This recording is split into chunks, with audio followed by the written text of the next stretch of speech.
Calamity's Heir. Written by Timothy J.R. Raines.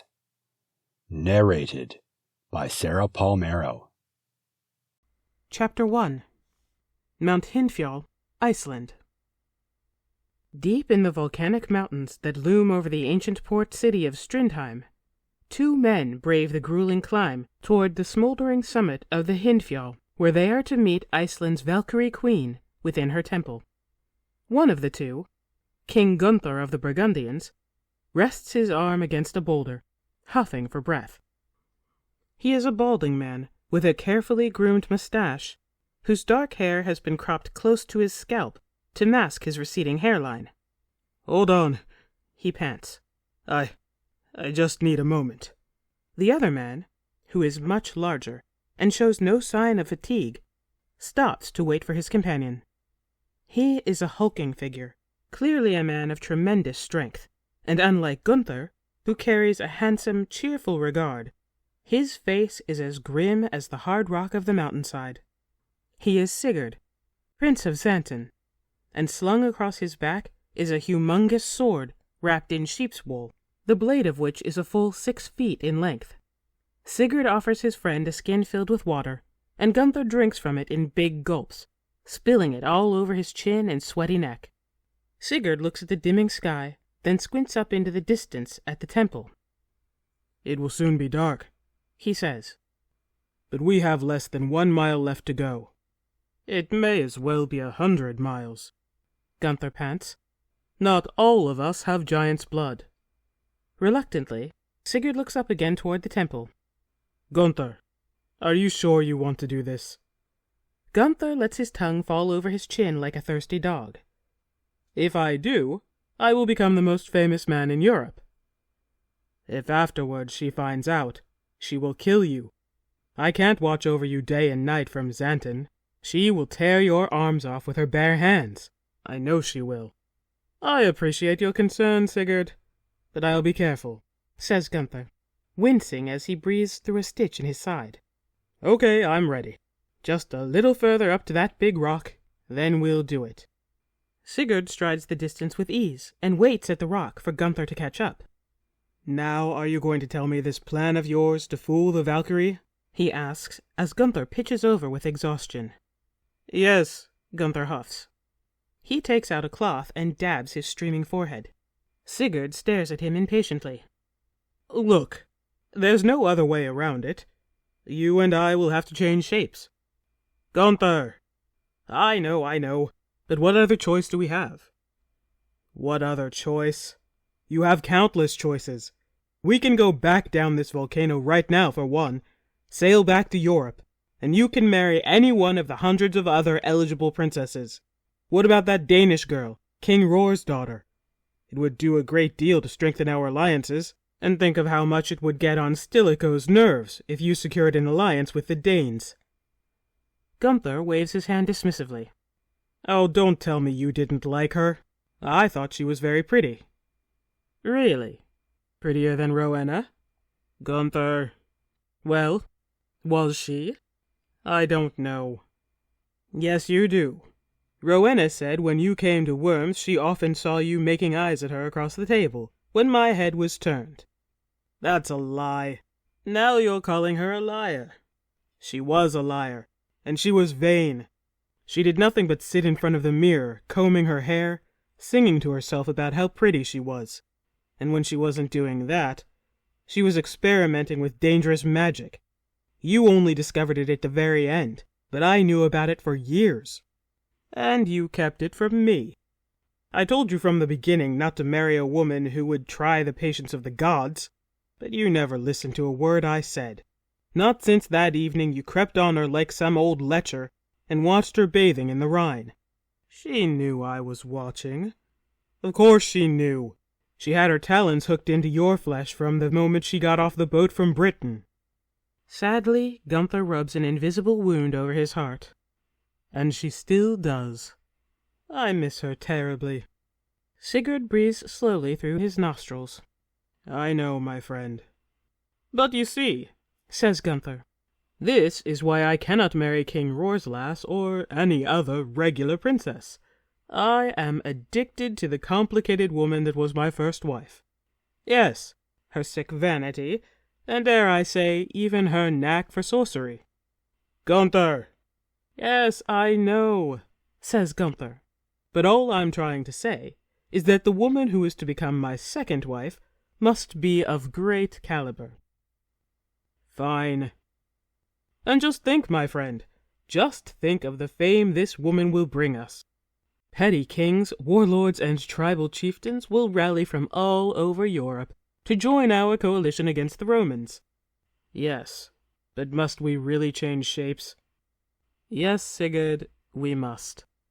Gunther reaches into a pouch in his belt and takes out a vial of blue liquid, holding it up between his thumb and forefingers. Sigurd frowns. And just what is that? It's one of Rowena's potions, from her laboratory, says his friend, with an innocent smile. Gunther, no. But Gunther plucks the cork from the vial and drains half of the blue liquid in a single gulp. See? He says, grinning. No harm done. But you've only just drunk it. How do you know it's even a potion for changing shapes? You know nothing of magic. Gunther arches his brow. I can read, Sigurd.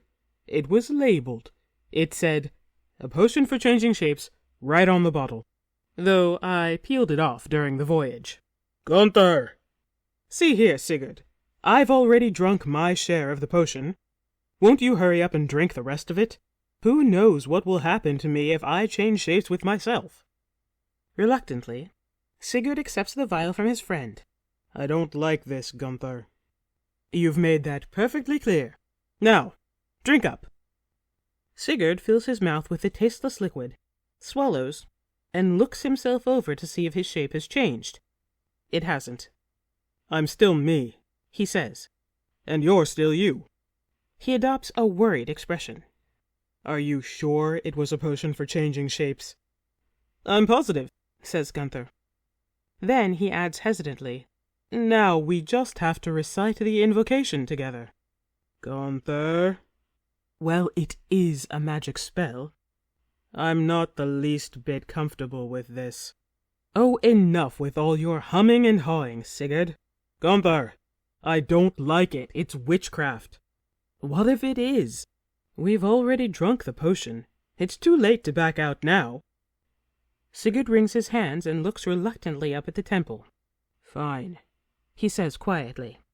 What's that? Fine, I said. We'll say the magic words.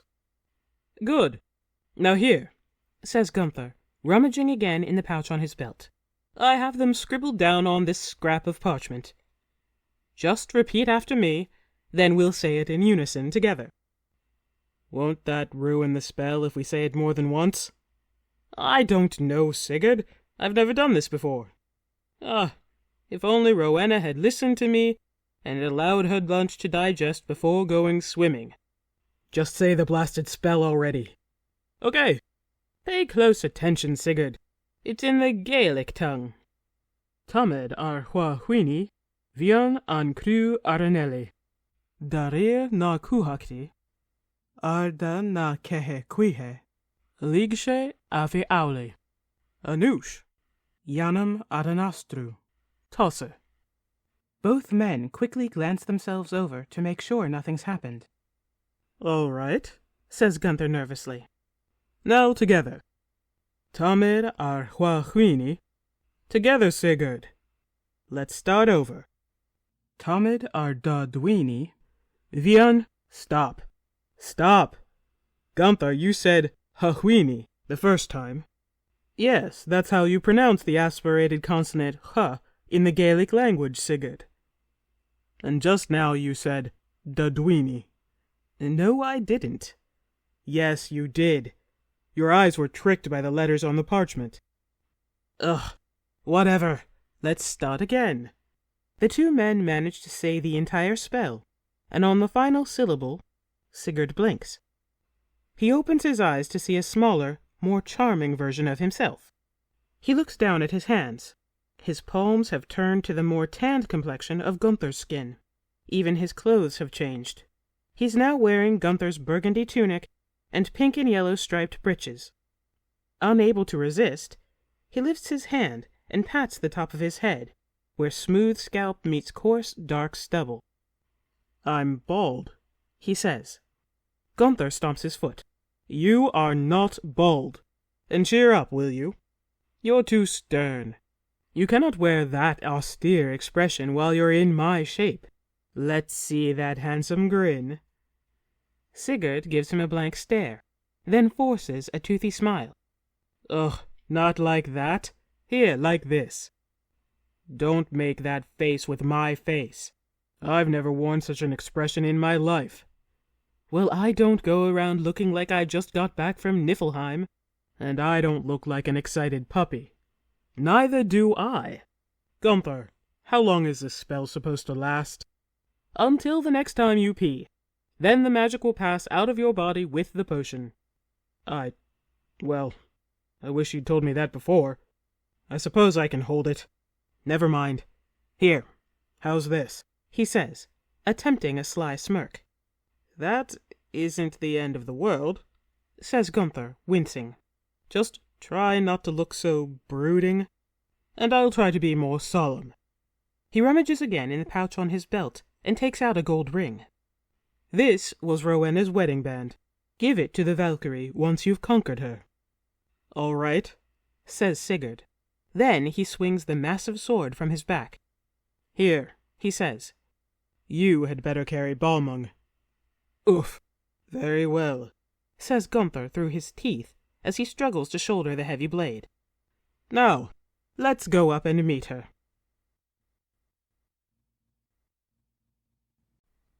Chapter 2. The Valkyrie's temple is no more than a stone terrace at the summit of the volcano. Beyond the processions of great pillars, a sweltering orange glow seeps up from where the terrace drops off into the fiery heart of the mountain. Standing near the edge, surrounded by 12 stern but beautiful Icelandic shield maidens, is the Valkyrie Queen. She is taller than most men, nearly a foot taller than Gunther, and her voluptuous body is thickly corded with muscle. Her bulging thighs, left bare by the pink robe flowing between her knees, could burst a man's head like a grape. Her waist is thin and taut as iron. Her white, plump breasts are held by 2 golden boxes harnessed by golden chains, and on her shins and wrists are gold greaves and bracers of the same design. In her left hand she carries a shield as thick as a wagon's wheel, painted green and blue in the same style as her attending maidens. In her right hand she carries a tall spear made entirely of iron. She's wearing a domed helm of gold, from under which 2 blonde braids fall over her shoulders. She holds the 2 men in a fierce regard, which seems to match the smoldering vapors at her back. The shield maiden on to her right, who is even sterner and more beautiful than the others, calls out in a loud voice, "Who dares challenge Brunhilde, the Valkyrie Queen of Iceland, in the temple of her forebears?"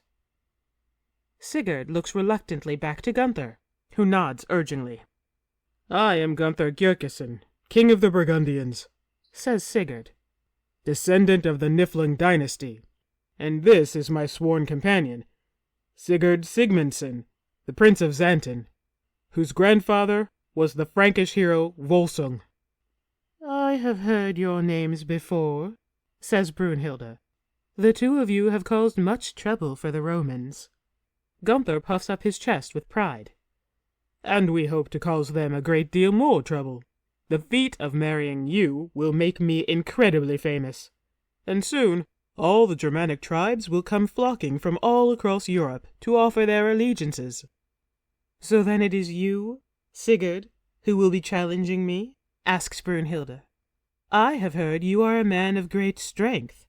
I must admit, when news came to us in Strindheim of your endeavors against the Roman legions, of how time and again you thwarted Stilicho's cunning strategies with brute strength alone, I longed for you to come face me in this temple, so that at last I might be conquered and be taken as your wife. For centuries, brave men have challenged my strength, all of them valiant suitors, who sought me for their bride. All have wound up in, Sorry, Gunther interrupts as Brunhilde gestures to the smoldering crevice at her back. I didn't mean to give you the wrong idea. It's actually Gunther, who will be challenging you. Sigurd shoots his friend a warning glance.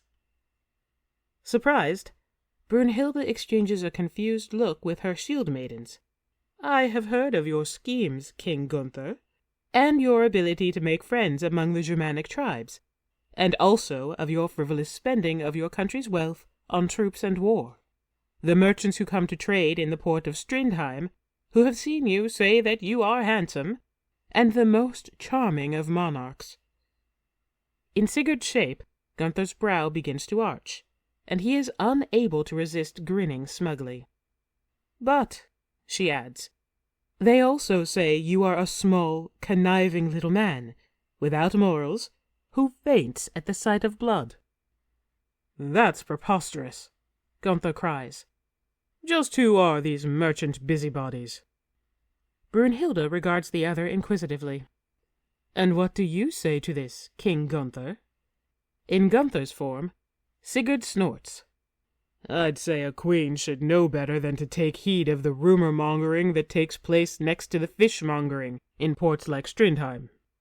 If you're ready, I'm eager to begin this contest. Brunhilde is taken aback. A man of action, and of few words. It seems the men who described you were indeed not the best judges of character.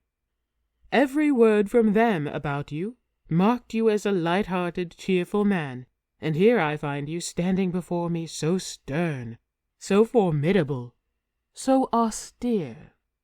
Gunther claps a hand over his face. He is light-hearted and cheerful. He's just very focused. Mind on task, madam. He's been up since before dawn, mentally preparing himself for this ordeal, imagining over and over again how he's going to outmuscle you at every trial and hurl you into the dust with his behemoth strength. Brunhilde gnaws on her lip as she looks again to her contender. Perhaps, at last, after so many centuries, a man worthy of becoming her husband has finally come to claim her. Can we get on with this? Asks Sigurd, twirling his right arm, then warming up with a few hip rotations.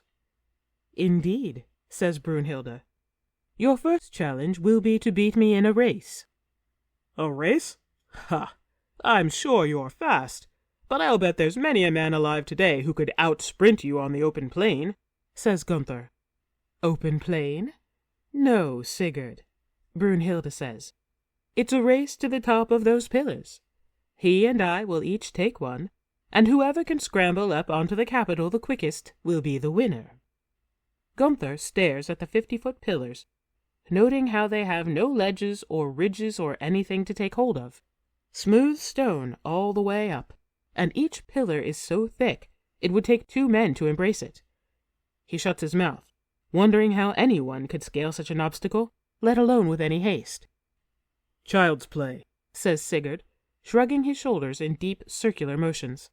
He slaps his hands together in a loud clap and marches confidently toward the nearest pillar. The shield maidens take Brunhilde's spear and shield as their queen removes her golden helm. Here, she says, dragging her toe in the dust to mark the starting line on the temple floor. We'll line up here. If you want to take that pillar, I'll take this one. Birta, if you'll call the ready for us. As you will, my lady, says the shield maiden holding Brunhilde's helm.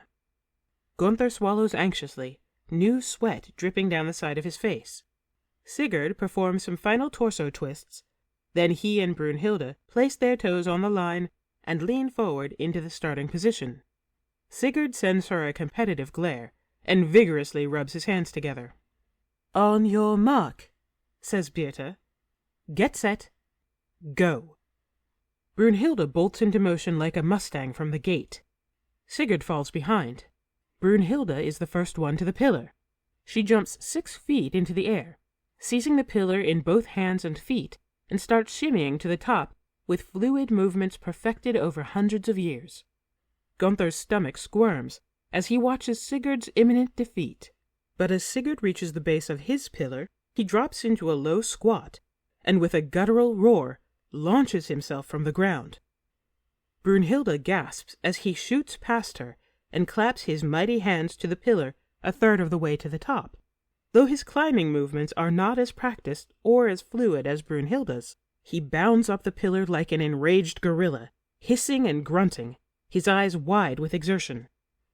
Brunhilde isn't even halfway to the top when Sigurd lifts himself onto the capital.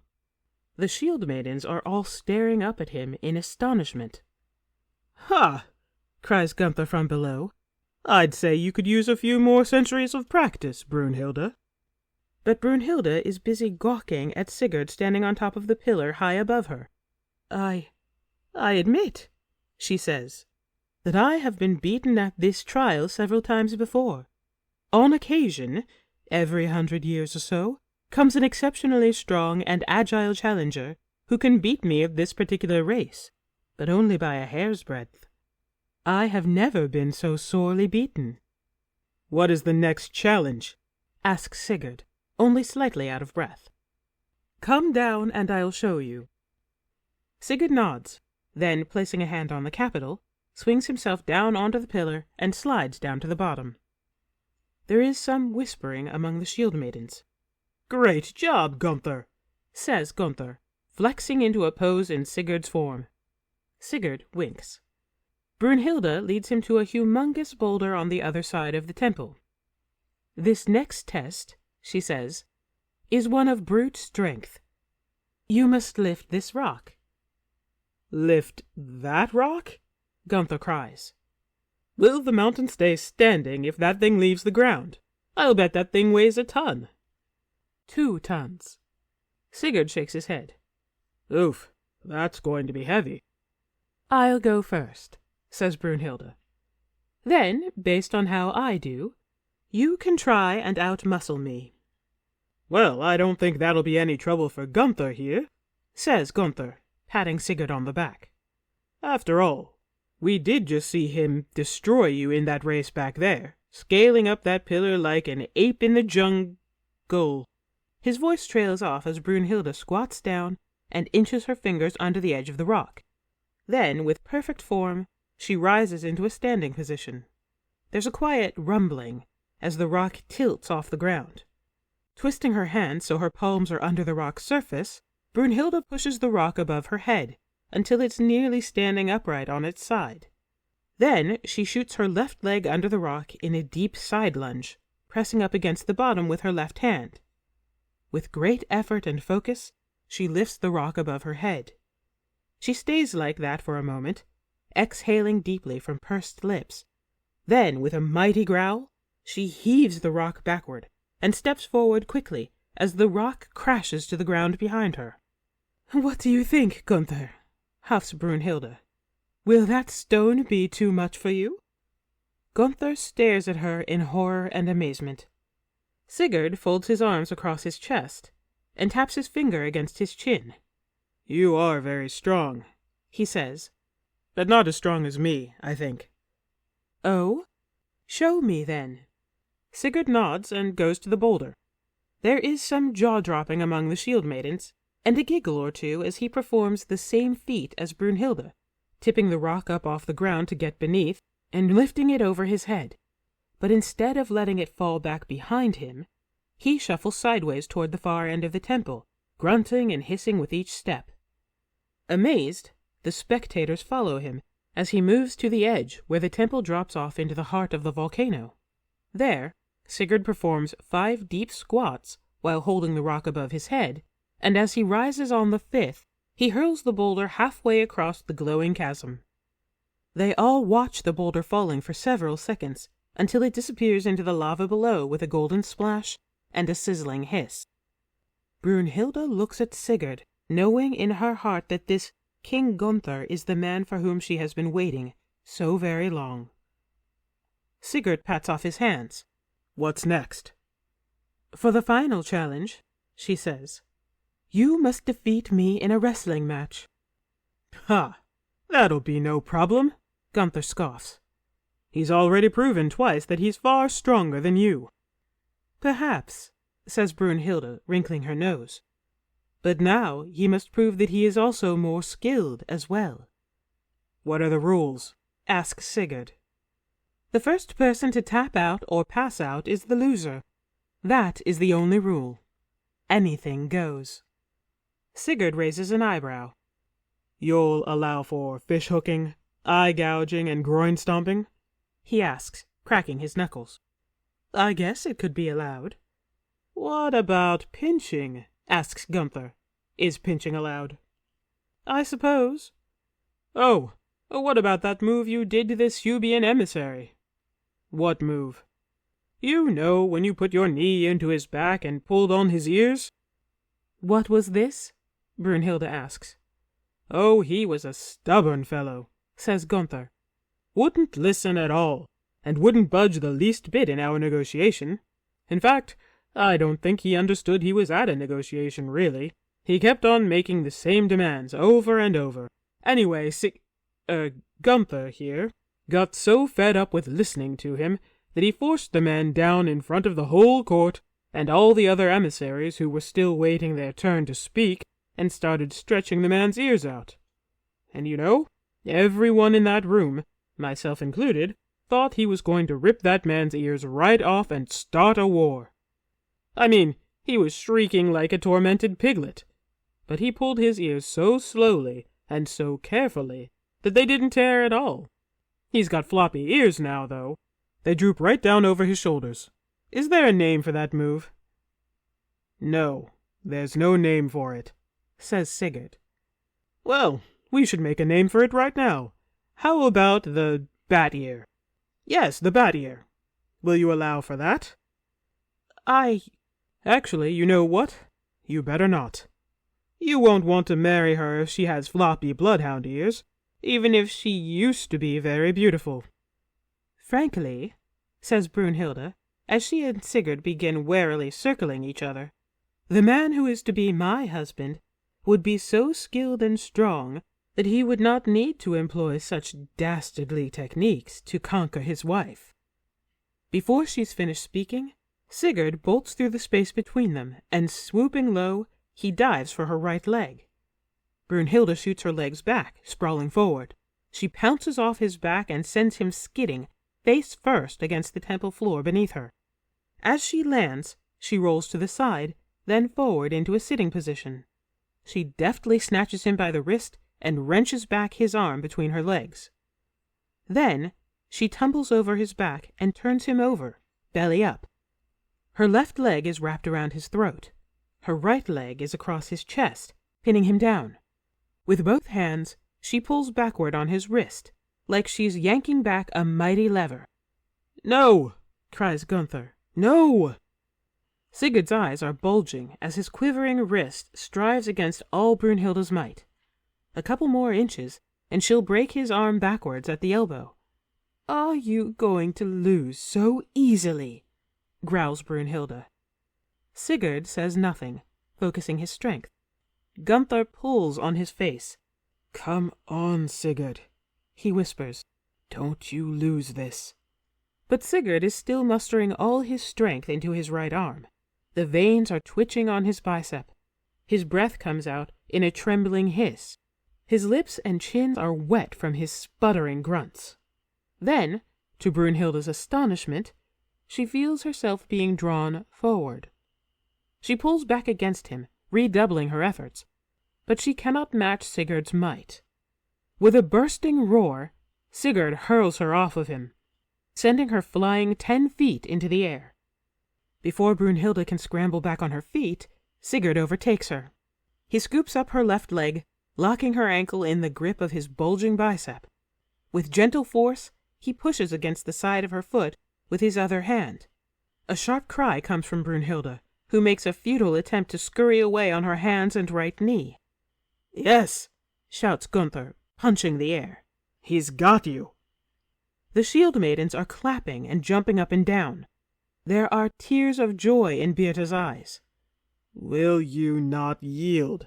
asks Sigurd, lightly twisting her ankle and causing her to growl in pain. She's competed against her challenger with all her strength, all the might of her giant kin. How many men have sought to win her, all of whom she cast off the precipice to their fiery doom. Now, at last, after so many centuries, she knows the humiliation of defeat. "I yield," she screams, slapping her palm on the temple floor. "I yield to my husband." Sigurd releases her at once, and Brunhilde collapses, panting. "Gunther," she says, "oh, sweet Gunther, truly you are a champion among champions, a rival to both Samson and Achilles. What foe could ever hope to conquer your indomitable strength?" Sigurd sends the real Gunther a wary glance. "Come, Gunther," says Brunhilde. "You have won me with your might. Claim your prize. Make love to me at once." Sigurd takes a step back. "What? No. No. We must first be wed." "But what do you mean? You have beaten me. The law of my ancestors binds us together." "Perhaps, but our marriage must be witnessed by the people as well. After all, our two kingdoms will be united." "Then let us hurry back to Strindheim. We'll gather the people. We'll rush the shamans into the temple. We'll quickly swear ourselves to each other and sacrifice 2 bulls on Freya's altar. The mingling of the blood will be the mingling of our kingdoms. And then I will bring you into my bedchambers, and we will have such a night that it will make up for all the ages I've been waiting, longing, aching for you. Oh, Gunther!" Sigurd looks to his friend for help. "What Gunther means," says Gunther, "is that he intends to take you back to his palace in Worms and marry you there. It must be a very grand celebration. We must allow time for heralds to be sent out to invite the kings and chieftains of all the tribes of Europe. You and Gunther will be very famous. All of Midgard will be buzzing with talk about this night. We must allow for that talk to spread, to generate excitement and morale. It will make for a most unique opportunity." Brunhilde looks at Gunther sadly. "You want to use our wedding as a means to gather allies?" Sigurd badly attempts Gunther's smile and cheerful enthusiasm. "Absolutely." "I know it seems a bit underhanded," says Gunther, "but we are at war with the greatest empire on earth, after all, and we must win friends at any cost." "Very well," says Brunhilde. "I understand this war is very important to you. I can wait a little while to be with you, if I must." She takes Sigurd by the hand. "But know that I am yours to do with as you please. Not only I, but all my armies, ships, treasure.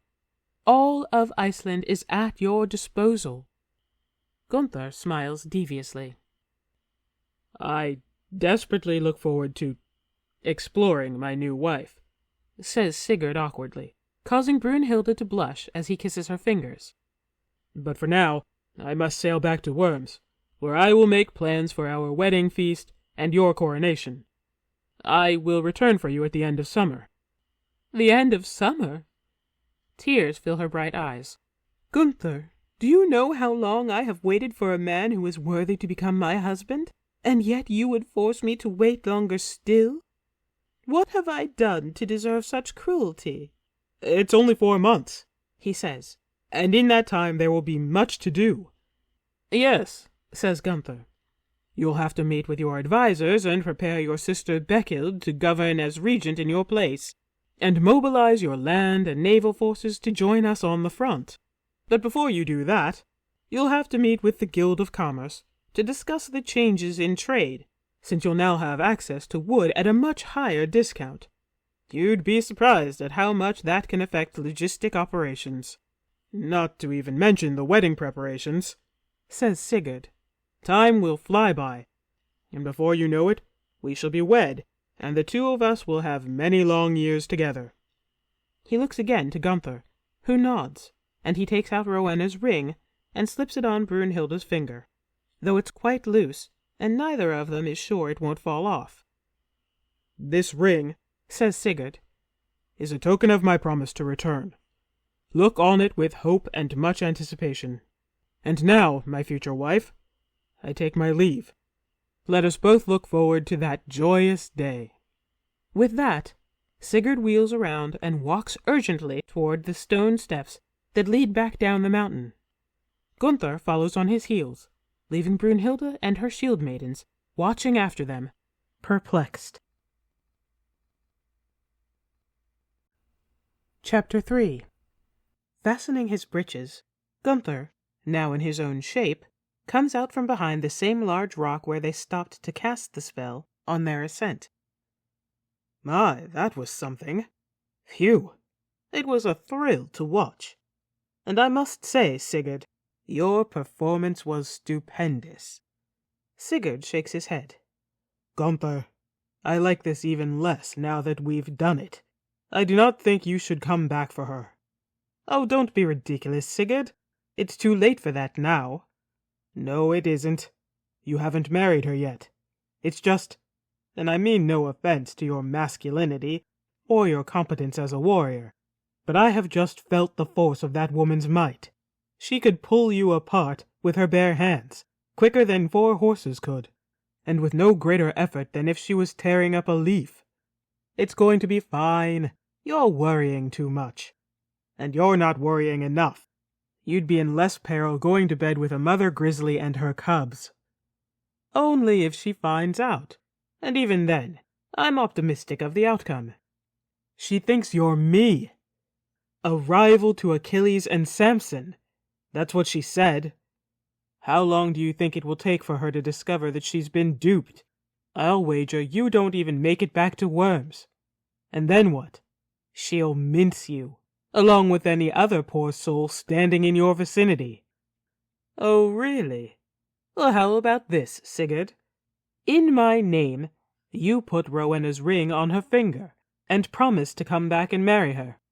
What's going to happen if I don't keep my word? I'll tell you.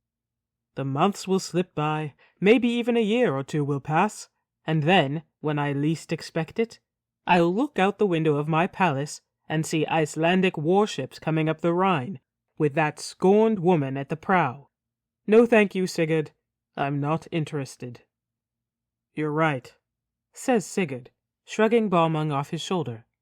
It's best to put an end to this right now, and save ourselves any unwelcome surprises. Have you lost your mind? Cries Gunther.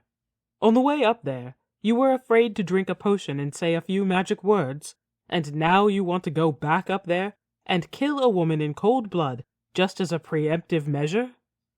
I've made it clear from the beginning that I never wanted any part of this, Sigurd says, starting back up toward the temple with the 6-foot blade in his grasp.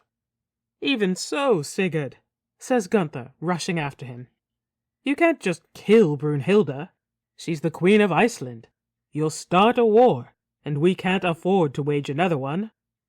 Sigurd stops. Not to even mention that King Gudmund won't stay neutral for very long once he hears you've cleaved his favorite niece in half. And not even you can outmuscle Prince Hofund and all the giants of Glassesfiller.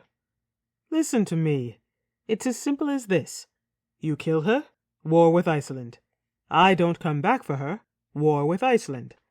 But if I do come back for her and marry her, then we get her and her troops to bolster our forces against Stilicho and this rising threat from the Huns, along with all the other tribes who will join our coalition due to the fame of this feat we've engineered.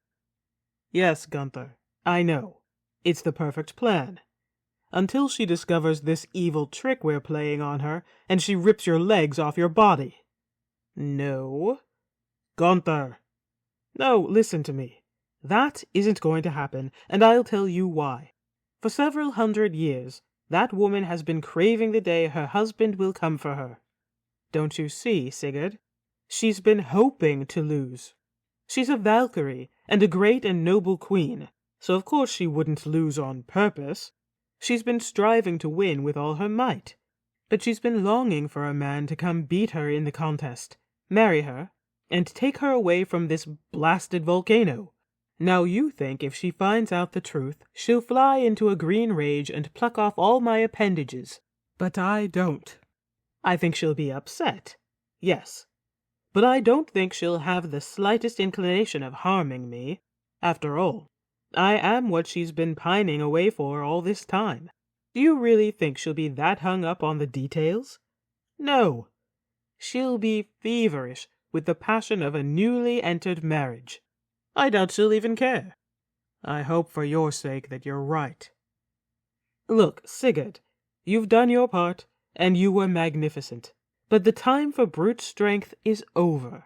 It is now time for the cunning machinations of the sharp-minded courtier. Fine. Do whatever seems best to you. I think that woman will bring you to ruin. We shall see about that, Sigurd, says Gunther. He smiles exuberantly and starts to whistle through his teeth as they resume their hike back down to the port of Strindheim. Chapter 4.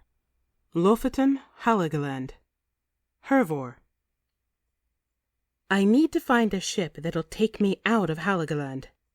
At this point, it doesn't matter where it's going, so long as it's somewhere else.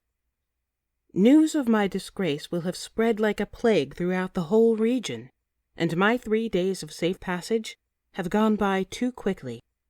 It's been an anxious week of sleepless nights. I'm always looking over my shoulder. I've been making my way west into Lofoten, the formation of mountainous isles that once were my birthright. There are many villages along the coast, and in the early morning, if there isn't any fog, I can see fishing boats far out on the water. But they'll come in again once they've caught their haul for the day. It's a merchant vessel that I need if I'm going to get away from here. Vhagar is the nearest place where I might find a ship like that. Or Borg, which is another day further west. There are a number of places where I have to swim from one island to the next.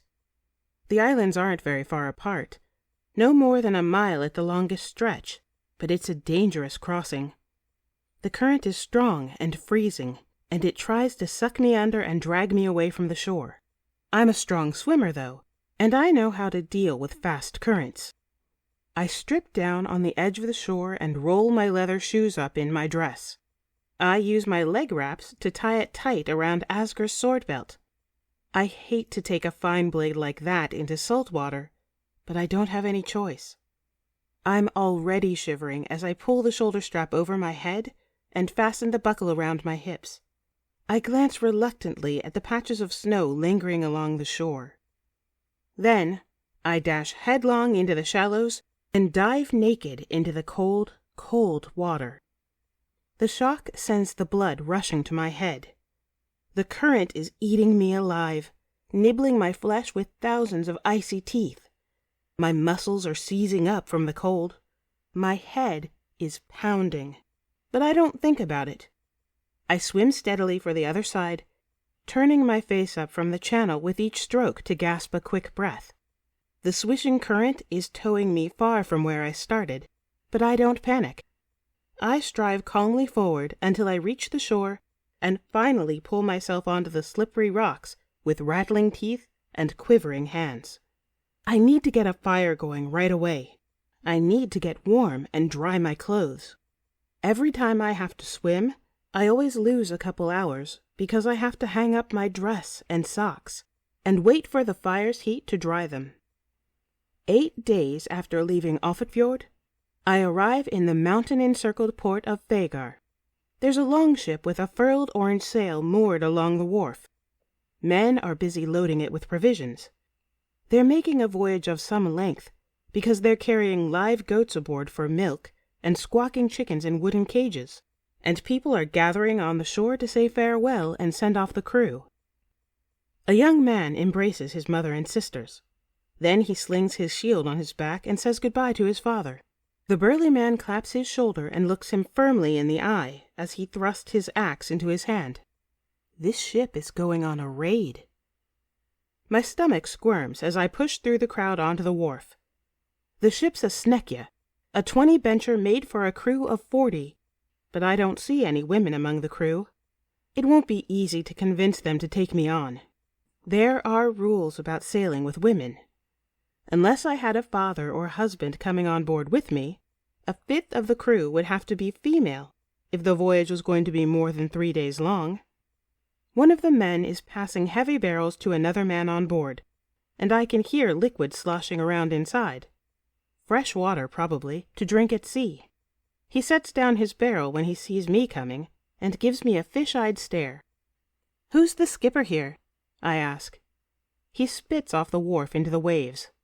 "That'd be Dwerg," he says, nodding at another man climbing up out of the ship, a nervous, dark-haired fellow with shifting eyes. "You're the skipper?" I ask him. He peers at me suspiciously. "Yes? What do you want?" "I want to know where you're going." "Northeast." "Not south?" "Northeast," he says again, "to Ladaga.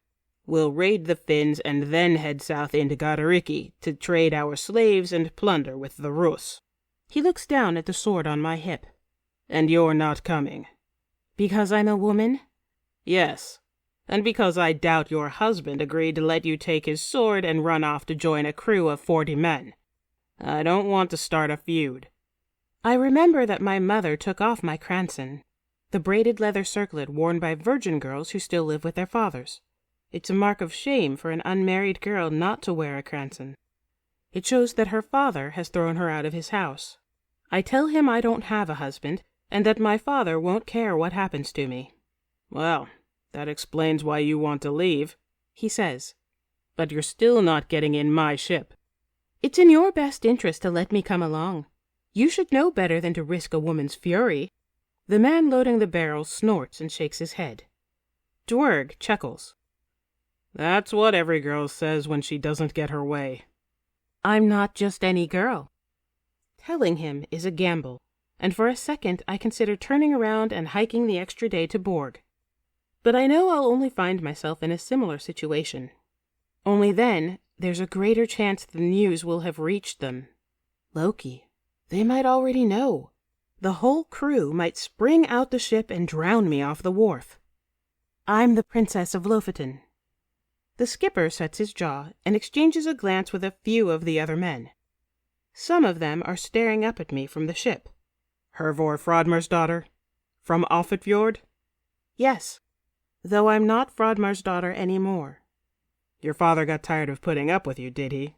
I heard Frodmar's lass was a lot to handle." This gets a few snickers from the crew, but I don't find it very funny. You wouldn't be laughing if you knew who my true father was. The way he turns pale, it's clear he already knows. Everyone does. They've known this whole time, and I'm the only one who hasn't. I wonder if my brothers knew. Gods, that makes my blood boil. "You've found out, then?" he asks reluctantly. "I know whose blood flows through my veins, and I know about the curse that haunts my kin, and the spirits that visit those of my bloodline. Some of them listen to me." He hunches up his shoulders. "Now just what do you mean by saying a thing like that?" "Oh, nothing. Turn me away if you must. I'll go back to spinning yarn at home. I'll be singing as I spin, singing a story of how you treated me, and of how 40 sailors fared at sea." Now he's uncomfortable, and some of the crew are whispering to each other uneasily. "Woman, don't you threaten me with satyr," he growls. "Our fates are decided by the Norns. Even if you spin a spell about us all in yarn, you can't invoke our doom unless the Norns have spoken it from the other world." He's putting on a brave show, but the thought of a woman cursing their voyage has obviously unsettled him. If I choose my words, he'll do whatever I say. The Norns only determine the moment of your death. Who is to say you won't catch some awful sickness? Maybe you'll live through it. Maybe you won't. Or maybe you'll lose your wind and be adrift for days until the crew are tempted to throw you overboard. I'm not saying that you'll drown, but your voyage will most likely end in disaster. Who knows, really, what might happen? Satyr isn't too predictable. "Look," he says, "we don't want any trouble." I can hear the fear in his voice, and I know I've got him. "Then you better go back up to the seer again," I say. "Her reading might not be so favorable, now that our paths have crossed." The whole crew is watching him with worried faces. He whispers a nervous oath. "Fine. You can come, he says. Loki's children. You live up to your reputation, that's for sure. He spits in his palm and offers me his hand. You're now a part of the crew aboard the longship Geller. I spit in my own hand and slap it against his. You're making the right choice. Am I? We'll see if you still feel that way after we've been away from our wives for 2 weeks. No one will care much who your grandfather is then. Which brings me to another matter. You won't be getting any special treatment on account of being a princess. We're all equals on the Geller, so you'd better pull your weight. All right. All right? That's yes, skipper, to you, lass. Now get aboard. We're putting off soon. I step down into the ship, and those already aboard lean well away from me as I make my way to an empty rowing bench. They're all uneasy. None of them look me in the eye, and no one speaks or turns to introduce himself as I sit down. I might have won my way aboard, but I haven't won any friends. I take a deep breath and try to calm the butterflies in my stomach. Even though I'm sitting forward near the bow, I'm facing backward toward the mast and stern. Further back is the shore where all the people of Vagar are gathered to see us off. I think about what Skipper Dwerg said about the crew being away from their wives for so long. What am I doing? I wring my hands in my lap, reminding myself that I didn't have a choice, that to stay in Hålogaland would mean my death. But it doesn't stop my guts from churning. Upon the wharf, the fish-eyed man passes the last barrel of water aboard and climbs down into the ship himself. As he takes his seat, Dwerg leans in toward him with one hand on the rigging. Ollie, who are we still waiting for? Just Arnie and Harold, he says. He points to a man jogging down to the wharf with a shield slung across his back and a long axe in his hand. There's Arnie now. Dwerg crosses his arms as Arnie runs up to him. Is your axe sharp enough? Arnie's a burly man with a shaved head and a thick brown beard. His grinning eyes are gray, like the mist over the fjord. Did you want to test it? Arnie asks cheerfully. He's got a heavy accent.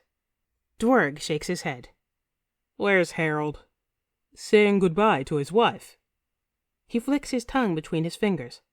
I think he's still going to be a while. Loki. Well, too bad for Harold. Princess Hervor took his place. Who? Did you say a princess? Your new rowing partner. Arnie stares at me and says something I can't quite hear.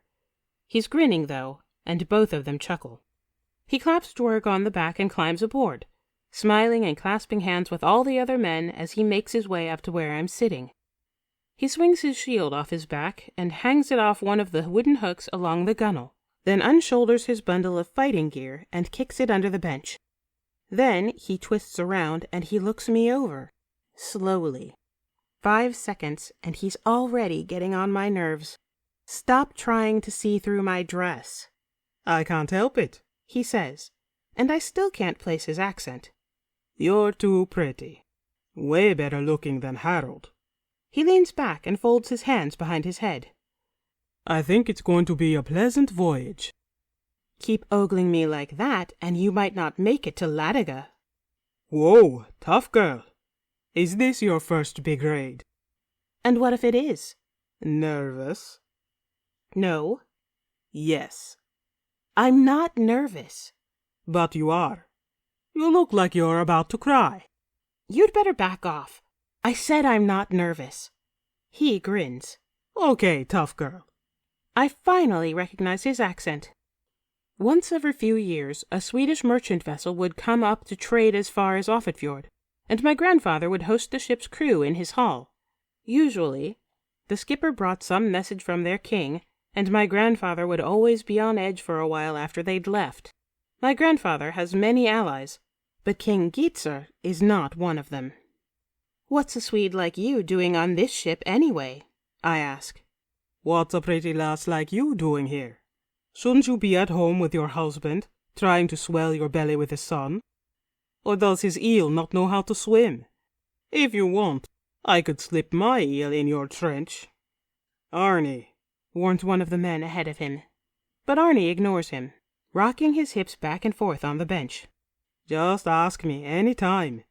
It'd probably be a shock for you at first, compared to what you're used to. But we could take it slow until you're accustomed to the larger size. I'm not used to men speaking to me this way, and I feel a surge of adrenaline as I squeeze the grip of Asger's sword. You'd better watch your mouth. Oh, you like the same thing as Harold's wife? He flicks his tongue at me. Stop. He grabs himself and smooches his lips. I mean it. I'll cut your head off. Okay, tough girl. He snorts. Little tough talk girl. Princess first-timer. I bolt up from the bench, and he leans back and throws up his hands as I whip Asger's sword out of the scabbard. Whoa, whoa! Loki, put that thing away. I'm only playing.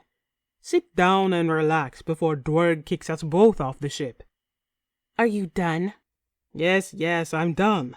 Now sit back down. Loki. I'm shaking with anger as I sheathe my blade and take my seat.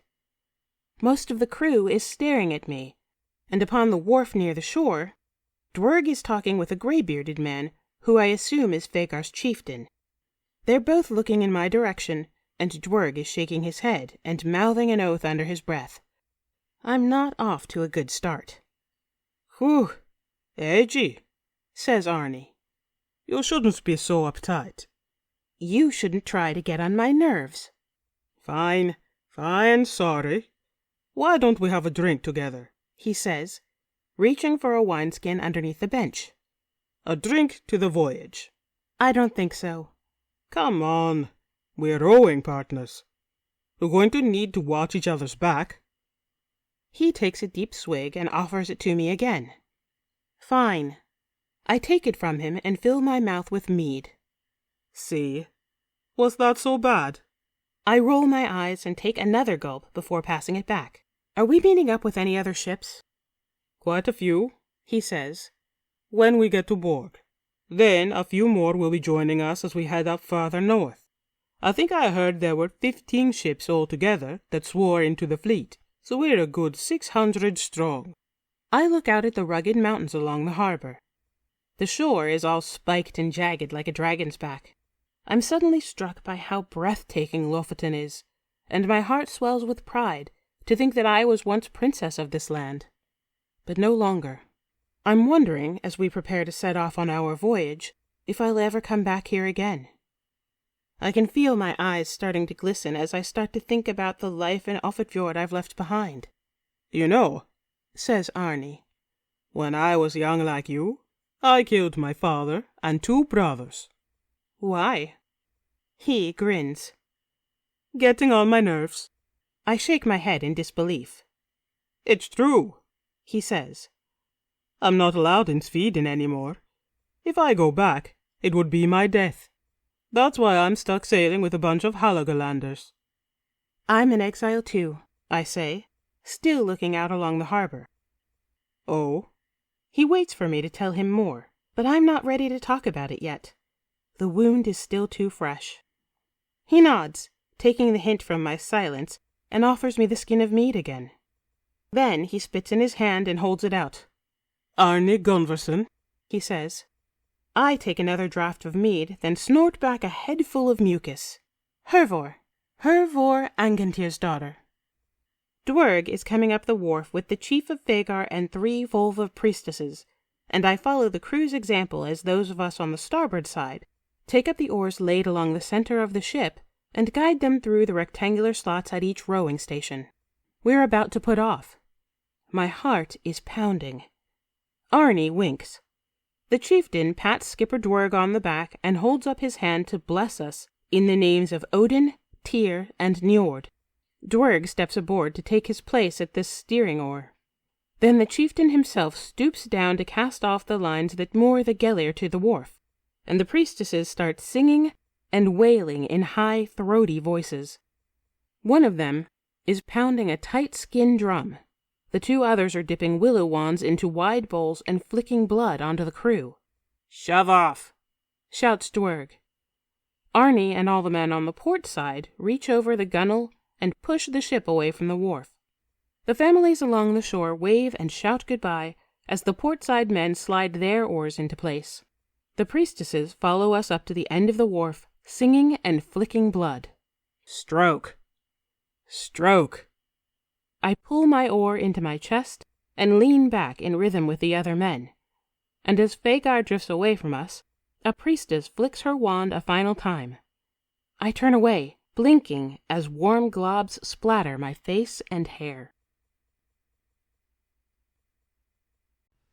Chapter 5. The Northern Coast, Hålogaland. It's the middle of the night, and the Heir has pulled ashore and made camp. Her sleeping crew is scattered along the shore, like washed-up victims of a shipwreck, lying in the thick patches of grass that carpet the rugged coast, or slumbering propped up against the rocks. It's a clear night, and bright streaks of purple shift across the northern sky, coloring the sea with their shimmering reflection. Dozens of red fires flicker along the dark coast where other crews have dragged their ships ashore and made camp. Of the Heir's crew, 3 men are sitting up around the fire, taking their turn on the watch.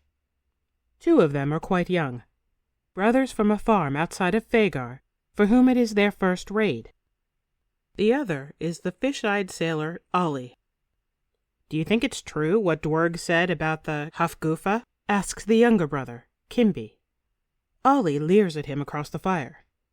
"Are you accusing your skipper of telling lies, boy?" No, that's not what I... "He doesn't have to be lying," says Kimby's older brother, Heir. "It sounded to me like he really believes it's out there." "And you think you know better than he does?" Heir shrugs. "Seems a bit far-fetched, don't you think? A sea monster that's more than a mile long? If Dwerg says it's what he saw, then it's what he saw." "Come on," says Heir. "It was his first voyage to Lataga, and there was a heavy mist over the sea. Everyone knows that if you stare into the fog long enough, you'll start to see things that aren't there.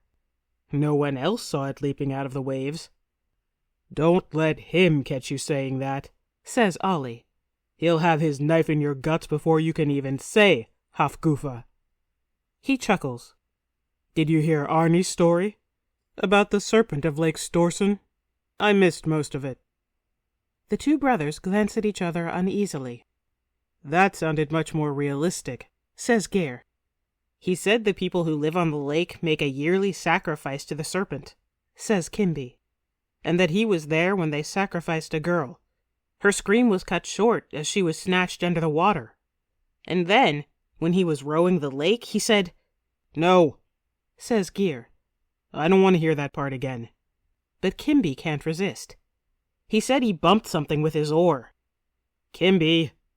"It was the girl's arm, all pink and lumpy, gnawed down to the bone, like a swarm of rats had been nibbling on it through the night. He said the stink of it stung his nostrils for the rest of the day. Rotten eggs, he said it smelled like, even through the water." Heir shivers. "Frigg and Freya." Ollie is staring at Kimby with his fish eyes. "Then what?" Kimby swallows. He tried using his oar to fish the arm out of the lake, but as he reached out to grab it, he looked down into the water and saw the creature. "Swimming right underneath his boat," says Heir, "winding through the depths like a snake through the grass." "Brown and scaly like a trout," says Kimby. He spreads his arms. "Body thick as a ship's hull, and a yellowish cloud was wafting off it. He thinks that's what made the smell." "Loki," says Ollie, shuddering. He throws off his fur and stands up from the fire. "Speaking of serpents, I have to piss." He saunters down to the water, past the longship hauled up on the shore. He pulls up his tunic and pushes down his trousers, and sprinkles his shimmering stream into the waves. There's a change in the wind, and he twists his hips toward the north. It's a warmer breeze from the south, rich with the smells of the woodland and damp, fertile earth. He inhales deeply, thinking of his farm and what he's left there. It's been more than a week since he's been with a woman, and he's been thinking about his bed-slave, Erna, ever since they put off from Hagar. Not in a caring or sentimental way. Rather, the arch of her back as she rocks against him, her soft body filling his rough hands, her quiet moans and gasps, the sweet scent of her sweaty flesh. He shakes himself off and pulls up his pants, but he doesn't go back up to the fire just yet. It aches when he walks. There's a fire in his loins, and that woman doesn't help. Hervor. Princess Hervor, the Jarl's granddaughter. She's sitting up against the rocks, asleep, her lips parted slightly. Her chest heaves with a quiet snore. That dress doesn't hide her figure well, and wouldn't he love to rip it right off her, give her a good squeeze, a good slap, those white legs wrapped around him? His mouth is watering. She must be aching for it, too. Why else would she join a crew of 40 men? She must be waiting for one of them to be a man and make a move. She must be getting impatient. Oh, she must be a hungry slut by now. Yes, that's what she is. Ollie, what are you doing? Whispers Gear. Ollie silences him with a dead-eyed glare. Neither of the two brothers has the nerve to challenge their older, larger crewmate. They stand by, holding their breath in the purplish light, as Ollie reaches down to cover the girl's mouth with his hand. But in his excitement, Ollie forgets that the moon is at his back. The woman stirs in the change of light as his shadow falls across her face, and Ollie realizes his mistake, but too late. Her blue eyes snap open. She stares at him in surprise and confusion. Then she understands. Her eyes widen with terror, the way Ernest had the first time he'd took her in his bed. She cringes away, like she's trying to melt into the rocks behind her. Then the color changes in her face, and her petrified expression curdles into enraged disgust. Her hand shoots for her sword, but Ollie's quicker, catching her by the wrist. He mouths an oath as she draws in her breath. He smothers her with his free hand, stifling her scream. A bright flash leaves his ears ringing and his jaw numb. He's surprised at how much strength is in her punch. She hits him again, a thunderclap inside his skull. The third punch comes, but he jerks back and ducks his head, throwing her off balance and using her momentum to roll her over onto her stomach. He's on top of her, pinning her down. She wriggles furiously underneath him, snarling and jerking her face away from his palm. He squeezes his hand tighter over her mouth as she tries to bite him. Easy, girl, he whispers, shushing in her ear. Kimby watches the two of them struggling on the pebbly shore. His mouth is dry. His heart is pounding.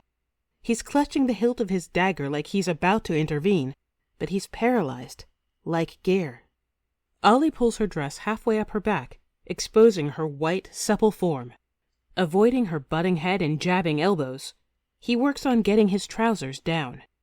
He leans off her a bit to push them to his knees, not realizing he's allowed her to slip her arm behind her back.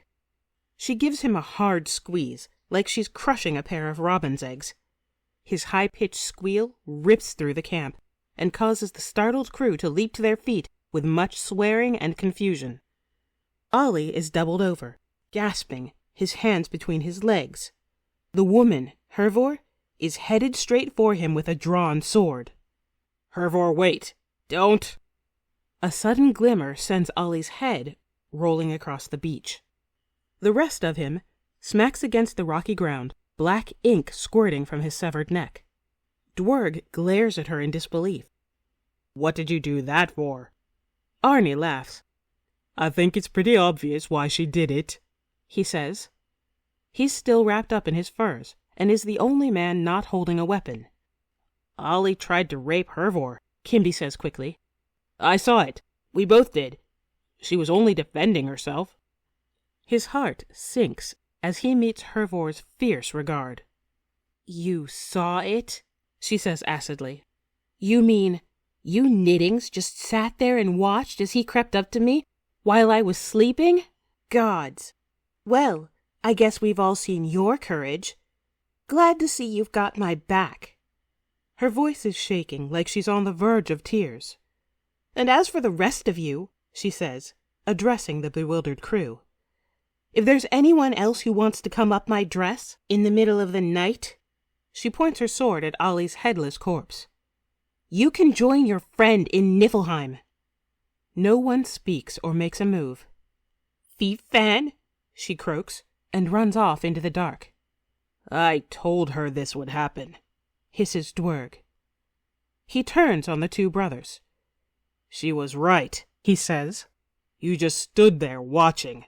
Did you stop him? Did you try talking him out of it? You see that mess there? You see that? That's what happens. Now we've lost one of our most seasoned men. How many raids have the two of you been on, How many times have you sailed to Ladiga? Do you speak Finnish? Russ? Ollie did. Loki. I'd make you walk back to Fagar for your cowardice and stupidity if I wasn't so certain you'd die along the way. Couple of blunt knives, you two are. Gods in Asgard. He shakes his head. All right, then. Strip him and gather up his belongings. We'll make a cairn for him in the morning before we leave. Geir and Kimby hang their heads as the rest of the crew heads back to their furs and bedrolls. A few of them grumble oaths and give the two brothers nasty looks. Arnie sucks his teeth as he trudges past them. I wanted to stop him, says Kimby. But you didn't, says Arnie. You froze. Geir heaves a sigh of frustration. I just don't see why he had to go and do that. Arnie grins. It was only a matter of time before someone did. I know I'm not the only one who snuck up behind the rocks to watch her bathing in the sunrise. Swedish lecher, Kimby says under his breath. Arnie frowns. So, now you're coming to her rescue? Kimby winces as Arnie punches him in the arm. Then Arnie glances at Dwerg to be sure he isn't within earshot. Don't you boys be too hard on yourselves, he says quietly. Ollie would have killed you. Then we'd be down 3 good men. We all know it, including Dwerg. He's just angry that Ollie's dead. Pull your weight, and he won't stay mad at you for long. Hervor, on the other hand, is probably going to hate you for a while. Geir nods understandingly, but Kimby looks particularly discouraged. However, says Arnie, there's another way of looking at it. By staying out of it, you gave her the chance to prove herself. The whole crew watched her chop Ollie's head off. I don't think anyone's going to be too keen to mess with her again. Chapter 6. The Vig River, Ladiga. Hervor. The sea god Njord has been kind to us, and as we steer out of his realm into the mouth of the Vig River, we sing hymns of thanksgiving for bringing us safely to Ladiga. We're in Finnish territory now, and as we strike the sails and fit the oars, I'm shivering with excitement. Ladiga is a dark green land, smothered in mist and mosquitoes. Dense forests crowd the banks of the river, creeping out over the water. It's an uneasy place. There are no mountains jutting up in the sky to help you keep your bearings, only endless woodland, an impenetrable wilderness full of slurping bogs and evil spirits. I stare into the groaning trees as I dip my oar into the water. I'm always listening to their hushing whispers, watching for a twitch of some sudden movement in the green depths. Any moment the Finns could be on us, whooping and snapping arrows from the shadows. Have they seen us? Are they watching too? There's a serpent coiling in my stomach, twisting into knots. I have trouble sleeping, even though I'm spent each day from rowing. It doesn't help that the mosquitoes are buzzing in my ears all night, despite the fungus wood we're burning. I've even smeared crushed herbs and bear grease underneath my dress, but I'm still up cursing and slapping my face and neck, and gods in Asgard, I hate the way that smoking fungus smells. It makes my head swim if I sleep too close to the fire. Loki. And now I have to piss. I get up and step carefully between the sleeping men. A green luminescence shifts across the trees as the high fire casts its shimmering glow over the forest. Someone stirs, and I go very still, so I don't wake him further. He rolls over and starts to snore, and I creep away from the camp, tramping out far enough that no one will be able to see me squatting down and pulling up my dress. I don't need to take anybody else's head off. Ugh, I'm exhausted. And it's my watch in 3 hours, too. If I don't get to sleep by then, I'll be a wreck for tomorrow. And all that rowing, I'm so sore and tired. I shut my burning eyes and rest my face in my hands. Then, a twig snaps. Someone else is in the woods.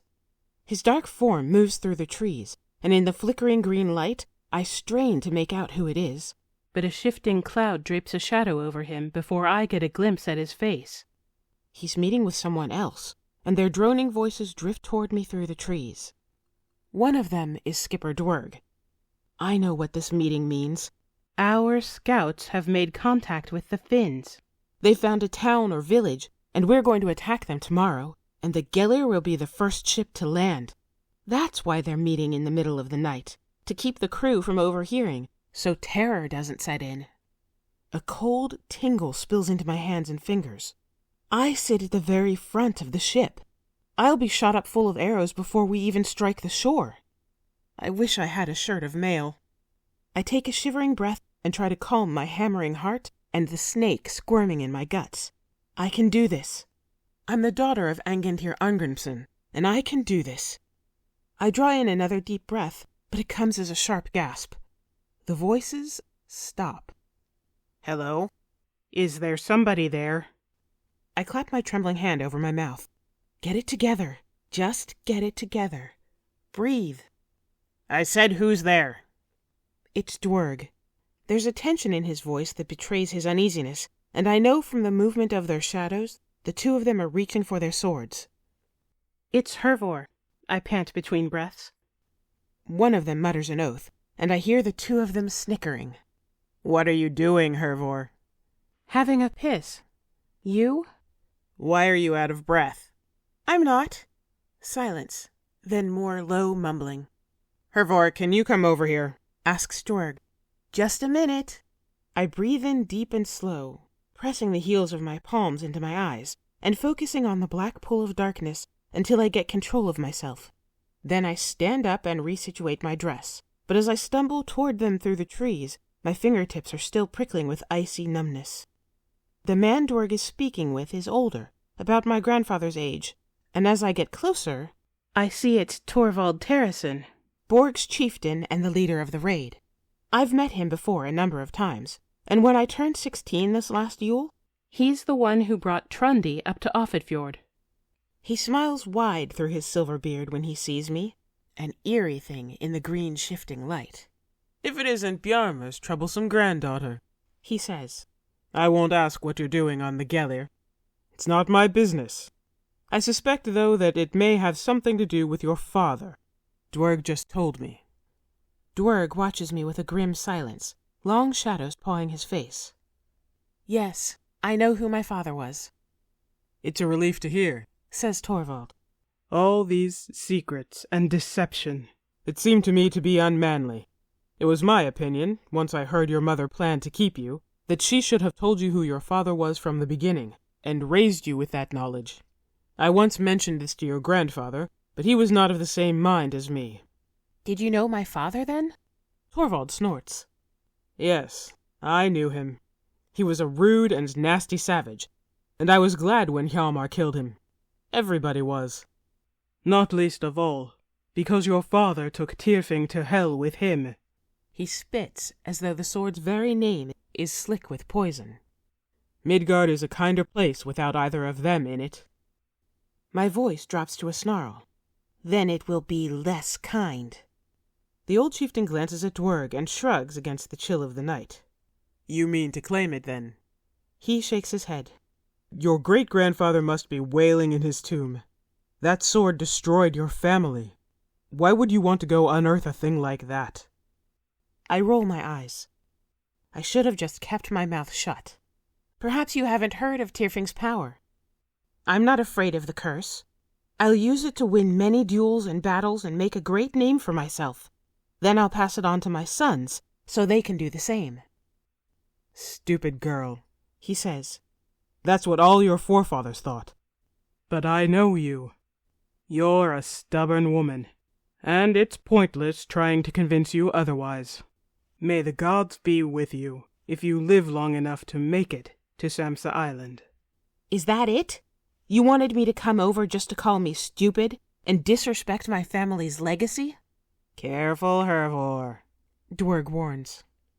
No, Says Torvald, his smile fading.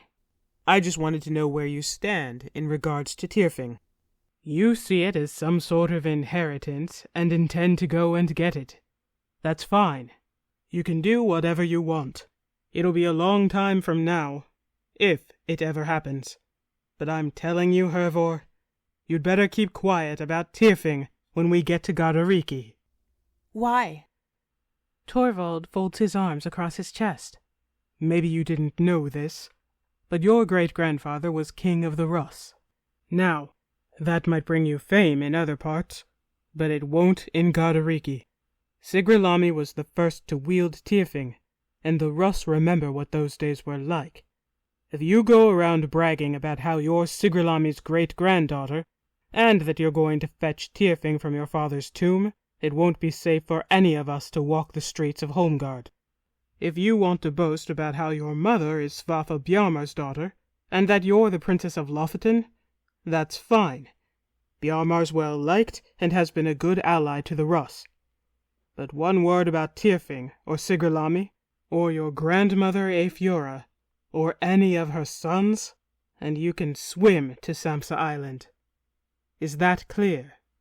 I draw in my breath and manage a quick nod. Good, Says Torvald, his smile returning. then there's nothing to worry about. What about the Finns? What about them? Asks Dwerg. Did the scouts find anything? Dwerg glances at Torvald, and the chieftain nods. There's a village some miles south, Says Dwerg. on the lake. We attack at sunrise. My heart thumps into my throat. But you keep that to yourself until morning. I nod quietly, the cold tingle trickling down into my fingers again. Well, we all better get some sleep. Says Torvald. We've got a big day tomorrow. May the Norns let us see the end of it. But as I stumble back to my bed of furs, I know there'll be no sleep for me.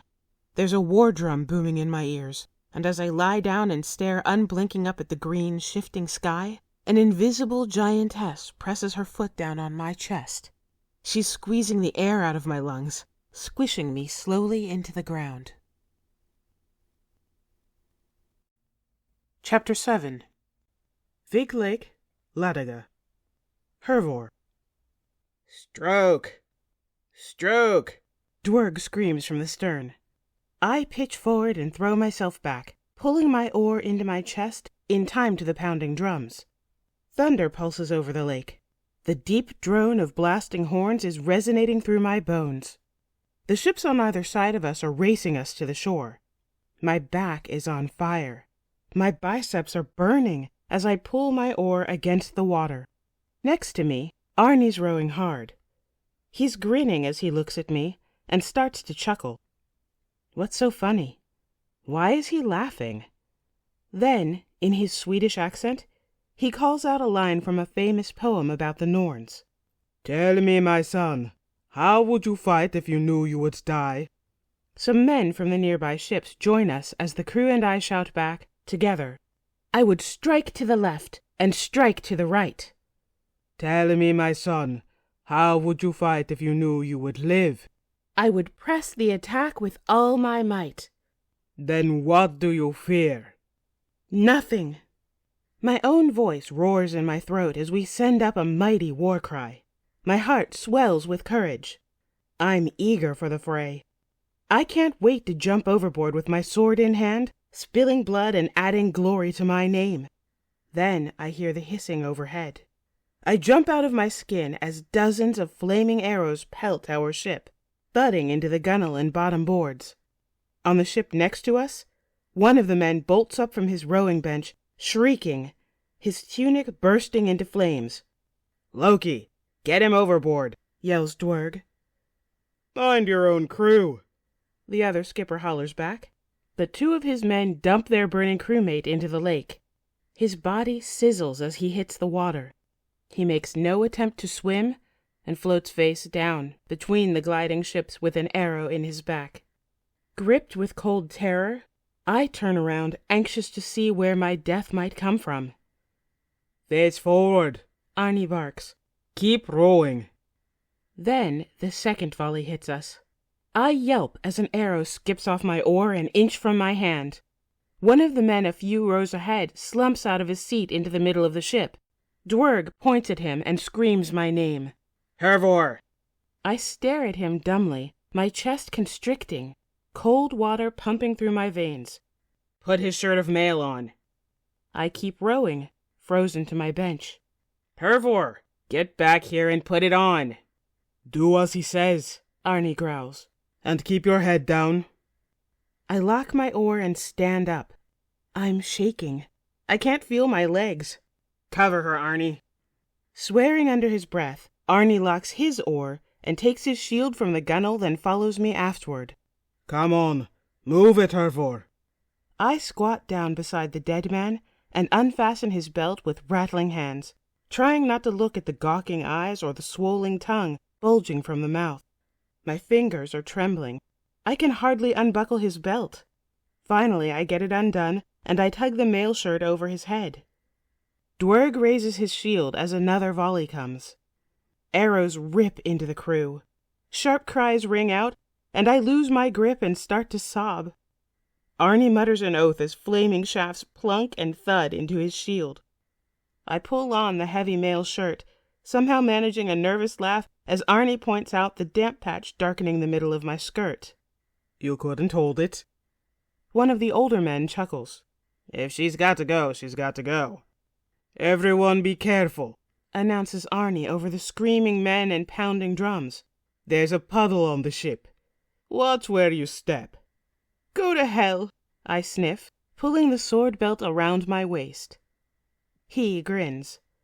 "Valhalla for me," he says. "But not today." "Prepare to land," shouts Dwerg. "Let's go," says Arnie. He drags me by the arm back up to the prow, and I can see the Finns waiting for us on the shore. Hundreds of men lined up in shining helms and mail, their yellow shields locked together, ready to drive us back into the lake. Behind them, a second line, mostly women, are knocking arrows on their bows. They're fighting for their families and their homes, only a few feet from where they work and where their children play. There'll be no retreat for them. They'll die standing their ground. "Ready in 5, 4. The crew locks their oars and my mouth turns to ash as I adjust Ollie's helm on my head and snatch his shield off the gunwale. 3, 2. I draw Asger's sword and glance at Arnie breathing slowly through his lips, his axe in hand. 1. Oh gods, here we go. My heart thumps as I leap over the side. The cold water steals my breath. I slosh toward the shore, holding my shield up and out, aching spasms shooting through my wrist and shoulder as arrows bite hard into the wood. The others are with me, charging through the shallows. Their shouts are roaring in my ears. The man next to me goes down with a splash. We rush out of the water and up the muddy shore. My vision narrows on the yellow shield straight ahead. Steel flashes in the sun, the Finns raising their swords and axes to cut me down. I raise my sword too, and a wild yell rips from my throat. I slam into the shield wall. Blasting thunder, a high-pitched ringing in my ears. Then quiet. So much movement, not a sound. Men pile up behind me, pushing me forward like a strong wave, squeezing me against the yellow shields. Too tight. Can't swing my blade. They're crushing me, dragging me under. Spraying scarlet stings my eyes, but suddenly there's room to move. I jab my sword over the yellow shields. I strike the air, then glance off something hard. I thrust again. Soft flesh. I twist the blade and give a hard push with my shield. There's a hitch in my breath. Pink mist clouds my vision as the craving awakes. With a massive surge of strength, I barge between the yellow shields, shrieking like a burning witch, my sword arm rising, falling, slashing wide. the crunch of bone, steel slicing tender meat, hot splashes on my face. The rest is all a crimson blur. I wake up to the smell of smoke, face down in the mud. I'm too weak to move. I must have spent myself completely. A woman wails in the distance. My eyes are clotted shut and I can't open them. With tremendous effort, I manage to get up on my hands and knees, choking on thick smoke. I pick the crusted globs of blood and dirt out of my eyelashes, shielding my face from the sweltering heat of the burning village. The shore is littered with bodies, like seaweed washed up on the beach. More are floating in the pink water between the ships. A few men stagger along them in the firelight, their red knives glimmering as they pick among the dead. There's movement among the slain, then a flash of steel and a sharp cry. Some ways off, Kimby is sobbing over his brother Geir, urging him to get up. But Geir won't be getting up again. Not in this world. More wailing beyond the roaring flames. Skipper Dwerg and a couple other men are marching a line of children down toward the ships. They're all tethered together on a rope. Their faces are pale with terror and streaked with tears. Then my heart stops. Heydrich? But as I look again, it's just a frightened Finnish boy. A boy who, without a doubt, has just watched us kill his father. A boy who will spend the rest of his life as a thrall, serving the Russ. Arnie comes tramping out of the woods with another man, his blood-caked axe resting on his shoulder. His head and face are smeared with black, and when he grins, his teeth look very white. He and the other man are laughing. Seeing Arnie cheers me up a little. I'm glad I won't have to look at his empty seat while I'm rowing up the river. Then I notice the blonde hair flowing from the Finnish scalps tucked into his belt. The sight of them makes my stomach flip, but I should take some too, before the others get them all. I reach for the sacks on my hip, but pause as Arnie points to something I can't see. The other man laughs even harder. This Finnish girl comes tearing out from behind one of the blazing houses. One of the Fagar boys is chasing after her. She's sprinting straight for the lake, and I feel sick because I know why. But she never makes it to the water. Arnie sticks out his foot and sends her face first into the mud. The Fagar boy dives right on top of her, and I can't resist a little smirk as the two men split their guts with laughter. Then I'm holding my breath as he pushes her skirt up past her hips. The girl shrieks, clawing the mud, but the boy cries out as Arnie twists his ear. He points down to the lake where the children are being lifted up onto the ships, then jabs his thumb back toward the tree line. Begrudgingly, the boy yanks the girl up by the hair, and I dig my nails into my palms as he drags her off into the woods. I hedge my heart with thorns. This is who I am now. This is what I came for. Arnie waves to me, then stoops down to pick up something from the mud. Hervor, he says, grinning. Look, I found you something. I stagger across the bodies toward him, and Arnie holds out a loop of braided leather on his finger. It's the girl's Cranson. I'd say you've earned this, he says. I think your father would be proud. He winks, then gives me a hard punch on the shoulder. And Angantir's daughter, he says. If you're going to go berserk like that again, let me know so I can keep out of your way. Chapter 8 Worms, Burgundy. Bells are ringing out over the rooftops.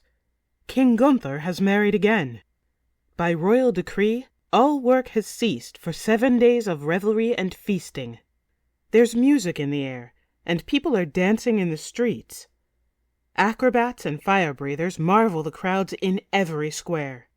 Children bicker over who will play King Gunther as they reenact his feat of strength and courage. Beer and wine are flowing from an endless fount, and from the richest lord to the poorest beggar, Burgundian bellies are swelling with harvest corn and roast pork so tender it's slipping off the bone. The trees are in the peak of their fall brilliance, and the city is a blaze of color. The walls of every temple have been washed red with blood to bless the royal newlyweds. Banners flutter from windows and clotheslines in patriotic display. Every girl in Worms has braided her hair with green and blue ribbons to welcome Queen Brunhilde. In honor of King Gunther, The men have all pinned their sleeves with patches of pink and yellow cloth. A parade of ships is rowing up the Rhine, their riggings fluttering with Burgundian and Icelandic flags, their gunwales lined with vibrant shields of every color and design. The oarsmen of every ship have painted their faces, and as each vessel passes under the shadow of Gunther's palace, loud shouts of celebration rise up from the crew. In the great hall, chieftains, kings, and warlords from all over Europe have gathered to pay homage to the man of the hour. Rumors of the deed spread quickly, but few who heard it could believe such a ridiculous lie. Gunther, defeating anyone in a contest of strength, was a preposterous notion, let alone Brunhilde, the Valkyrie Queen of Iceland. Absurd. Then the heralds had gone out, traveling as far north as Offitfjord and as far east as Arhamar, to invite pagan kings and noblemen to the wedding. And now Gunther and his new bride are being showered with gifts by a host of flabbergasted barbarians, none of whom can help but gawk at Brunhilde's height, beauty, and goddess-like physique. Spoken or unspoken, all of them agree this woman would only yield to the greatest of champions. And no matter what else has been said about him, if Brunhilde, the Valkyrie Queen of Iceland, would devote her loyalty to Gunther, then surely he will be the one to unite Germanic tribes and drive the Romans back across the Alps. Gunther is in his element.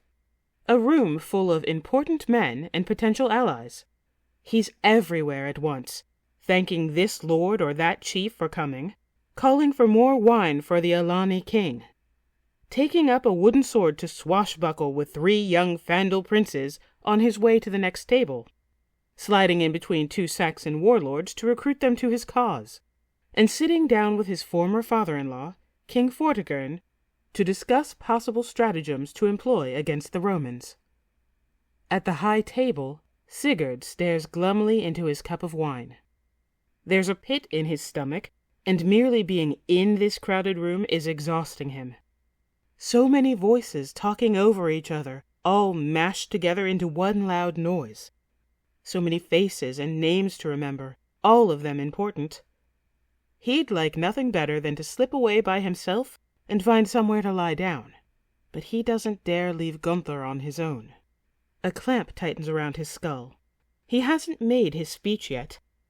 He scowls, rubbing his temples, as a Suebi chieftain spews beer out his nose as Gunther delivers the punchline to a joke over his shoulder. At his left, on the other side of Gunther's empty throne, one of the 12 stern-faced but exceptionally beautiful Icelandic shield maidens leans in toward Brunhilde. "Your husband is well liked, my lady. He seems very popular among the Germanic tribes."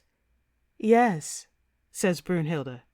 "Look at how hard he is working to gather allies to bolster his forces against the Romans, even on our wedding day.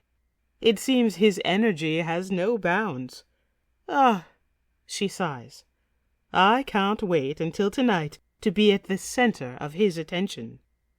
"He is a man of great charisma," says the first girl, blushing a little. "And very handsome, my lady," says another, still watching the Burgundian king. "Very handsome indeed," says a third. "And wealthy. Just look at his palace." All the shield maidens nod in agreement, and Brunhilde twists a golden braid between her fingers, grinning exuberantly. "It's Roman," she says. "The whole city is.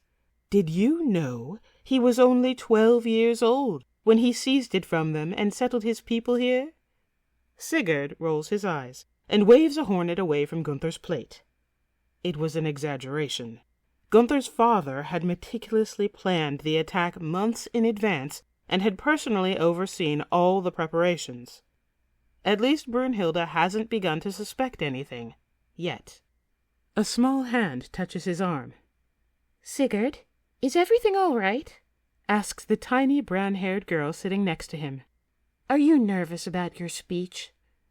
Princess Gertrud looks particularly small in the humongous throne. She's a frail creature, with a pale face scattered with the odd freckle, and brown eyes that are always partially closed. Despite having attractive parents, the girl is quite plain.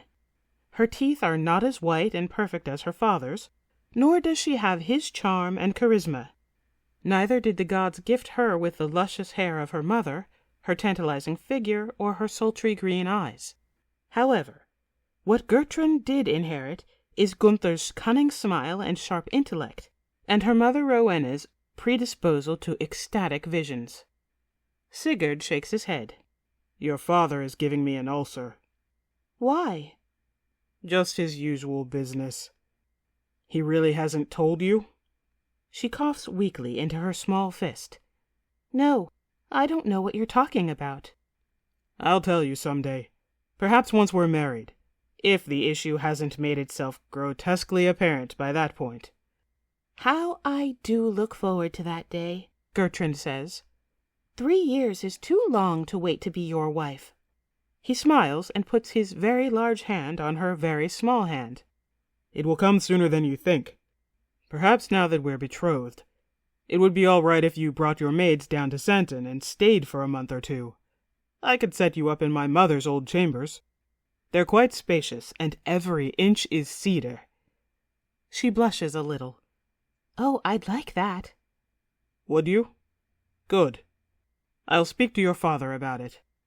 Gunther, apparently done socializing for the moment, comes around the table and kisses Gertrude on the head on the way to his seat. Are you going to give your speech now, Sigurd? He says. Everyone's eager to get on with the dancing. Oh, will you dance with me, Sigurd? Asks Gertrude. Yes, of course, he says absently, butterflies fluttering in his stomach as he fumbles for the crumpled parchment. His heart racing, he takes a deep breath and strengthens his resolve, but just as he gathers the courage to stand up, Gunther shoves him back in his chair. I know. I'll introduce you. Gertrude gasps. Father, you can't. You're the bridegroom. Oh, pish. I'm the king, and it's my wedding, and I can do whatever I please. He scoops up his goblet and swoons backward to exchange an enamored glance with Brunhilde. And Sigurd's no good at getting up and speaking before large crowds of people. He needs an introduction. Gunther's eyes bulge as Brunhilde fondly squeezes his left hand. I say, he squeaks. He gasps as she releases his crippled appendage. What was that, dear? But Gunther quickly drains the goblet and gestures for the servant to fill it up again. Gunther, you should slow down, says Sigurd. You must keep your wits about you. My wits are always about me. Yes, I know they are. I just think that with so many lords and chieftains here, and also with, it would be wise to be cautious, and perhaps not drink so much wine. You don't want to do or say anything that might... Gunther rolls his eyes. Why don't you start drinking, Sigurd? So you can relax and enjoy my wedding instead of hovering over me. You wouldn't be nervous about getting up in front of everyone, you know. I'm not hovering. I'm not nervous. Gunther clinks his spoon against his goblet. Everyone, if I could have your attention for a brief moment. The commotion dies down, and several hundred wedding guests turn to face the table of honor. Sigurd's heart throbs in his throat. Now, my daughter has just informed me, says Gunther, that it is unusual for the bridegroom to act as his own master of ceremony. But I wanted to say a few words before Prince Sigurd here gets up and says his speech. Now, most of you know of Sigurd. You've heard of him. You've heard the stories of how he's charged like a mastodon into the Romans' ranks and driven off whole legions by himself, with only the legendary sword Balmung and his unrivaled Samsonite strength. One of the shield maidens frowns and leans forward to whisper in her mistress's ear. Did he say unrivaled? Surely without Balmung, Sigurd would be no match for your husband, my lady. Of course not, Brunhilde replies. My Gunther would squash him if it weren't for Balmung. He's exaggerating, playing him up for the guests. He's terrified of public speaking. Didn't you hear Gunther say? The shield maiden snickers as she meets Sigurd's glance. What a silly fellow. Still, it does seem strange to have two heroes of unearthly might in the same place. Oh, I don't think so, says Brunhilde, smiling defensively. Stranger things have happened. Some of what you've heard seems like legend, hearsay to boost our morale and terrify the Romans. Well, continues Gunther, swilling his goblet, ignorant of the women whispering behind him. today I'd like to confirm, as an eyewitness, that every bit of those stories is completely true. In fact, the events have even been downplayed in order to make them more believable. I mean, this man, this champion, Gunther claps Sigurd on the shoulder and takes a gulp from the goblet, is such a formidable warrior that if Achilles, nay, if both Hercules and Achilles stormed into this hall right now and wrestled Balmung from his grasp, he would still overpower them both by the strength of his mighty biceps and hurl them right back out the door. Now Brunhilde is frowning too. Gunther, whispers Sigurd. What are you doing? You're supposed to be stronger than me, remember? Shush, shush, shush. I'm not finished, Sigurd, says Gunther, taking another drink of wine. And in combat, I cannot tell you personally how often he has saved my own life.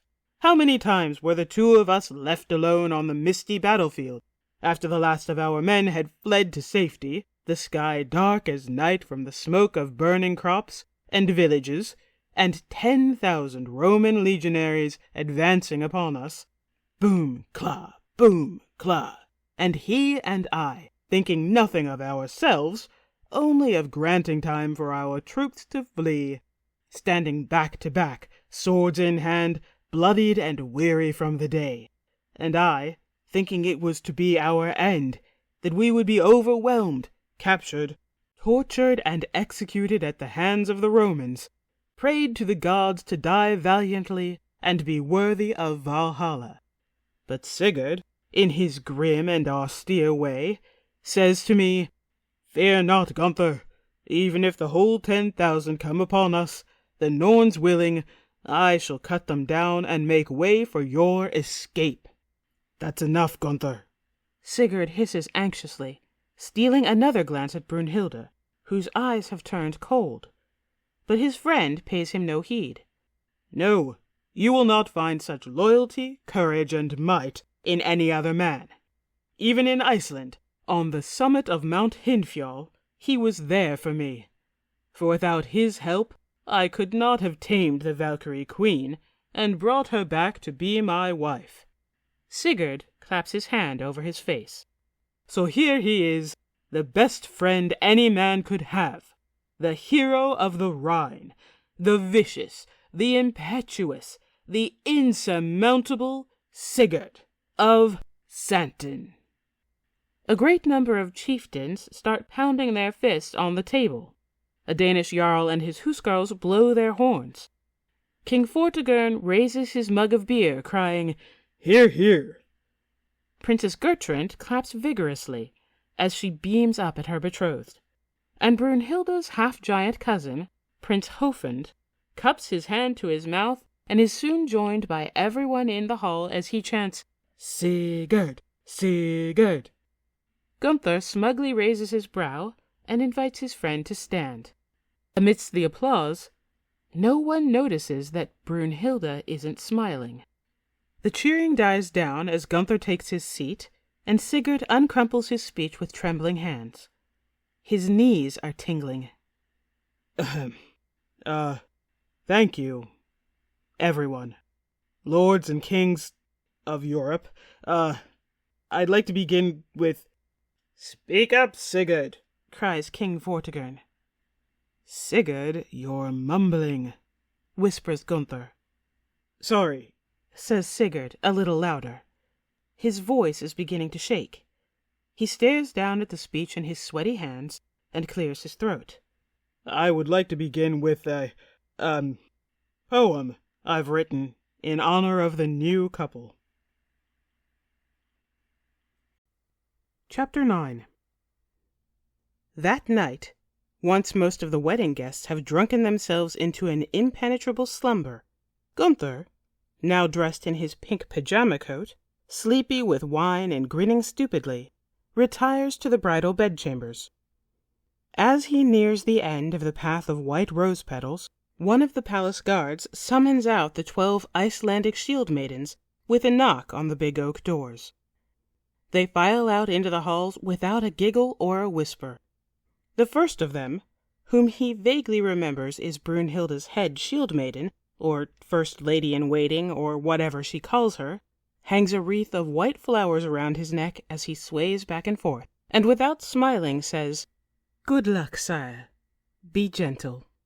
"I shall be most gentle," he says as they hurry off to the servants' quarters. Then he turns to the guards. "You are dismissed." "I'm afraid not, sire," replies the guard on his right, his gaze fixed straight ahead into the darkness of the hall. "What do you mean? I've dismissed you. You're free to go. Or did you intend to stay here and eavesdrop on the nuptial doings?" He chuckles deviously. Then, even with so much wine pulsing in his cheeks and fogging up his mind, it occurs to him that they are fully armed and on high alert. "No, sire. We've received a tip that there may be an attempt on your life by one of the tribal lords, sire." "Oh, really? Is that so? Who gave you this tip?" The 2 sentries remain silent. "Your king asked you a question. Wait. No, I know who tipped you off. It was Sigurd, wasn't it?" The guards shift uncomfortably. "And he made you swear not to tell me. Unbelievable. That scoundrel! Get out of here. Go guard the treasury or Princess Gertrud or some cart by the road. Go, before I strip you of your rank and station." Gunther shakes his head as they clamber off into the dark, then opens the big oak doors and shuts them quietly behind him. Brunhilde is reclining provocatively on the immense bed, wearing nothing but a polar bear skin. Her golden hair is loose, curling down over her naked shoulders. She paws the bedsheets with her bare foot. "Gunther, at last." Pink heat swells in his cheeks, all sense of intoxicated drowsiness now rallied into excitement and youthful vigor. "Yes," he says, "at last." "You should not have made me wait so long. I have been aching for my husband since you left me on Mount Hindfjall." "I am sorry, my love. A king's time is not his own." "Hurry, ravish me." "I shall." "Quickly." He pounces on the bed, and with one hand in her hair and the other on her hip, he seizes her and kisses her deeply. But as he slips his tongue between her lips, she turns away. "Oh, Gunther, I want to feel your power. I want to be helpless against the might of your body. Conquer me again as you did on the summit of the Hindfjall." What?" Suddenly, the bedchamber flips upside down, and Brunhilde is on top of him, holding down his hands, no longer wrapped in the polar bear skin. His heart pounds in his throat as he drinks in the sight of her. He tries to wriggle from her grasp, but his hands are encased in stone, and as the passion cools in her eyes, his excitement turns to panic. "Brunhilde." "I knew it. I thought there was something fishy about you." To his relief, she backs off the bed and turns away from him as she covers herself again in the polar bear skin. "You're not the man who won me." "I don't know what to tell you, my dear. I am King Gunther of the Burgundians. It was King Gunther who conquered you on Mount Hindfjall, and it was King Gunther to whom you said your marriage vows. I am your husband." "How can you be my husband? You are a weakling." He wiggles his fingers at his side, the gears of his sharp mind whirling. "You're right," he says. "I have only the strength of the average man. I conquered you with wit and magic." You tricked me somehow. You cheated. Well, I don't know about cheated. I merely used the resources that were at my disposal in the most viable way to ensure my triumph. But the trials were supposed to be tests of strength, and I used what strengths I have. That is what a king does, what a man does. There is no reason for you to be upset, my love. I rescued you from that volcano, and brought you back here to become my wife and live in happiness with me. Come, let us lose ourselves in passion. But Brunhilde is trembling. How could I have any passion for a man such as yourself? She says. Not only are you incredibly weak, but you are an underhanded, lying, deceitful, wicked little coward. You have shamed me. You have dishonored the sacred traditions of my ancestors. The thunder in her voice rattles the bedchambers, and Gunther remembers Sigurd's concern for his safety. He slips down off the other side of the bed and begins to move in as if to console her. His true intention to get closer to the door. Brunhilde, I'm so sorry you feel this way. I never meant to hurt you or dishonor your ancestors. I just so longed to have you as my wife. You fool, she says darkly. Such was the desire of so many champions before you, who, for their failure, I cast down to their fiery doom. If that is how I dealt with those who sought to claim me in fairness, how much greater shall my wrath be unto he who would claim me through treachery and deceit? He gulps. Well. With a squeal, he bolts for the big oak doors and wrenches them open, only to have them crash shut again. Brunhilde glares at him, her eyes cold with hate, her arms slapped across the doors, barring his escape. Where do you think you're going, worm? You think you can get out of what's coming to you? He backs away, nervously.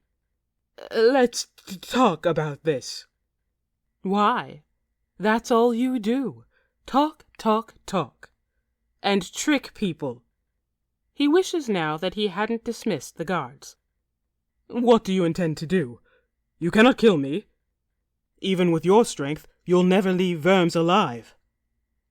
No, she says, sauntering towards him. I won't.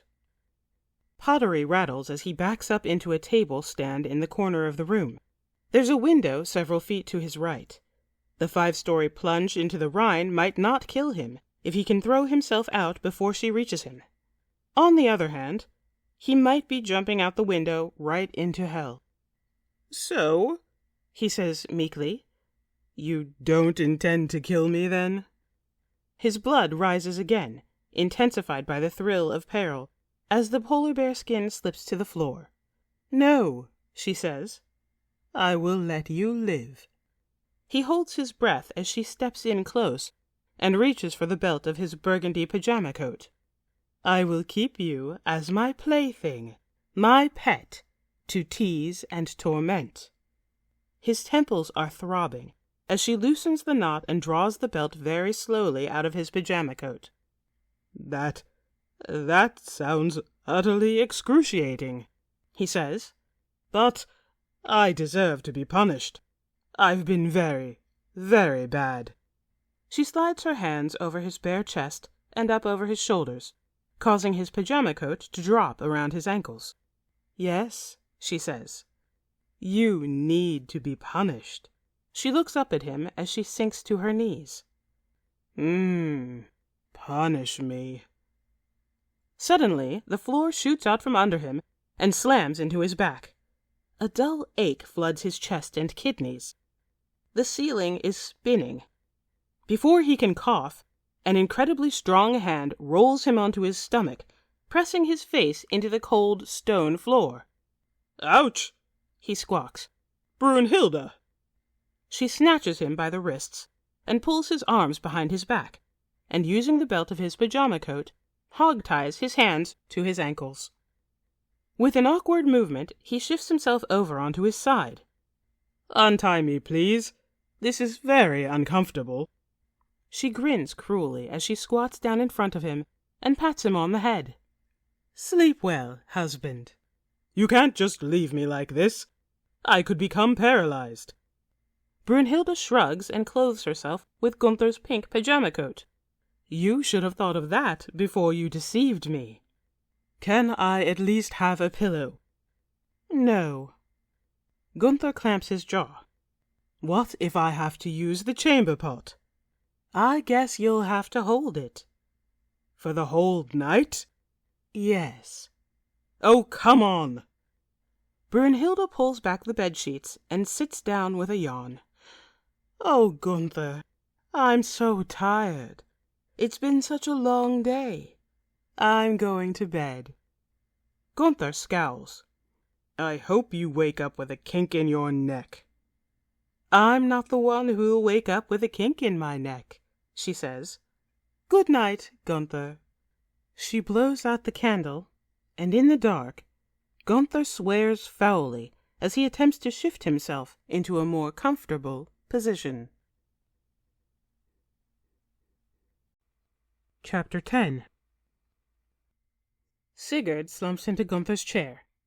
The two of them are alone in Gunther's study. "But this is fantastic news." "How?" cries Gunther, slamming his hand down on the huge oak desk. "I've never been so humiliated in my entire life." "So what? You're alive, aren't you? And your arms and legs are still attached? Praise the gods it turned out so well." He turns toward the desk and starts to pour himself a goblet of wine from a silver flagon.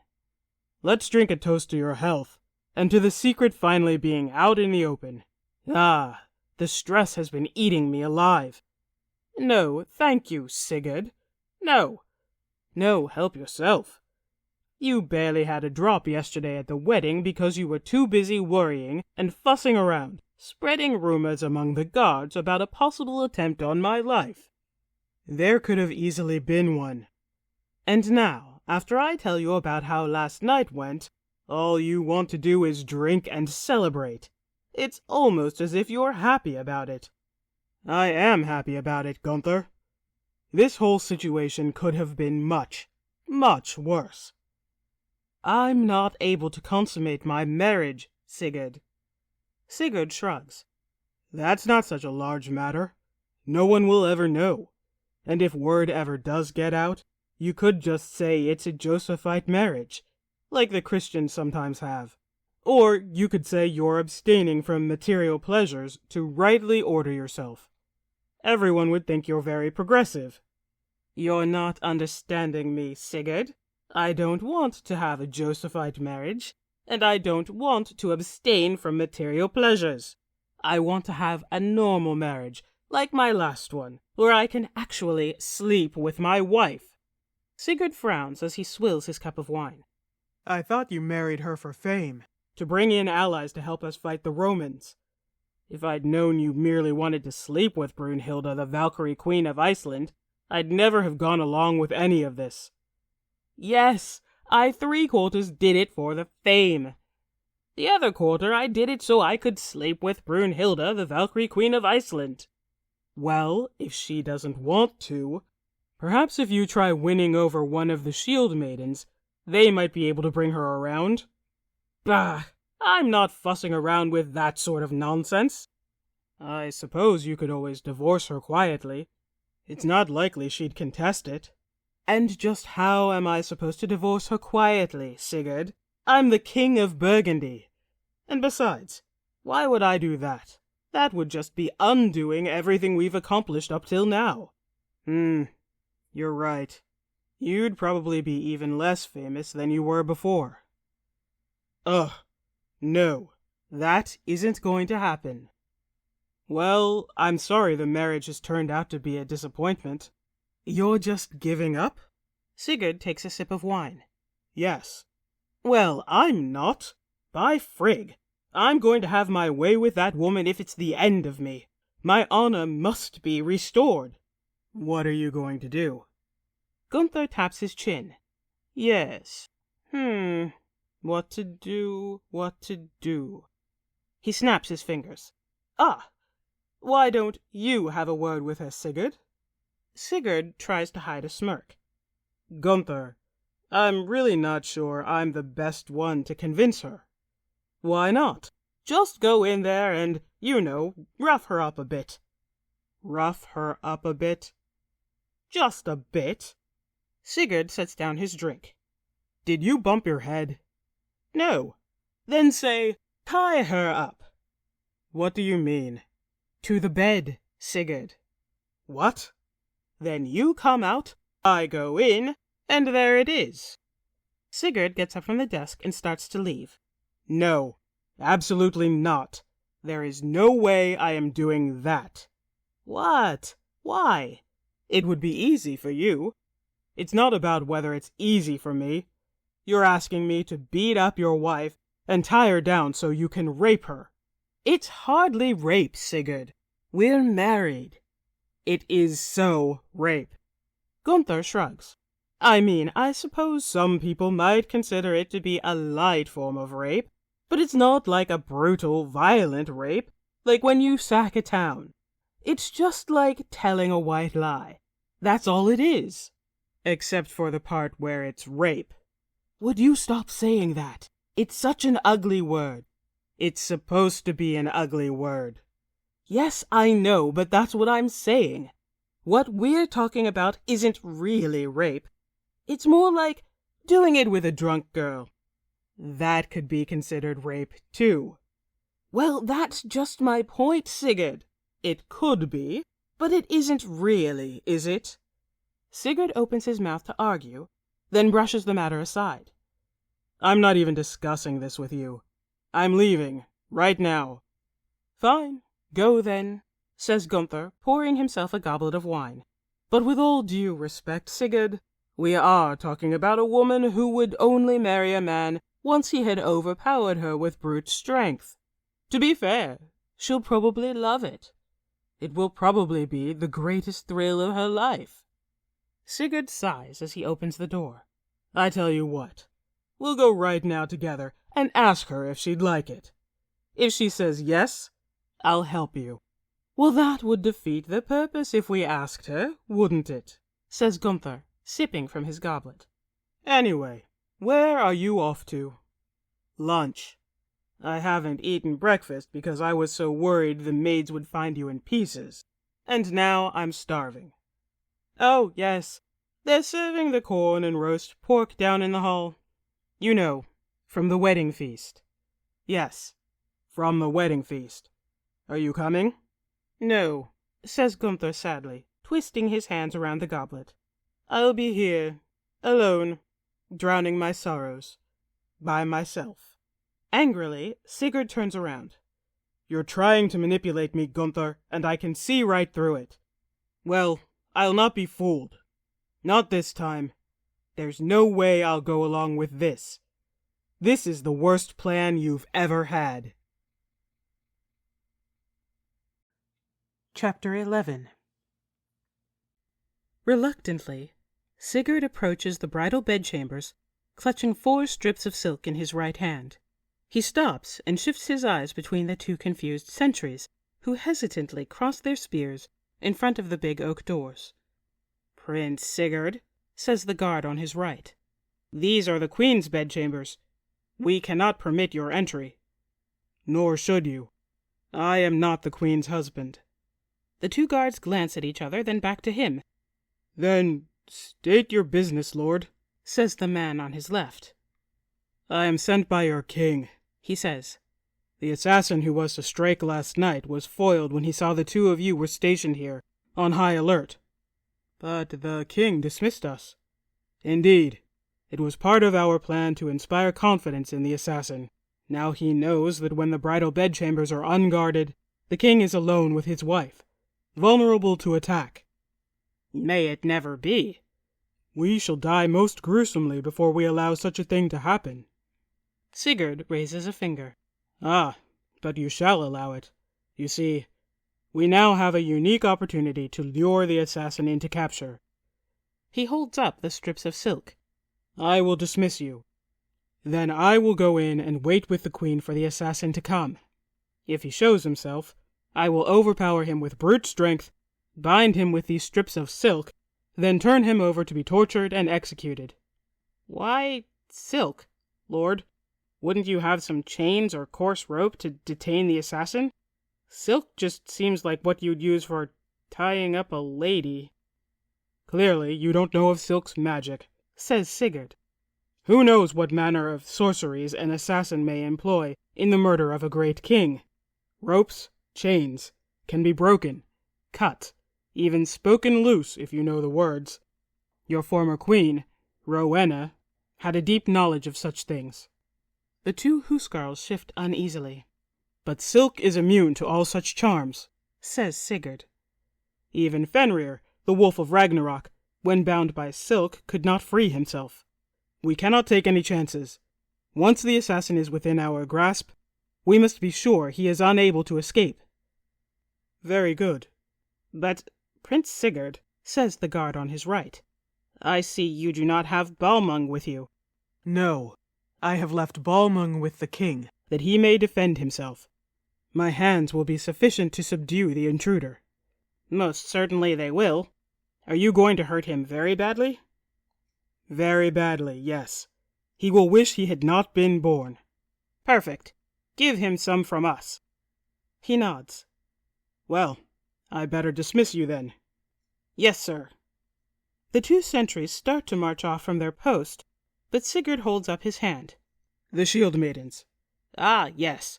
Right you are, Prince Sigurd. The man on the right knocks 3 times on the big oak doors.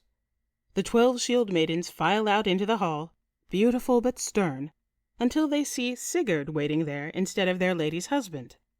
There's a gasp or two, and some whispering. Several of them glance between themselves in bewilderment, before scurrying off to the servants' corridors. The first shield maiden to the Icelandic queen, whose name he remembers is Birta, is the last to come out.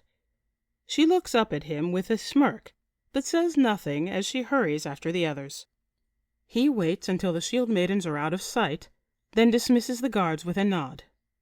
In her chambers, Brunhilde is sitting propped up on the bed.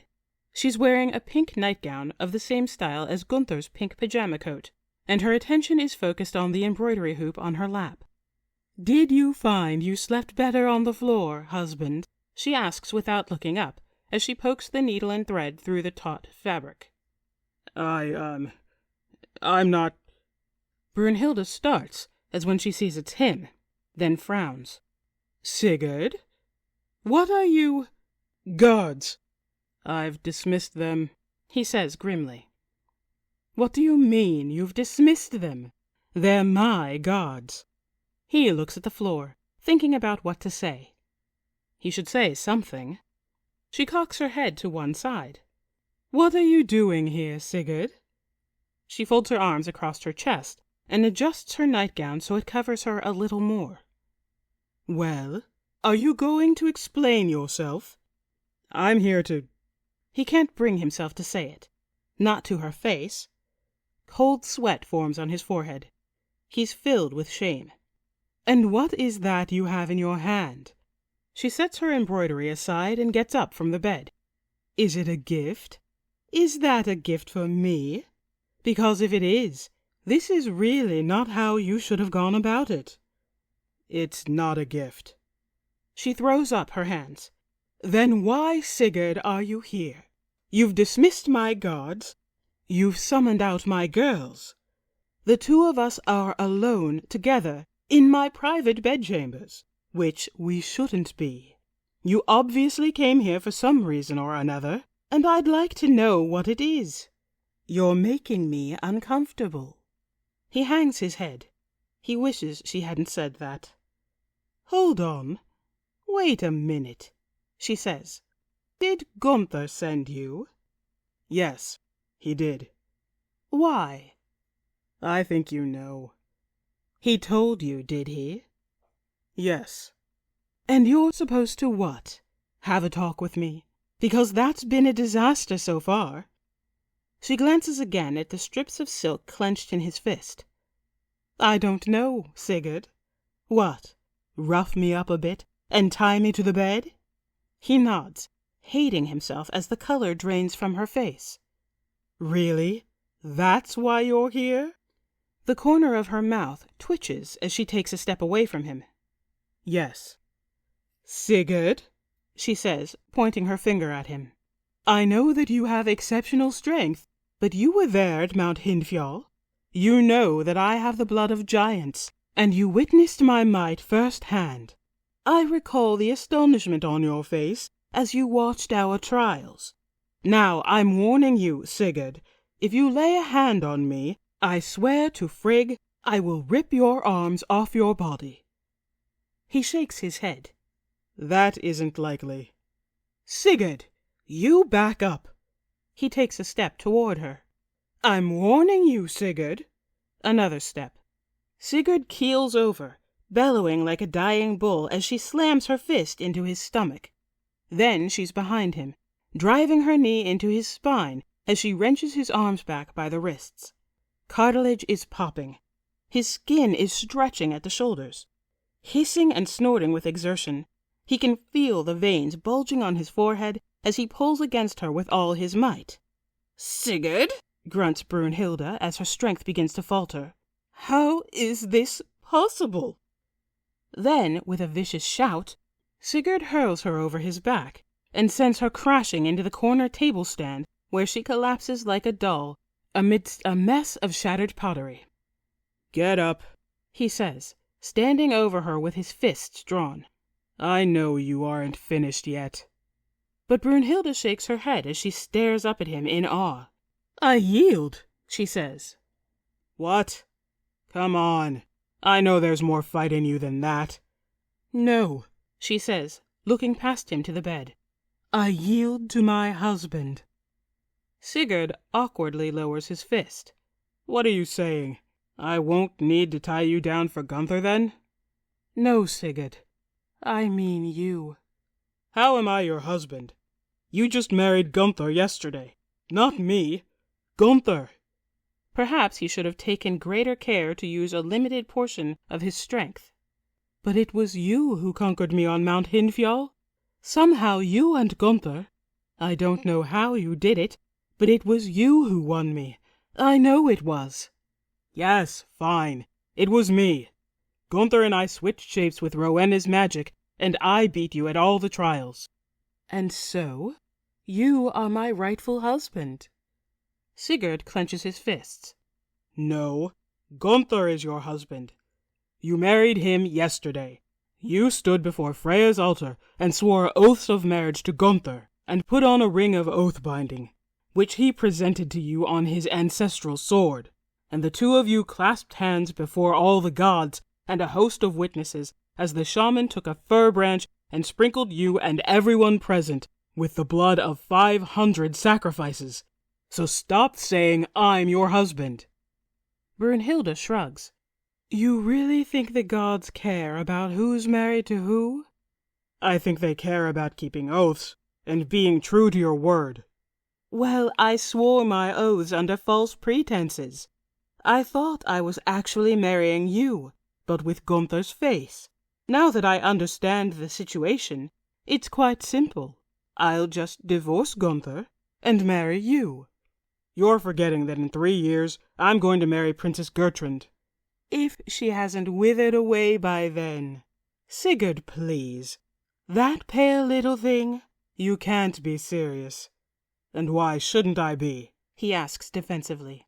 I happen to be quite fond of Gertrud. Brunhilde's face changes as a sudden competitiveness comes over her. Do you really expect that sickly creature to be able to please you as a woman? Of course she could. She's just as much of a woman as you are. Color flushes into Brunhilde's cheeks. But just think of how much more I could please you, she says, unfastening the belt of her pink nightgown. What are you doing? Stop that. She grins deviously and takes a step toward him. Don't you want to see my body? No, I don't. Oh, Loki's children, he cries, looking up at the ceiling as her nightgown slips to the floor. She throws her arms around his neck and tilts her head up as if to kiss him. "Make love to me, Sigurd," she whispers. "I want to feel your powerful body." "Enough of this!" He ducks out of her embrace, and snatching her by the elbow, spins her around away from him. "Oh, Sigurd, will you take me from—" "No!" he shouts, quickly tying the first strip of silk to her wrist.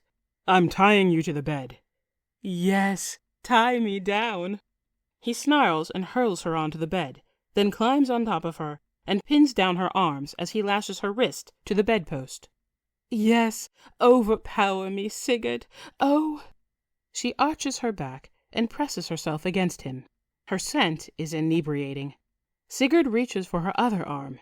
Brunhilde wraps her legs around him and pulls him closer, teasing his earlobe with the tip of her tongue as she rocks against him. "Don't you see how much I want you, Sigurd? I can feel how much you want me as well." "Stop it! You are Gunther's wife." "No, Sigurd, I am yours. Yours to do with as you please." "No!" Finished with her arms, he moves to the foot of the bed to tie her legs. He looks away as she spreads her knees apart. "I'm ready for you, Sigurd. I'm burning for you." Of the trials he's faced with this woman, this is by far the most difficult and the most perilous. Grabbing her ankle, he drops out of view over the foot of the bed and reaches behind his head to tie her ankle to the post. His breath is quivering. One more, he's nearly done. He crawls to the final bedpost and reaches up for her other leg. She extends it for him, stroking his hand with her foot. "Hurry, Sigurd," Brunhilde moans. "I want to feel you." She gasps as he yanks the last knot tight. Finished at last. Gods in Asgard. He stands and splashes his face with water from the wash basin in the corner. Taking a deep breath, he slicks back his sweaty hair. And Gunther said this would be easy. He hadn't counted on this woman's wiles. He glances smugly at Brunhilde out of the corner of his eye. It's been a test of a very different kind of strength, but he's conquered her yet again. "Sigurd," she says, more soberly now, "you really aren't going to sleep with me?" "No." He feels a pang of guilt as her grin fades into a hurt expression. She's made every effort to seduce him, and he's rejected her again and again. What he says next makes him feel even worse. "And now I'm going to leave. Gunther can do whatever he likes with you." Brunhilde scoffs. "You really think that because you've tied me up, I'm going to just lie here and let the worm have his way with me? Just who do you think I am? 100 chains couldn't hold me down." She tries to wrench her arm from the bedpost, but to her astonishment, she is unable to tear herself free of the silk bindings. What have you—" She wriggles desperately on the bed. "What is this? What have you done to me?" "Clearly you don't know about the magic of silk," he says grimly. "No," she cries. "Sigurd!" She makes a final attempt to escape, but even with her exceptional Valkyrie's strength, her efforts are futile. Her face pales with fear as she realizes that she is now powerless to fend off even a weakling like Gunther. "Sigurd," she pleads. "Don't do this. Untie me, please." He shakes his head. "Please, Sigurd." Her blue eyes fill with tears. "The two of you have outsmarted me at every turn. I've been nothing but a victim to your schemes and lies. I yield. I shouldn't have treated Gunther the way I did. I won't do it again, I swear. Just untie me, please." "I'm afraid I can't do that." "Gods, Sigurd, I'm the Queen of Iceland. You can't do this to me." "I'm sorry." He puts his hand on the door. Wait, Sigurd. I accept that this is how it has to be. But please, as my rightful husband, you should be the first to have me. Gunther can do whatever he wants with me afterwards, so long as you're my first." Sigurd snorts in disbelief. "That isn't going to happen." "You don't understand. Once I'm no longer a virgin, I will lose my strength." Sigurd turns away from the door. "You would be like a normal woman?" "Yes." That would be a great relief. While Gunther is neither a gifted warrior nor especially strong, a normal woman is not likely to pose any serious threat. At least not in comparison to a raging Valkyrie with superhuman strength. "But why should it be me?" he asks. "If Gunther's going to come in here and have his way with you, you'll lose your strength anyway." Her nose wrinkles in disgust. "If that fiend robs me of my maidenhood and sacred strength, I swear before Tyr and Odin that I will make it my life's purpose to kill him and that little wretch, Guttrand. It may take me a day, or a week, or a year, but I promise you that from the moment you leave for Xanten, they will never be safe again." He swallows hard. "And if I sleep with you?" She grins a little. "I will always hate Gunther and wish him ill, but if you sleep with me before he does, I swear I will not kill him or Guttrand. Please, Sigurd, grant me this small victory. Let me know my true husband. It would do much to restore my honor." "And you swear you won't divorce Gunther?" There's a brief flash of irritation in her face. "I swear I won't kill Gunther or divorce him." "What will you swear on?" "My honor as a Valkyrie." "All right," he says nervously, fumbling with his belt. The pit in his stomach is back again, and the iron band clamps tighter than ever around his skull. "We'll have to be quick." Chapter 12. Lake Ladoga, Hervor. The days have burned by. All summer long we fought and raided, and as we sail south across the vast freshwater sea of Lake Ladoga, it's a relief to see the high towers rising like spears from the gray mist. Our Finnish captives hiss and scowl. We've come to the land of their hated foes, Gardariki, kingdom of the Russ. "You see those towers?" Arni says as he chomps into a green apple. "That means we're getting close to the Volkhov River. The Rus built many forts and towers around the mouth of the river after Sigurlami kicked out the Finns. The city we're going to now, Aldega, used to be Finnish. Now it's full of Finnish thralls." I look up as the wind snaps in our orange sail, and my heart swells with pride. My great-grandfather was the king of this land. He united the Rus and waged a great war against the Finns, drove them back into the tangled bogs and forests of Ladoga. Those towers are protecting his legacy, the legacy he wrote in blood with Tyrfing. The lands along the Volkhov River are lush, well-watered lowlands, with plenty of open space for crops and pastures. There are many farms along the river. There's a mill or a barn nearly every mile, peeking over the tall cornstalks, and I always see sheep or herds of cattle grazing in the fields. And the towers. There's always at least one tower in sight. The towers are built square with stacked interlocking logs and are at least 30 feet high. Each farm must have its own tower to defend its lands from raiding Finns.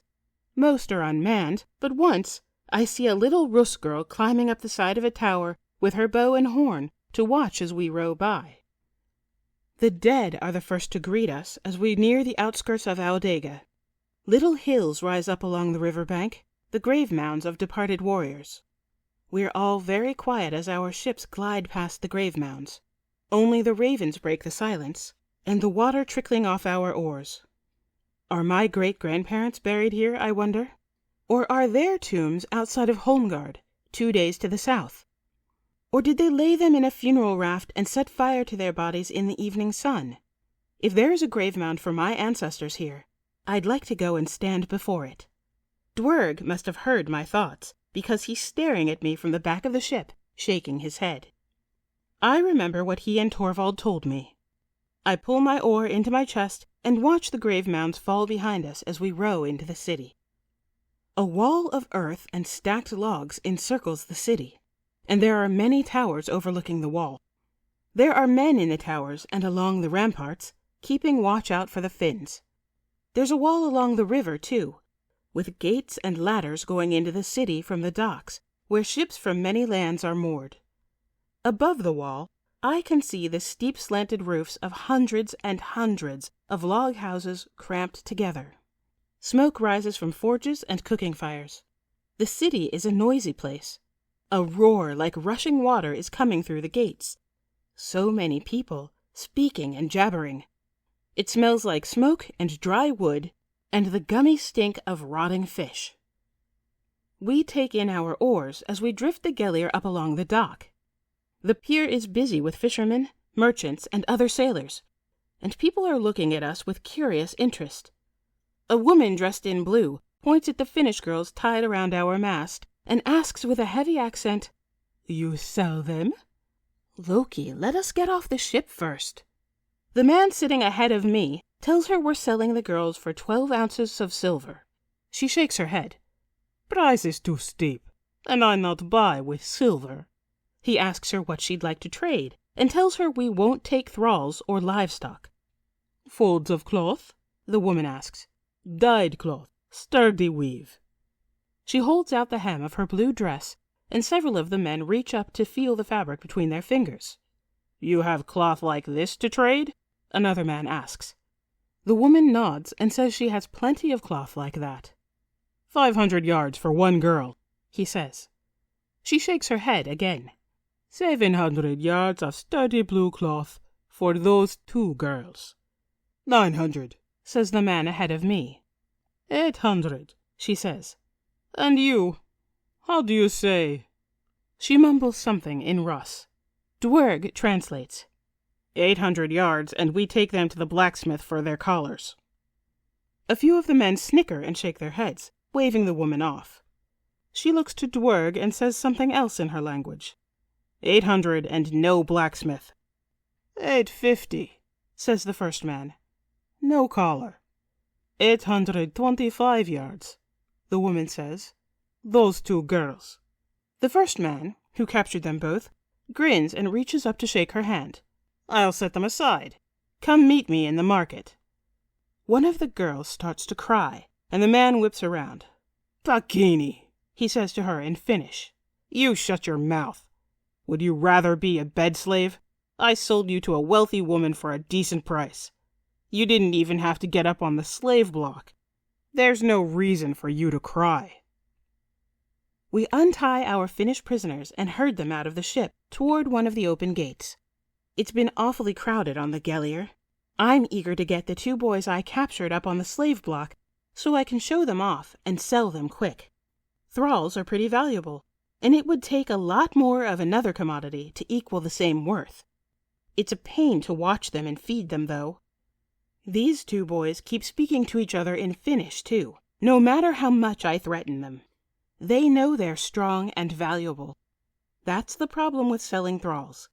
You can't so much as punch them in the mouth without worrying about whether you'll knock out a tooth or bruise up their face before you take them to the market.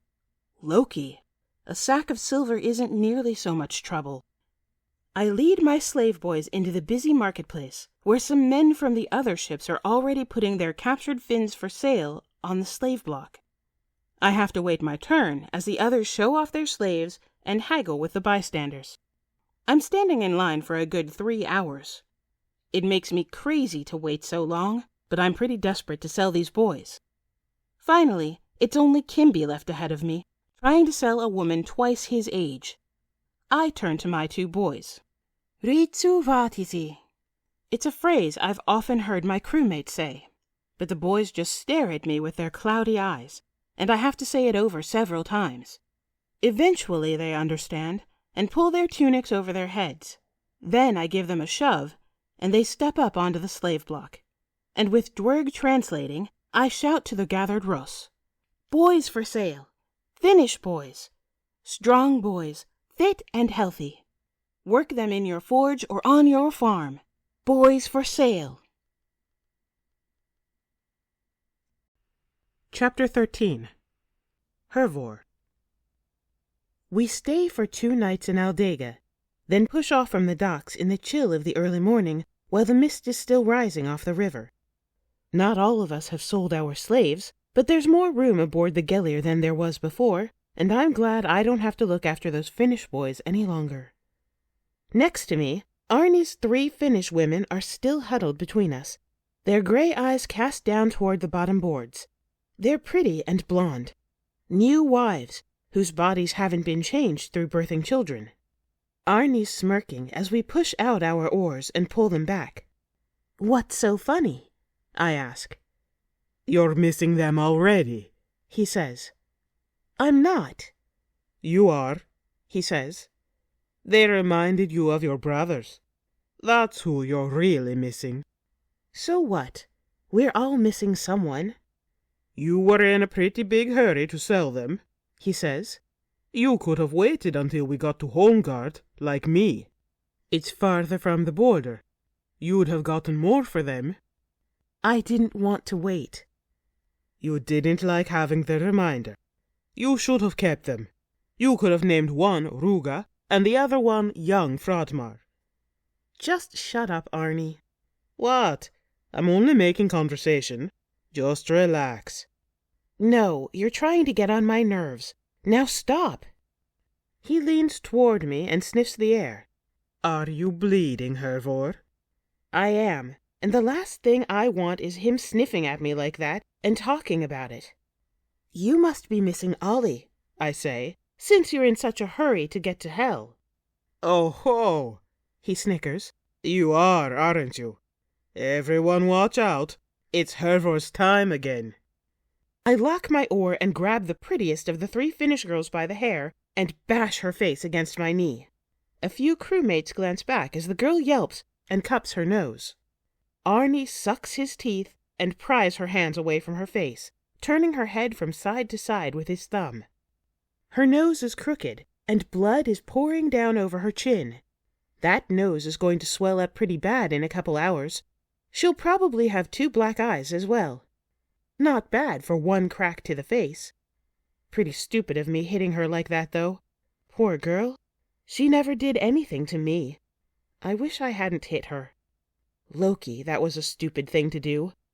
I should apologize. I should apologize to the girl, too. "Sorry," I say quietly as I start to row again.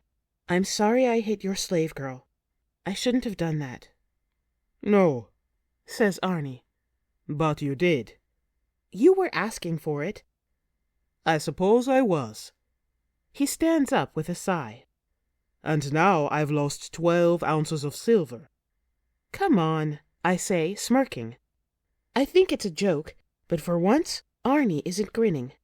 He slides his knife out from his belt and cuts the girl's throat. "Arnie, what are you doing?" The other women start wailing and jabbering in Finnish as the girl jerks and shudders between them. "No one wants to buy a slave girl with a smashed-up face," he says. He gives the girl a hard shove right across my lap, and she tips over the side into the river. My heart catches fire as I watch her float downstream in a cloud of red, swept aside by the rising and falling of our oars. "Arnie," I say angrily, "there was no need for that." But he sits down in silence, wipes his blade, then starts to row again. "Arnie!" "What?" he says. There's a sharpness in his gray eyes as he looks at me. "Are you serious, Hervor? You go on and on about Tyrfing and how your father is Angantyr Arngrimsson, and you're going to get upset because I sent one poor Finnish girl to see hell a little early? Don't make me laugh." I clamp my jaw. "You're right," I say after a moment. "I don't know why I care. I guess I'm just feeling pretty emotional. It's my time, like you said." Arnie grimaces. "Okay, Hervor." The 2 remaining women are still mourning loudly for their lost companion. "Gods, can you tell them to shut up?" I say. "They're going to make me cry." "Retaio," he snaps. "Enough already." The 2 Finnish women quiet themselves, but tears still drip down their cheeks as they stare into the bottom boards. One of them moves her lips in silence, praying to their wild gods, speaking a curse over the ship. But I'm not afraid of curses. I was born into a curse. Chapter 14. Hervor. When we row into Holmgard, the stars are out, and the sky is the color of wine over the city. It's a busy trade port, and the harbor is crowded with ships from all over Midgard. It takes us a while to find a place along the docks to moor the Gellir. "We'll meet you in the marketplace at noon tomorrow," Torvald hollers as we row past. "Don't cause too much trouble." Dwerg nods and waves. We're the last ship in the fleet, and we have to row further into the harbor than any of the others to find a mooring. Dwerg twists around as we pull in the oars and drift the ship along the dock. We can't see the crew behind us. Bah, He says dismissively. who wants to get sloshed at the mead hall? Kimby? Yes, good. Anyone else coming? There's a few grins and chuckles from the crew. Arnie raises his hand. "I'm going to stay behind and watch the ship," He says. "in case anyone tries to beat up my slave girls." He's grinning as he says it, but no one laughs, and I get a couple looks. Someone going to stay behind with Arnie? Asks Dwerg. Hervor? I shake my head. Another hand goes up, belonging to another man. That's good. 2's enough. Let's go. As we all climb out onto the dock, Dwerg comes up beside me. You remember what Torvald told you? Yes. He claps his hand on my shoulder, and we head into the city. The nights have been getting colder, and I'm glad to step out of the chilly streets into the smoky mead hall and feel the warmth of crackling fire pits. Men and women are sitting on benches and standing around the wall, talking and laughing. In a dim corner, a gray-haired woman pounds a skin drum. A group of men tap blocks of wood and prance their fingers along their flutes, and a slave girl sings in Ross as she strokes the harp. Red meat sizzles on the grill, licked by the open flame, and the air is laced with the sharp sweet scent of mead. There's dancing, gambling, arm wrestling, boasting contests, and storytelling. One of my crewmates points to a corner where some Russ are playing knucklebones. I have little interest in wasting my new wealth on games of chance. I accept a horn of mead from a thrall maiden and go instead to where onlookers are gathered around a game of Sneffeltaffel. The players are a burly man and a slender woman. The man scratches his brow as he considers his next move, while the woman watches him with a smug look on her face. She's wearing a dress of fine green cloth, and her dark hair is streaked with silver. "Kato Vegavet?" I ask, taking a sip from the horn. "Who's winning?" The man next to me chuckles at my pronunciation and answers me in the Nordic tongue. Sifka, he says with a heavy accent. as usual. She is our queen, and no one is better at this game than her. They say some nights when the moon is dark, Odin flies into her bedchambers in the shape of a raven, and the two play Sneffeltaffel by the fire while her husband sleeps. I'm sure they're not just playing Sneffeltaffel. Neither is anyone else. And now everyone thinks Prince Raulog is the son of Odin. He is very wise. The people want to make him king.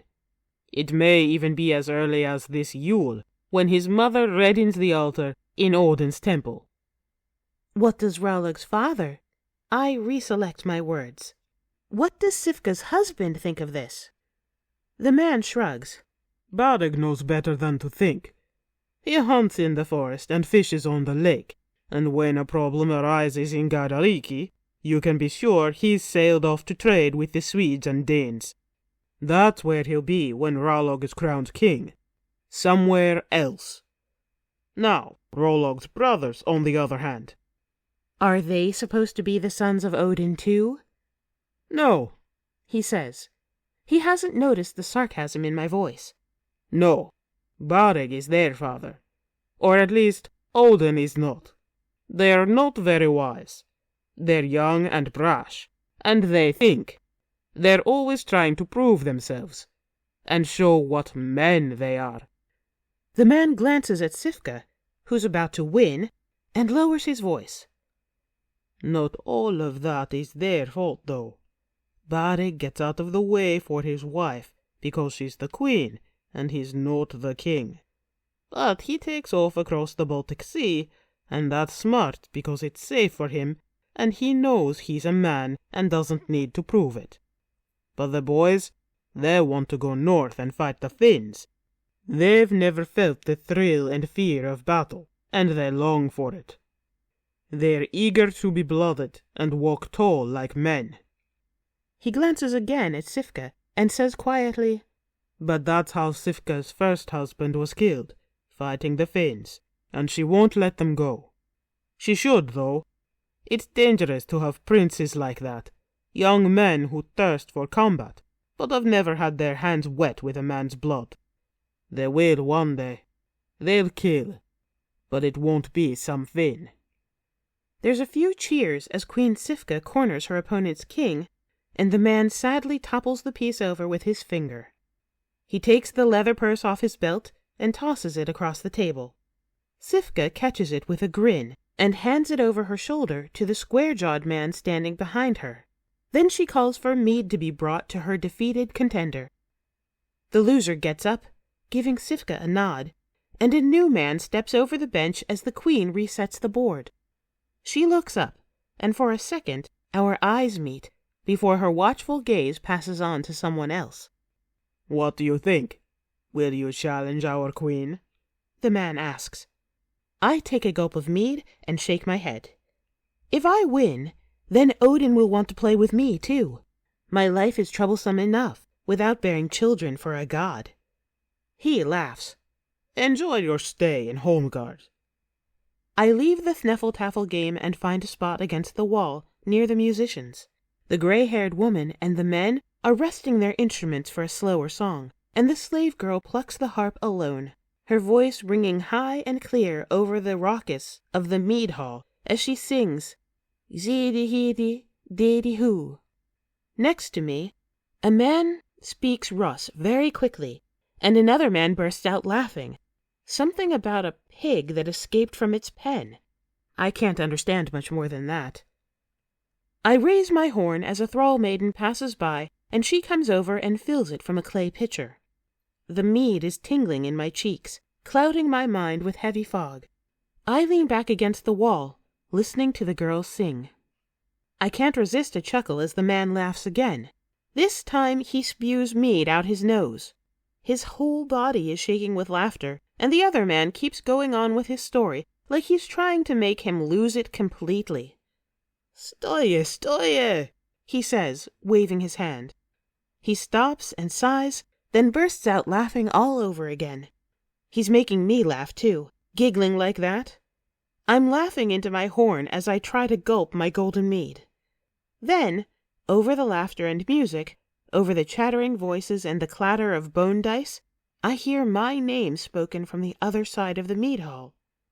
Then I hear my father's name. Then his father's name. Then my grandmother's name. I bolt up from the bench.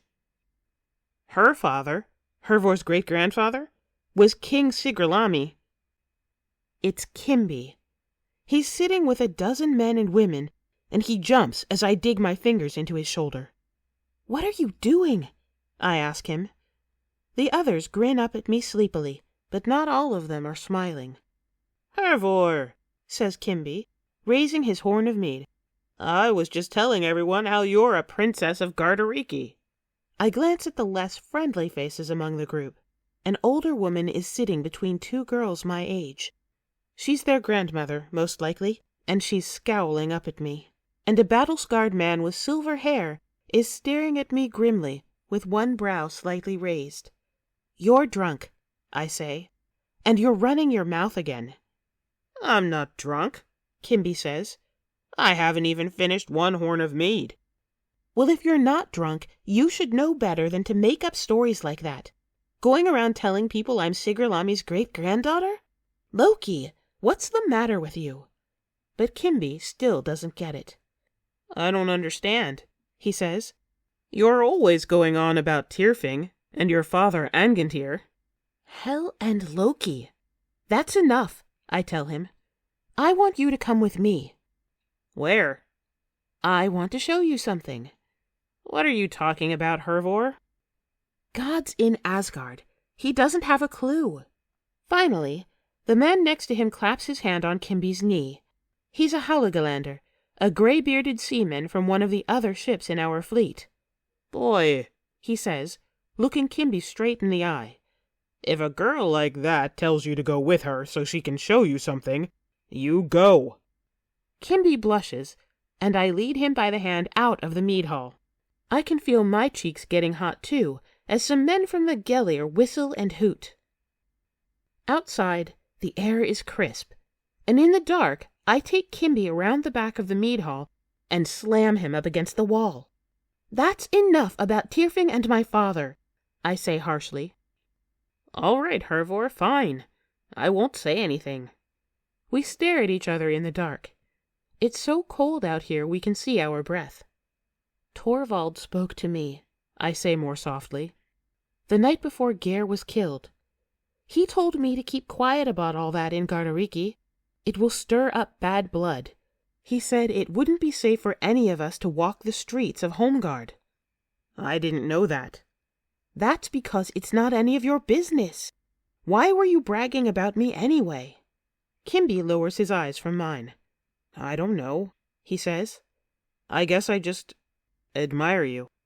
Is that what you were doing while Ollie was trying to come up my dress? Admiring me? Kimby flinches, and I feel a pang of guilt. I've been too hard on him. Look, I'm sorry, I say. So you admire me. What does that mean exactly? He's got his courage now, and he looks me in the eye. You know what it means. I do my best, but I can't resist a snicker. Gods, Kimby, you're like my little brother. His face flashes with indignation. Then Kimby shows me what a man he is. He seizes me by the shoulders, spins me around, and shoves me up against the wall. Your little brother? He says, and then he kisses me. I've been kissed before.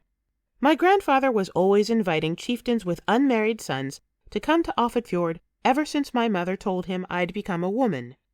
I sent most of my suitors home with cracked teeth and broken noses, but there was one young man who wasn't like the rest.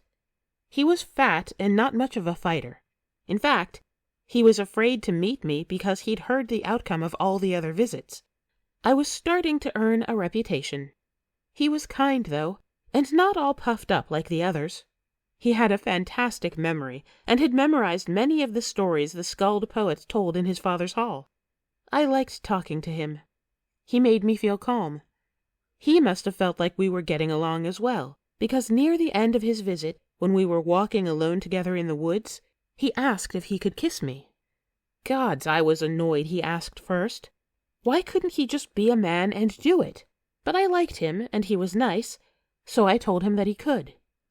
He told me after he'd never kissed a woman before, but that was clear enough to me. He'd pushed his lips against mine, and if that was all he'd done, I might have married him. But then he started opening and closing his mouth like the trout I'd caught earlier in the stream. Loki. I had to crane my neck to try and fit my lips to his, but I couldn't match his rhythm. It was so awkward my skin was crawling. I was afraid it was my fault. I was worried he'd think I was bad at kissing, but when he pulled away, he was grinning like he loved it. I saw him differently after that, and when he tried to kiss me again, I lied and told him I didn't want to get carried away, and that we should wait until we were married. But I knew I couldn't marry him, not after a kiss like that. And when he left, and my grandfather asked me what I thought of him, I lied again. I told him he was kind enough, but that I'd never be able to respect him because he wasn't a warrior. I always regretted saying that. It's strange to think how different my life might have been if that kiss hadn't been so disappointing. But the kiss Kimby gives me isn't disappointing. Kimby takes my breath away. He makes my heart race and sends little shivers over my whole body. He grabs my hips and pulls me close as he presses up against me. I throw my arms around his neck. He makes me forget he's younger than I am. I can taste the mead on his lips and smell it on his breath. The sharp, sweet scent of fermented honey. It's intoxicating, making me crazy. He slips his tongue into my mouth, and our tongues are chasing each other, entwining together. A warm tingle rises into my stomach. His hands are moving over me, caressing me, exploring me, rough and gentle at the same time. I can feel how much he wants me. Gods in Asgard. Any man who kisses me like that can have whatever he wants. Din jævla drittsekk, I whisper. My voice is shivering. Kimby grins. I shut my eyes and lean forward, and the high fire dances and flickers across the sky as he kisses me again. Chapter 15. Hervor. The next morning, we're setting up in the marketplace, and once again, Arnie is getting on my nerves. We're walking in single file along the dock up to the market gate, and it's a bit of a journey because of how far down we had to moor the Gellir. People are crowding the docks, and I'm walking along the edge, right next to the ships, with a sack of wool slung over each shoulder. They're quite heavy and cumbersome, and people keep bumping into me, so I'm trying to watch my footing. Arnie's ahead of me, herding his Finnish girls on a leash. Under his arm, he's carrying a small strongbox of Finnish jewelry, over which he fought 5 men by himself. He's been gloating about it ever since, but that isn't why he's getting under my skin. Not for the first time, Arnie stops, turns around, and grins. "Arnie!" I snarl, staggering forward as the man behind me bumps into me. "Quit stopping!" "Hervor!" the man behind me growls. "It isn't me." Arnie puckers up his lips, then keeps moving. "Loki." We finally make it through the gate into the marketplace, and I drop the sacks of wool next to the covered booths Torvald secured for us from the trade guild. There's 1 booth per ship, but not all of us are selling wares. I, for one, am eager to spend some of the silver in my purse. Arnie's gone off to show his girls at the slave block, and I watch Kimby set out some extravagant pottery and a fine pair of drinking horns, each elaborately etched with a reindeer prancing around a naked river spirit. I ask him if he wants to look around with me. Kimby places a sax knife with a Finnish design engraved on the blade between the 2 horns. "I can't," he says. "I have to watch my treasure." "Can't you get someone else to watch it?" "No, they won't care as much as me, and won't bargain as well for the better profit." "We could sneak off somewhere for a bit." He blushes and tries to hide a smile. He wants to, but he's hesitating. "If you have to think about it that hard, then you're obviously not that interested." "What? I'm interested. I'll go with you." "I don't want you to come anymore," I say acidly. "Stay here and peddle your junk, since that's what you'd rather do." Kimby throws up his hands. "I don't understand. What did I say?" "It doesn't matter. I'll just go by myself." "I said I'll go with you." "And I said I don't want you to." "Hervor." "Just let her go," the man next to him says. "When women get like that, it's best to just do as they say." Loki men are stupid. I give up and head off without him to look at what the merchants are selling. We've set up next to the blacksmith section, and heat blasts my face as I pass the forges. Most of them are making horseshoes and plowshares and other tools for farming. The sight of them makes me homesick. My brothers will be helping Frodmar with the harvest now, working from sun up to sundown with the thralls to reap the fields and bring the crops into the barns. I brush the thought aside and move on to the more exciting wares. Fine swords are on display with sax knives, spearheads, and axe heads. The smith watches me with his big arms folded across his apron as I look over his handiwork. I love the look of those sleek new swords. They're so clean and polished, and deadly sharp. Every night I oil Asger's sword and polish the blade until it's like staring into water. But the blade is chipped and full of nicks from biting mail and bone. I pick up one of the new swords, and right away I'm disappointed. The grip fits nicely in my hand, but the blade is poorly balanced compared to what I'm used to. To be fair, it's a decent enough sword, but Asger's sword is Frankish steel. "You'll not find a better weapon than what's crafted in a Frankish forge," he told me once. "Unless it's made by dwarves with magic." What I really need is a new pair of shoes. The shoemakers are next to the leather workers, and this part of the market is thick with the smell of smoke and leather. Saddles and vests hang from the booths, with gloves, purses, belts, and harnesses. I've picked out a pair of turn shoes that I like. They're made of reddish-brown leather. They're loose and comfortable, and go up a couple inches past my ankles.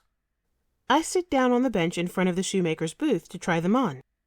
Nice turn shoes, a man says. It's Skipper Dwerg. You like them? I ask, fastening up the leather laces. I like them. Can you help me haggle? Dwerg looks at the shoemaker. Wakoliko suggesti. We reach a bargain, and after I hand over my silver, the shoemaker pours a horn of mead to celebrate the sale and drink a blessing on my shoes. Have you found anything you like? I ask as we leave the shoemaker's booth. Dwerg shrugs. A few things. Tunics, trousers, some nice dresses for the girls for a better price than I'd be able to get in Lofoten. But we've been saving our silver to buy a second farm. I think with this year's raid, we'll have enough. We'll see what the wife says when I return to Fagar. We wander into the section of the marketplace where the silversmiths, goldsmiths, and craftsmen are displaying jewelry and fine carvings. Merchants smile and dangle earrings and hold up necklaces trying to catch my eye as I pass their booths. Some are women dressed in rich clothing, their fingers glittering with rings as they model their wares. All of the craftsmanship is incredibly fine. Intricate workings of gold and silver, set with pearls and precious stones. What riches you could carry off if you could sack a place like Holmgard. The Finns know it. The Swedes know it too, but even they aren't foolish enough to try. It would not be wise to cross the Russ. There are not many realms in Midgard that can boast the same might as Gardariki. A troop of a dozen huskarls with blue and white shields are moving urgently through the marketplace. One of them bumps against me and nearly knocks me down. Fy fan, watch where you're going. Prostiemi, he mutters without looking back as he squeezes through the crowd. Hervor, look there, says Dwerg, his eyes lighting up with greed as he points to a booth. I've seen such works once before. Oh, it is a rare thing to find this far north. Egyptian gold. Egypt? A land far to the south where they have no winter. It's so hot there that they have oceans of sand instead of water, and the rich people who live there lie around eating grapes all day while their servants fan them with palm branches to keep them cool. It's part of the Roman Empire. Are these people from Egypt? Dwerg chuckles. No, Hervor. As I try to imagine how a ship can sail through sand, I follow him to where 2 men and a woman are sitting behind a booth of jeweled trinkets. The woman's hair is dark and curled, and the men have long mustaches that droop past their chins. 2 green shields are hung up in the back of the booth, each with a yellow sun painted on the boss. One of the men gets up to greet us as we approach. Prosjuvi. Balkano, Dwerg replies. What good odjesi? Where are you from? The man makes a lengthy reply, and he and Dwerg converse for a while. He tells me that they're from Oyam, the kingdom of the Goths. Their land is directly south of Gardariki, he says. They came north on the river network. They have a great city there, Arhemar, on a river called the Dnieper. That's where their king's palace is. Who is their king? Dwerg asks the question in Russ, and from the array of jewels I select a pair of turquoise earrings shaped like tears. A warlord called Alaric, says Dwerg. Never heard of him. The other man smiles and holds up a mirror as I take out my bone earrings and try on the turquoise ones. The woman is staring at me. They say he is planning to make war with the Romans. That's ambitious, I say, more interested in how these earrings bring out my eyes. My mother was right. I could have had any man I wanted. I still could.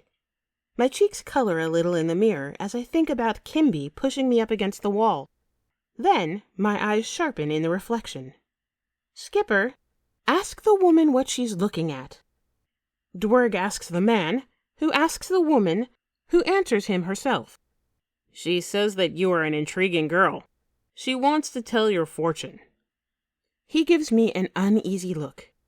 Be careful, Hervor, he says. It's better not to know what doom the Norns have spoken for us. I ignore him and extend my hand to the Gothic woman, and Dwerg shakes his head and examines a golden cat with jeweled eyes.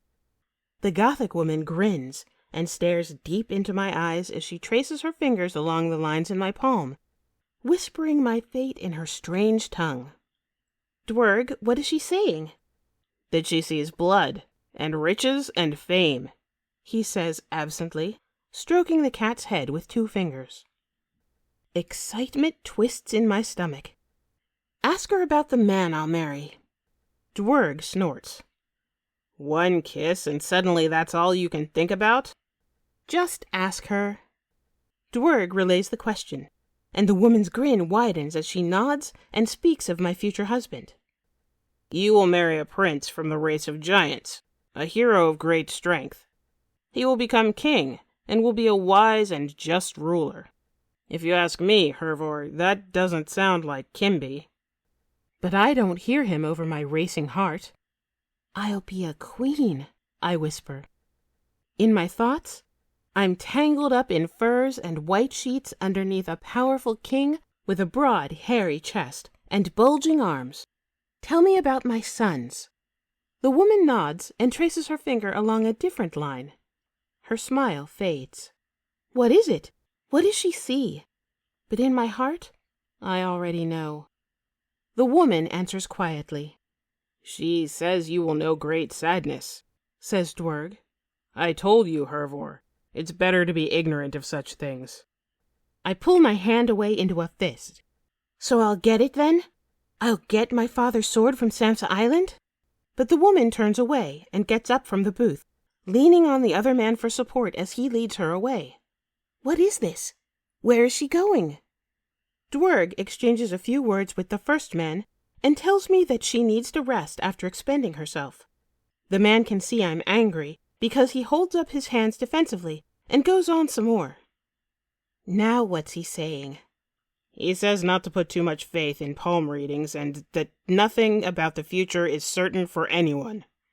I see a flash of red, and my hand shoots for my hip, but Dwerg catches me by the wrist. Are you out of your mind, Hervor? He growls. You draw your sword in this marketplace, and we'll all be dangling from the walls within the hour. Get control of yourself. Just what kind of games are these people playing? Telling me my future, and then saying things like that? I start to sob, and hot tears melt down my cheeks. Loki, Hervor, what's the matter with you? Just get away from me, I snap, shoving him off my arm. The Gothic man says something else, and Dwerg nods graciously. This man says he's sorry to have offended you. He says if you like the earrings, you can keep them as a peace offering so there's no bad blood. I suggest you say thank you. Quality, I mutter, pointing to my ears. Yes, mirado, he says, and as Dwerg seizes me by the arm and leads me off, the man waves and calls after us, Krasengo dene. Dwerg turns back to wave, then turns again and says something else and points at the gold cat statue. The man nods and removes it from the display. Dwerg is angry with me, and neither of us speaks as we head back to where the others are set up. But when we're nearly there, I can't stand the silence any longer. I want to get back on his good side. I thought you were saving your silver, I say pleasantly. You're going back later to buy that gold cat? Dwerg gives me a bitter look, then sighs. Suddenly he stops and reaches for my arm. A group of huskarls have taken Chief Torvald. Men from our fleet are gathered around them in fierce protest. Torvald holds up his hands, urging them to be calm. He isn't resisting, and has handed over his sword and sacks. What is this fuss about? Dwerg asks anxiously. Torvald says something to the huskarls when he sees us returning, and 4 of them come toward us. One of them is the man who bumped into me earlier. Hervor Angantir's daughter, he says in Nordic. We need you to surrender your weapon and come with us at once. Dwerg glares at me in exasperation. Hervor, He seethes. we told you. He holds up his hands. It wasn't me, I growl, my hand hovering over the hilt of Asger's sword as I instinctively sink into a fighting stance. The Huskarls, too, reach for their weapons and approach me with caution. How do you know my father's name? Hervor, Shouts Torvald. it's all right. Come quietly and do as they say. My fingers twitch and my heart is racing. I can probably take one or two if the frenzy takes me, but I can see from the grim focus in their eyes that these are hard men who don't mess around. The way they're surrounding us, I'll be in hell the second I draw my blade. Hervor, Dwerg says quietly. I'm making him nervous.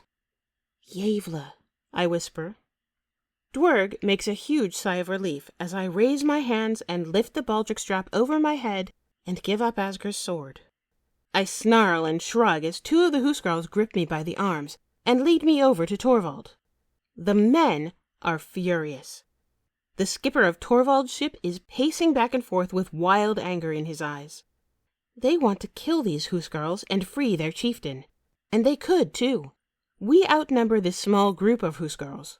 But if we cut them down, we'd be attacked in force, and not one of us would make it out of Holmgard alive. I don't know what they mean to do with us, but Torvald appears to be calm. He smiles and nods as the Huskarls shove me next to him and form up around us with their shields. it'll be all right, He tells the angry Hålogalanders as the Huskarls take us away. I'm sure it's all just some misunderstanding. We'll be back within a couple hours. You'll see. We pass the Gelliers crew, and Kimby watches them lead me off with a distraught look on his face. These men would kill him in the blink of an eye, but part of me is annoyed he isn't anxious to fight and free me like the men from Torvald's crew. It's not the first time he's failed to act on my behalf. Arnie's back from the slave quarter, too, shaking his head as he watches with amusement, sucking his teeth with a big grin on his face. That bastard. Still, if Torvald wanted them to fight for us, I know Arnie would be the first to strike a blow. So what's this all about? I ask, once we're away from the others. They're taking us through the streets, upward toward the massive hill fort overshadowing the city. Well, Hervor, Says Torvald irritably. it seems word has gotten around that Sigrilami's great-granddaughter is in Holmgard, and you and I have been summoned. I never said a word. Torvald shrugs like he doesn't believe me. And what do you mean we've been summoned? Who summoned us? Torvald gives me a long, hard look, as though the answer should be obvious. The Queen, Hervor.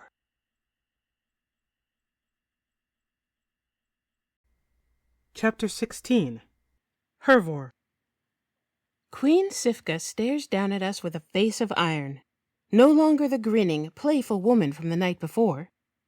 She's sitting on a silver throne studded with massive pearls. The high back towers over us, rising to 3 sharp points on which 3 human skulls are impaled. The skulls have turned brown with time and likely belong to Finnish chieftains. Beneath Sifka's slender fingers, 2 more skulls gawk out at us from the armrests. Hundreds more encircle the base of the throne, a brutal testament of power and victory over their northern foes. My heart thumps as it occurs to me that my great-grandfather once sat on this throne. It should be me up there. Perhaps one day it will, once Tyrfing is mine. Sifka's sons are sitting with her on smaller thrones of wood and bone, 2 on either side, all looking down at us. The oldest is perhaps 25, and he stands up as the Huskarls leave us in the middle of the hall. He's slim, dark-haired, and very handsome, and I feel a warm tingle as I recall the fortune-teller's reading. Chief Torvald, He says in practiced Nordic. welcome again to Holmgard. You have traveled far and through great peril to once more stock our markets with slaves and wealth. We commend you for your bravery and for the bravery of your men. Thank you, Prince Rolog, Says Torvald. Your mother has always made us welcome in her realm. It has always been with great excitement that we arrive, and deep sorrow that we depart." Sifka nods slightly, and smiling, Prince Rolog looks to me. "Princess Hervor," he says, "I am Raulog, first Prince of Gardariki. This is my mother, Queen Sifka, and my brothers from oldest to youngest, Kamen, Olen, and Rokar." I nod in greeting, but the 3 younger princes make no sign of welcome. "We understand this is your first time in Gardariki," Prince Rolog continues. "We hope that you have been enjoying your time in our land." "I was, until your Huskarls arrested us and marched us halfway across the city in the heat of the day," "Hervor," whispers Torvald. On the other side of his mother, Prince Olen leans forward in his seat.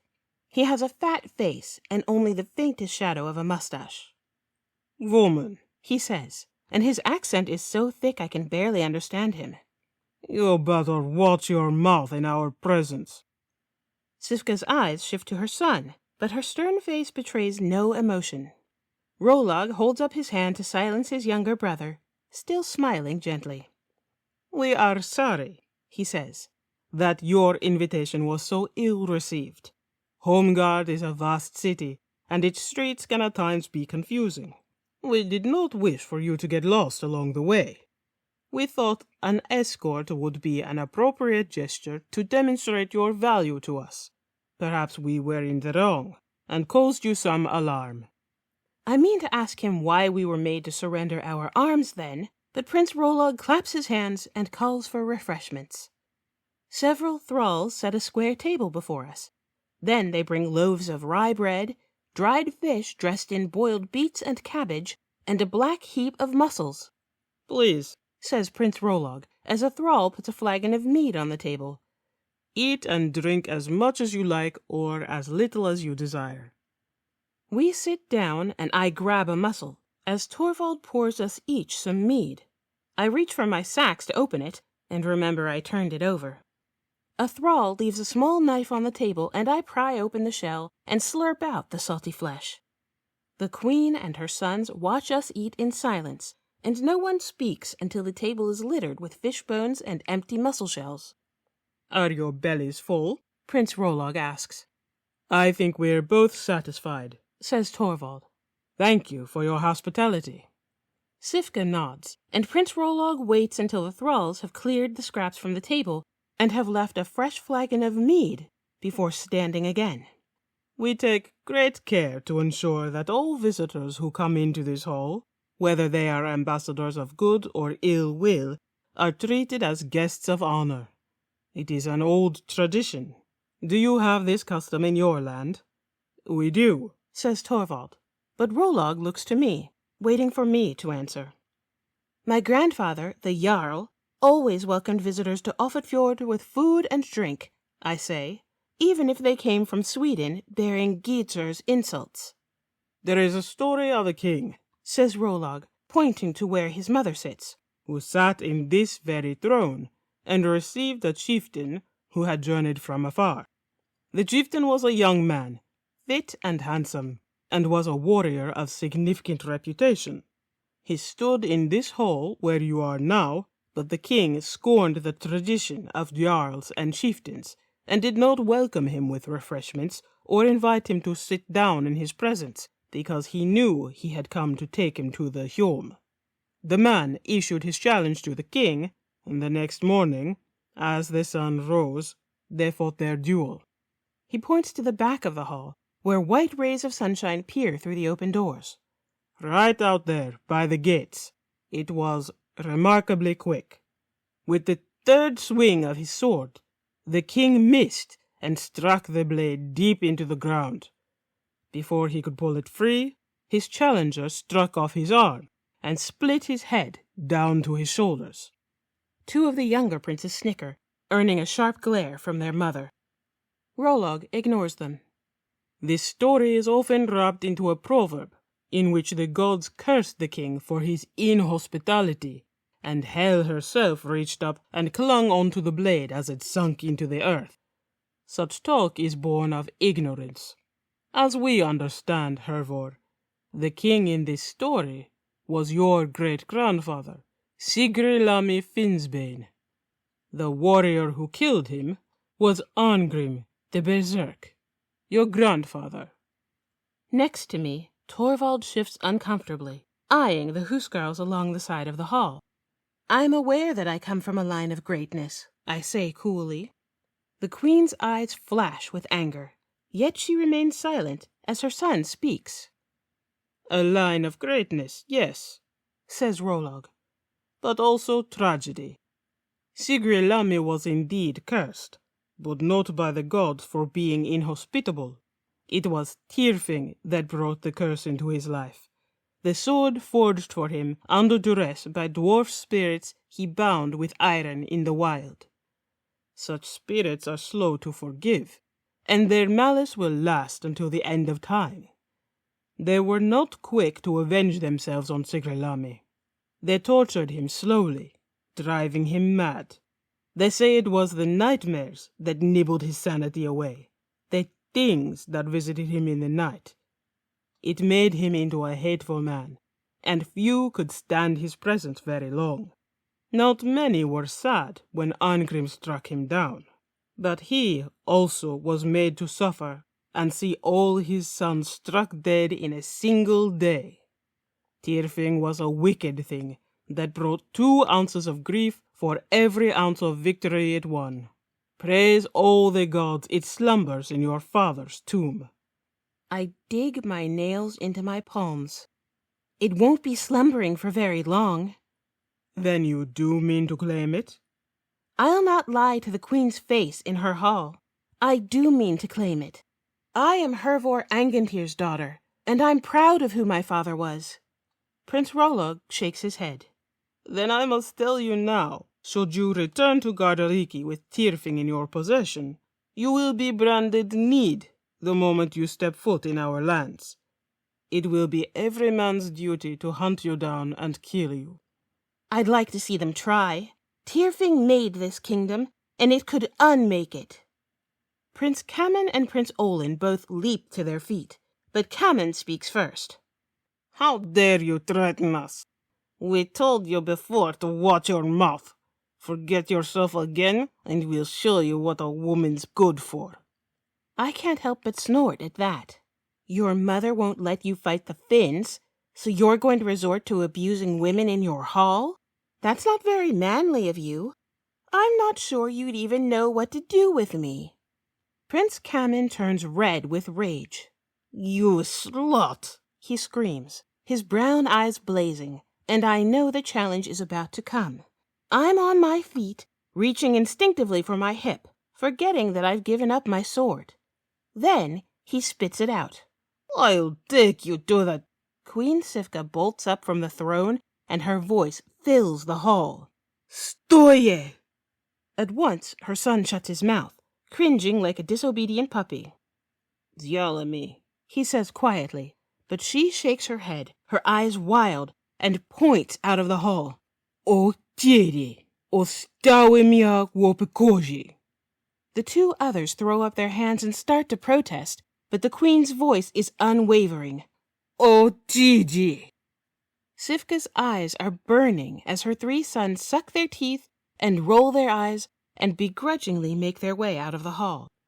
Kamen hisses as he trudges past me, and I spit as Olin draws his fingers across his throat. Torvald is as pale as a corpse. Only Prince Rolog has retained his cool composure.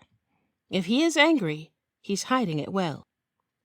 Given this little outburst, he says, and based on your previous statements, it would be best if you left Gardariki. Torvald, you and your men will have the rest of the day to finish their business in Holmgard. Then, at dawn, you will be on your way. We are sorry that this has not been a more positive encounter. Torvald sighs with relief. Thank you, Prince Rolog. Queen Sifka. Sifka nods, but her face is still flush with fury. The huskarls lead us out as far as the fortress gates. They return our weapons, and Torvald and I trudge back down the hill into the city. From up on the hill, I can see over the wooden rooftops all the way down to the Volkhov River, and the farms and homesteads spread out along the far bank. Beyond that, the vast wilderness all ablaze with the colors of fall. Farther to the right, the river widens where it flows out of Heir Lake, another great freshwater sea vanishing on the horizon. There are a few boats on the water, no bigger than ants from so far away, and a long ship is rowing downriver from the lake into the harbor. Dwerg has told us that farther south on the western shore, the Valhaida River flows out of Heir Lake, connecting to Lake Papus and the Narva River, a route that will carry us out to the Baltic Sea. Arnie said it's a route he's taken many times. It seems we'll be going that way sooner than we intended. For a while, Torvald and I walk in silence. He's worried. His eyes are shifting back and forth as he stares down at the cobbled road. "This is exactly what I was afraid would happen," he says at last. I told you I never said anything. Torvald snorts. He doesn't believe me. "How else would word have gotten out? Tell me, Hervor, why would anyone else feel any kind of need to speak about your lineage?" Obviously, this whole thing is a result of Kimby blabbing last night at the mead hall, but I decide it's best to keep that to myself. I don't want to see Kimby get in trouble. I don't know. Maybe somebody on one of our ships is proud to have their princess sailing with them. Maybe they met someone who was talking about one of those princes back there and felt the need to brag about me. Torvald is looking at me like it's ridiculous, but he stores the notion in his mind for further consideration. "Anyway," he says, "it doesn't matter now. You've gone and got us kicked out of Homeguard." How many times do I have to say that it wasn't me? I'm talking about just now. You lost your temper, as usual. I roll my eyes. I hardly lost my temper. Hervor, you insulted a prince of Gardariki. You said he wasn't a man. You may as well have called him Erg.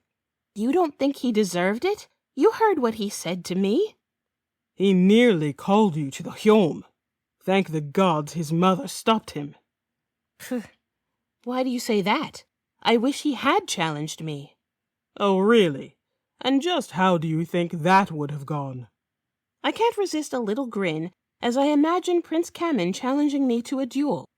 It would be the stupidest thing he'd have ever done. I would have taken him outside to the gates and cleaved his head down to his shoulders, just like my grandfather. Is that so? Then Olin would have lost his mind with rage and challenged me before I even stepped out of the dueling bounds. I'd have killed him, too. And then Prince Rokar, if he was man enough to challenge me. And Prince Rolog? He's too wise and cool-headed to fight in Hjomgangs. And the Queen? What about her? What do you think she'd do after you'd butchered her 3 youngest sons? I don't know. Wail and tear her clothes as their blood soaked into the earth? Kill herself in a rage? Okay. Torvald stops and turns to me. Let me tell you something, Hervor. You don't know as much about Hjomgangs as you think you do. Prince Kamen calls you down to the Hjom. You think that means his Huskarls are going to set up dueling posts so you can rush right into combat? Hjomgangs always take place at least 3 days after the challenge, to give a chance for the blood to cool and for peace to be sought. That means we'd be stuck in Homeguard for 3 days and 3 nights, while the whole city waits for you and Prince Kamen to fight to the death. Now, let me tell you something else. Queen Sifka isn't stupid. She knows you'd split her boy in 2 the second he took his sword out. She doesn't let Prince Kamen or his brothers go north to fight the Finns. Do you really think she's going to let him take you to the Hjom? I tell you what would have happened, Hervor. She would have come after us in the middle of the night, and none of us would have ever made it out of Homeguard. So yes, I thank the gods she stopped him from challenging you. Well, now I feel stupid. You're lucky, he says, that Prince Rolog is so wise and patient. There aren't many jarls and kings who can set aside their anger and make impartial decisions. I'd say he is more concerned about keeping the alliance strong with your grandfather than with avenging his little brother's pride. I've known Sifka all my life. She's smart to allow Rolog to speak on her behalf. She feels things too strongly. For the things you said in her hall, I was sure she was going to overrule him and have her huskarls cut us both into pieces. Are you still afraid she'll come after us? Surprise us in the night? No. Queen Sifka will honor Rolog's word and allow us to leave safely in the morning. But you've angered his brothers, and they are not without power. It's you they'd be coming after, but as it is, none of us are truly safe. I want watches set up, and I want everyone back on their ships and ready to go by nightfall. I'll need you to spread the word. No one is to be out after dark. I'll let everyone know. We're coming back into the busy part of the city. I take a wrong step, and suddenly Torvald and I are on opposite sides of the street, separated by the bustling crowd. I look for a break in the traffic to scurry over and join him, but Torvald holds up his hand. I'm going a different way than you. Do you know where you're going? I nod. Then if the Norns will it, I'll see you later. Chapter 17. Santon, Frankish Rhineland. It's the day Princess Gertrude will arrive in Santon, and Sigurd isn't ready. The fires haven't been lit. The tables haven't been set. Gertrude's bed hasn't been made, and Sigurd isn't quite sure he's told the cook about her gluten sensitivity. The goose has even caught fire in the oven. Worst of all, Sigurd had envisioned welcoming his betrothed in the spring, when the meticulously groomed hedges would be green and full of life, and his perennials would be in bloom, and the cherry trees would be blossoming.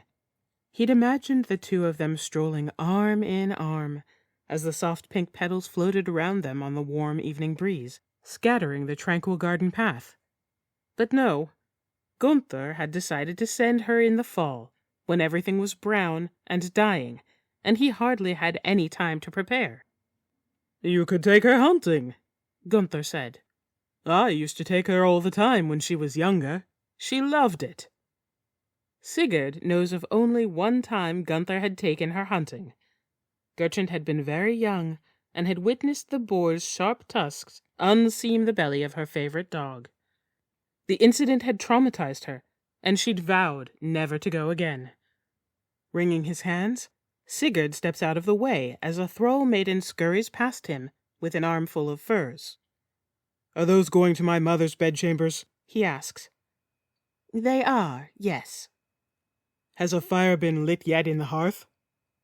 Not yet, lord, she says irritably, then glances back in exasperation.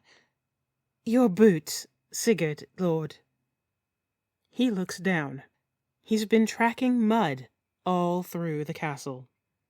A horn blast from the ramparts sends the servants into a frantic commotion, and through layers of stone, he can hear women shouting on the upper floors. He races down to the gates, where a midget in a sky-blue cape with a gleaming helm under his arm is rushing up to meet him, followed by 2 guards and a brightly clad minstrel. Alberic. Burgundian ships on the river, lord, says the midget. She's early. We weren't expecting her till later in the evening. We're not ready. The heart is never ready, says the minstrel, sorrowfully plucking a minor chord on the lyre. Indeed, says Sigurd. How do I look? Nervous, says Alberic. Anxious, says one of the guards. Desperate, says the other. Really? Sigurd wipes his sweaty brow with his big hand. I suppose I do have a bad case of the butterflies. Perhaps I should have a cup of wine? Alberic steps forward to the bottom of the stairs and backs up into the castle. Thrall, a cup of wine for the prince.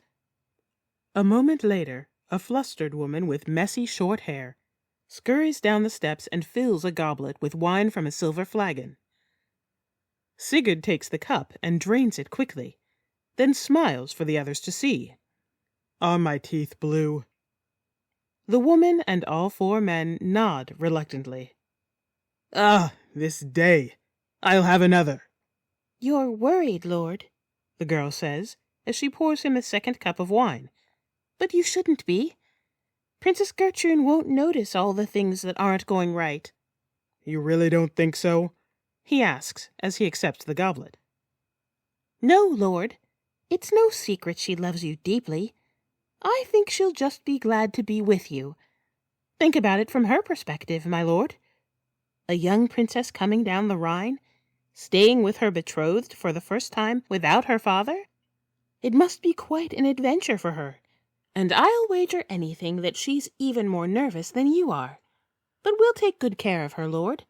Things are a bit chaotic right now, but it'll all be sorted out in an hour or 2. You're right, he says, giving her back the cup. It's going to be fine. He takes a deep breath. Come along then, all of you. We better go down and meet her. Like the city of Worms, Xanten was built by the Romans. Towering over the Rhine, Sigurd's castle is an immense fortress of stone and iron, once meant to defend the imperial borderlands from foes such as his grandfather Volsung. As they cross the courtyard toward the outer gates and the castle dock, Sigurd and his entourage pass around the massive oak tree his grandfather planted in Odin's honor. Odin had blessed the tree and made it grow tall and large. It was from the trunk of this tree his father Sigmund had pulled out the sword Balmung, Odin's gift. Sigurd arrives on the dock just as the Burgundians jam their oars into the Rhine.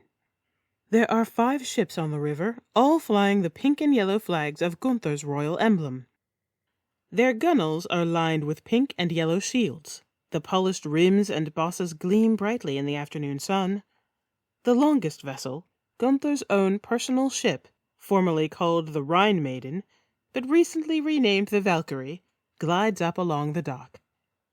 There's some shouting as coils of line are hurled to the dockhands as the Valkyrie is moored. Shields are taken down from the gunnels as a retinue of Burgundian huscarls step up onto the quay, forming up on either side of where Princess Gertrude will appear with her attending maidservants.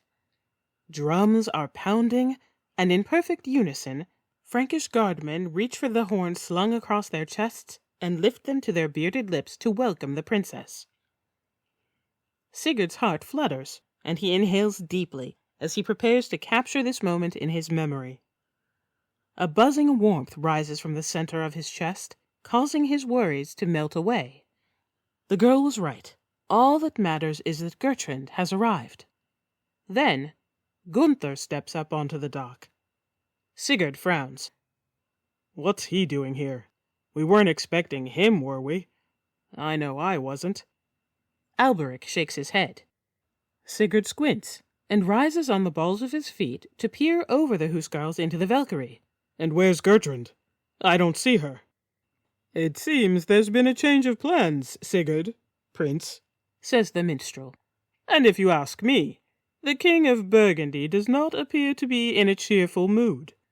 Gunther is staring at Sigurd, frozen on the edge of the dock. It seems he's turned to stone, my lord.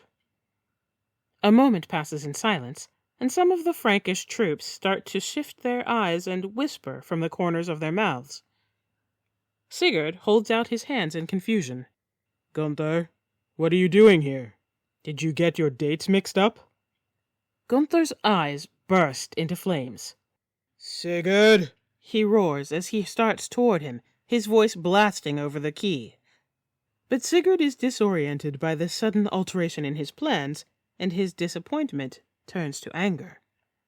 Gunther, what is the meaning of this? Gertrude was supposed to be coming today.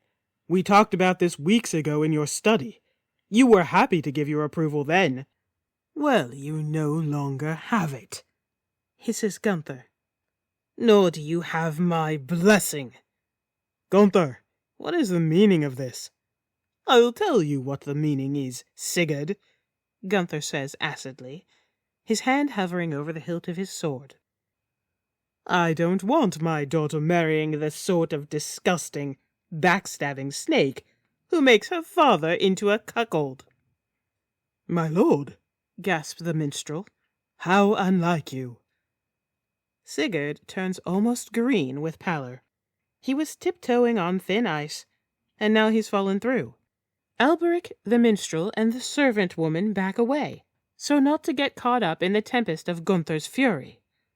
Now hold on, Gunther. Let me explain. Explain? You slept with my wife. Sigurd leaps back as Gunther swipes at his middle with his sword. He looks down at the wide slash in the cloth of his tunic. Gunther, you might have killed me. If only I had been so fortunate. Have at you. Sigurd ducks aside from another of Gunther's blows, and the formations of Frankish troops move back to make room for them. Gunther, Sigurd cries, swiftly crouching beneath Gunther's humming blade. Let's talk about this.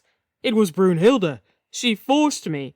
Shut your mouth, you lying ape. Stand still so I can decapitate you. Gunther, I'm unarmed. You'll be unlegged by the time I'm finished with you. Take that. Sigurd hops onto one leg as Gunther makes a deft thrust at his knee. Gunther! I'll send you to hell in pieces. Gunther, stop that! Judas! Gunther's blade strikes stone in a burst of sparks as Sigurd dives clear into a somersault. Snatching a shield from one of the soldiers, he holds it out with both hands as Gunther comes roaring at him with his sword over his head. The minstrel and the servant woman squat and block their faces as a wooden thud sends splinters flying in every direction. Gunther, you have to believe me, says Sigurd as he fends off Gunther's attacks. Brunhilde said she'd kill you. I was trying to save your life.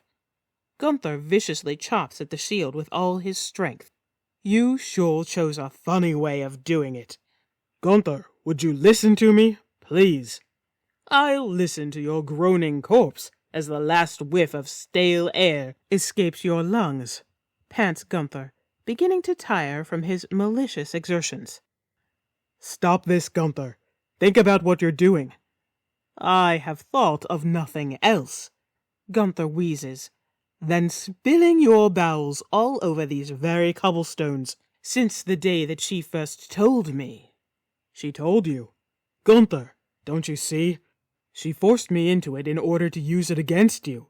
She's trying to come between us in order to have revenge upon us both. Spare me your demented logic, he huffs. He slaps his blade pathetically across Sigurd's shield. He goes for one last swing, but his burning arms won't let him. The sword slips from his fingers with a clang. Sigurd rises, letting the shield clatter to the ground.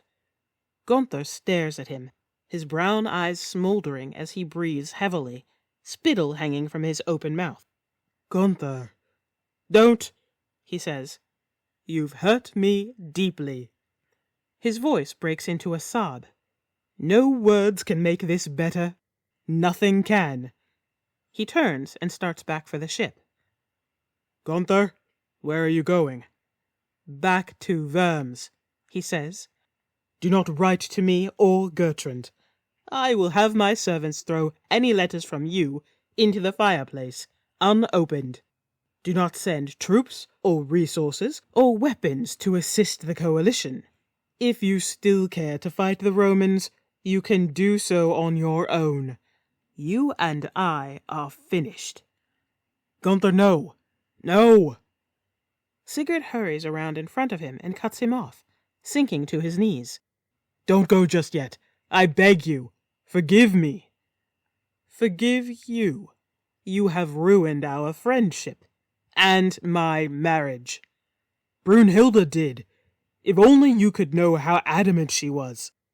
The kind of things she said while... Stop! I don't care to know. But you must know that I have no love or desire of any kind for that woman. I pray that the gods would strike her with infirmities, that they would send her worms and boils for what she's done. She is my wife. I don't want her to have worms and boils. Fair enough. But there must be some way that I can make this right between us. I feel terrible, truly. Tell me what I can do. There is nothing. Surely, Gunther, there is something.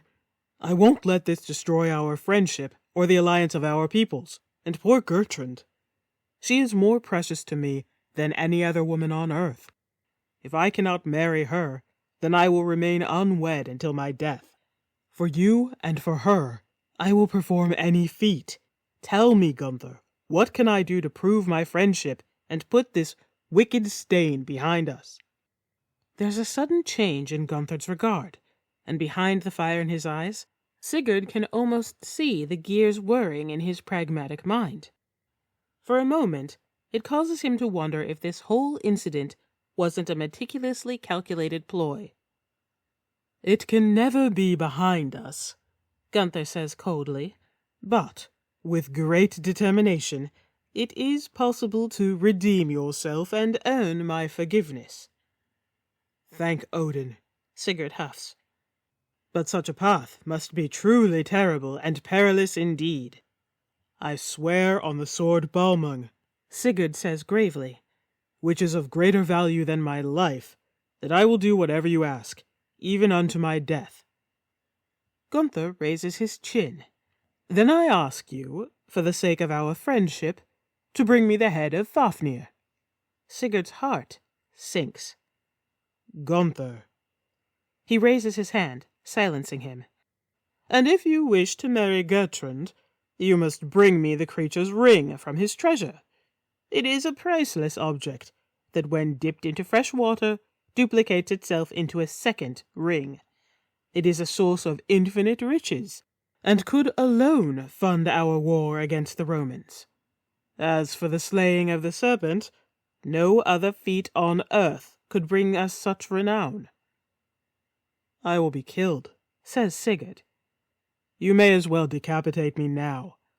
Gunther shakes his head.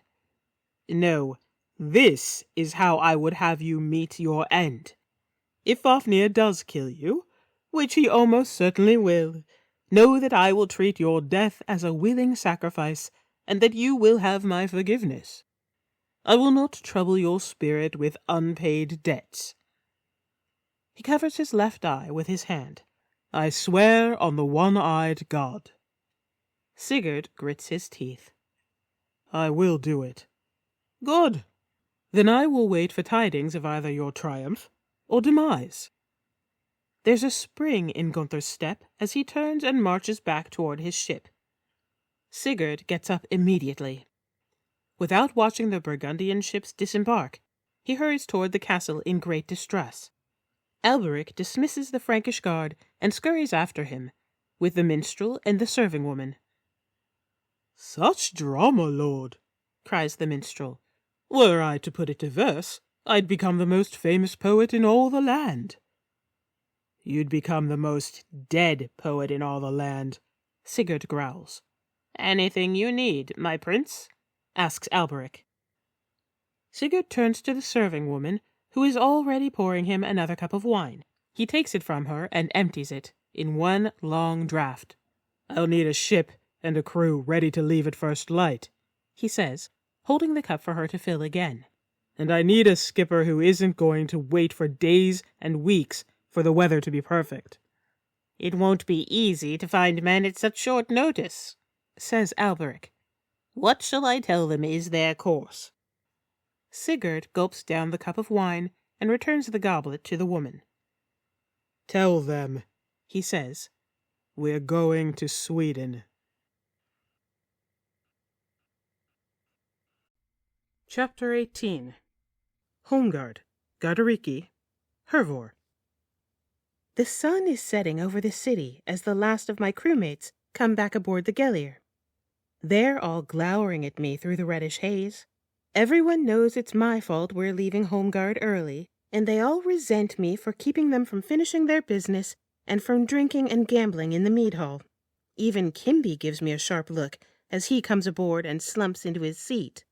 I don't think he had much luck today in the market. Only Arnie seems to be in a good mood. He's sold his Finnish girls, and is now wearing a thick silver chain around his neck and gold rings on his thumb and forefinger. They glitter in the twilight as he lifts a skin of mead to his lips and takes a drink. I shake my head as he offers some to me. "Well," he says after another gulp. "should we take a head count?" One of the men rolls his eyes. Arnie, everybody's here. Arnie points at him with the wineskin. Never assume. How would you like to get left behind to be a plaything for the princes of Gardariki? I don't think you'd like it very much. I hear Prince Roker throws rocks at little girls and likes to hurt small animals. I really don't think you'd like it. Oh, shut up, Arnie. What do those princes have against me, Or any of us? He scowls at me. It's only because Hervor's such a... You'd better watch your mouth, Arnie says, smirking. or Kimby's going to take you to the Hjolm. The man chuckles and looks at Kimby, but Kimby doesn't smile. Arnie takes another drink from the skin. Can I have some of that? The man asks. No, you can't. Come on, Arnie. Arnie nods afterward. Who's sitting at the steering board? Nobody. We're not all here. We're missing our skipper at least. Now, let's have a head count, beginning with the aft port. We count off, and we're all here except for one. Only Dwerg hasn't come back yet. I ask if anyone passed him the word, and two men raise their hands. I ran into him a couple of hours ago, says one. and when I told him the news, Hervor, he said he was going to cut your nose off. I clench my fists as my crewmates laugh. Come on, Says Arnie. be serious. It's getting dark, and the skipper still isn't back yet. He'll probably show up pretty soon, but if he isn't here within the hour, we'd better go and find him. The golden tinge of the sunset fades into the murky gray of dusk. One of the men sitting aftward is retelling a story he heard in the mead hall, and Arnie has gone back to listen, leaving me alone at the fore of the ship.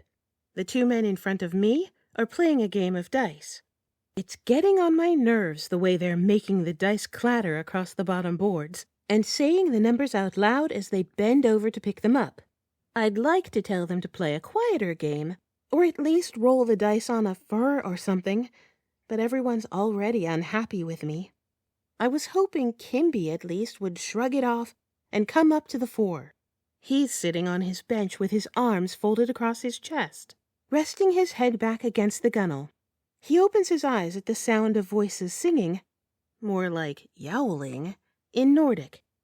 A group of 5 drunk men are sauntering along the dock. I know they belong to our fleet because the song they're singing is about the northern lights streaming over the mountains of the Lofoten Isles. I look to see if Dwerg is among them. He isn't. I lean over the gunwale to greet them. How are the gods? They shuffle to a stop, swaying in place, and 2 of them keep on singing with their eyes closed and their arms around each other's shoulders. One of them seems pretty familiar, but I don't think anything of it. I'm sure I've seen all these men before, even if from a distance. They look among themselves, and 1 or 2 of them says, Pretty good. You? I shrug. I wasn't able to get drunk tonight. That's too bad. That's too bad. You could have come with us. We would have made sure you had a nice time and brought you back to your ship with a big smile and a nice belly full of mead. I arch my brow. Would you have gotten me so drunk I wouldn't know if it was day or night? The man laughs. That's a silly thing to say. You were supposed to be back at your ship before dark. We're on high alert. One of the dice players looks at me over his shoulder. Tell them why, Hervor. Shut up. Keep playing your stupid game. Hold on, says the familiar-looking man. Hervor. He staggers closer and squats down right in front of me, staring at me with his bleary eyes. Hervor Fradmar's daughter. Gods in Asgard. What are you doing here? It's been a few months now since anyone's called me that, and I'm not too pleased to hear it. It tells me, though, that he's from Ofodfjord. Yes, it is me. And who are you? Ongli Ongelson, he says, grinning stupidly. I shake my head. Sorry. You know me. You were at my wedding last fall. I'm the Jarl's granddaughter. I've been to every wedding in Ofodfjord for the last 16 years. Yes, but you made a big scene. Frida and I were coming down from the high table to have a dance, but the floor slid right out from under Frida's feet, and she fell down drunk against her brother, who stumbled backward and bumped into you from behind and made you spill mead all over yourself and your little brother Hadric. He starts to giggle. You whipped around, all red in the face, and yelled, "Upotje, slapitje," and smashed his face down on the table. I blush as the dice players look at me and shake their heads. Now I remember, I say sheepishly. Angli's laughing uncontrollably. "Slapfitje, smack, lights out."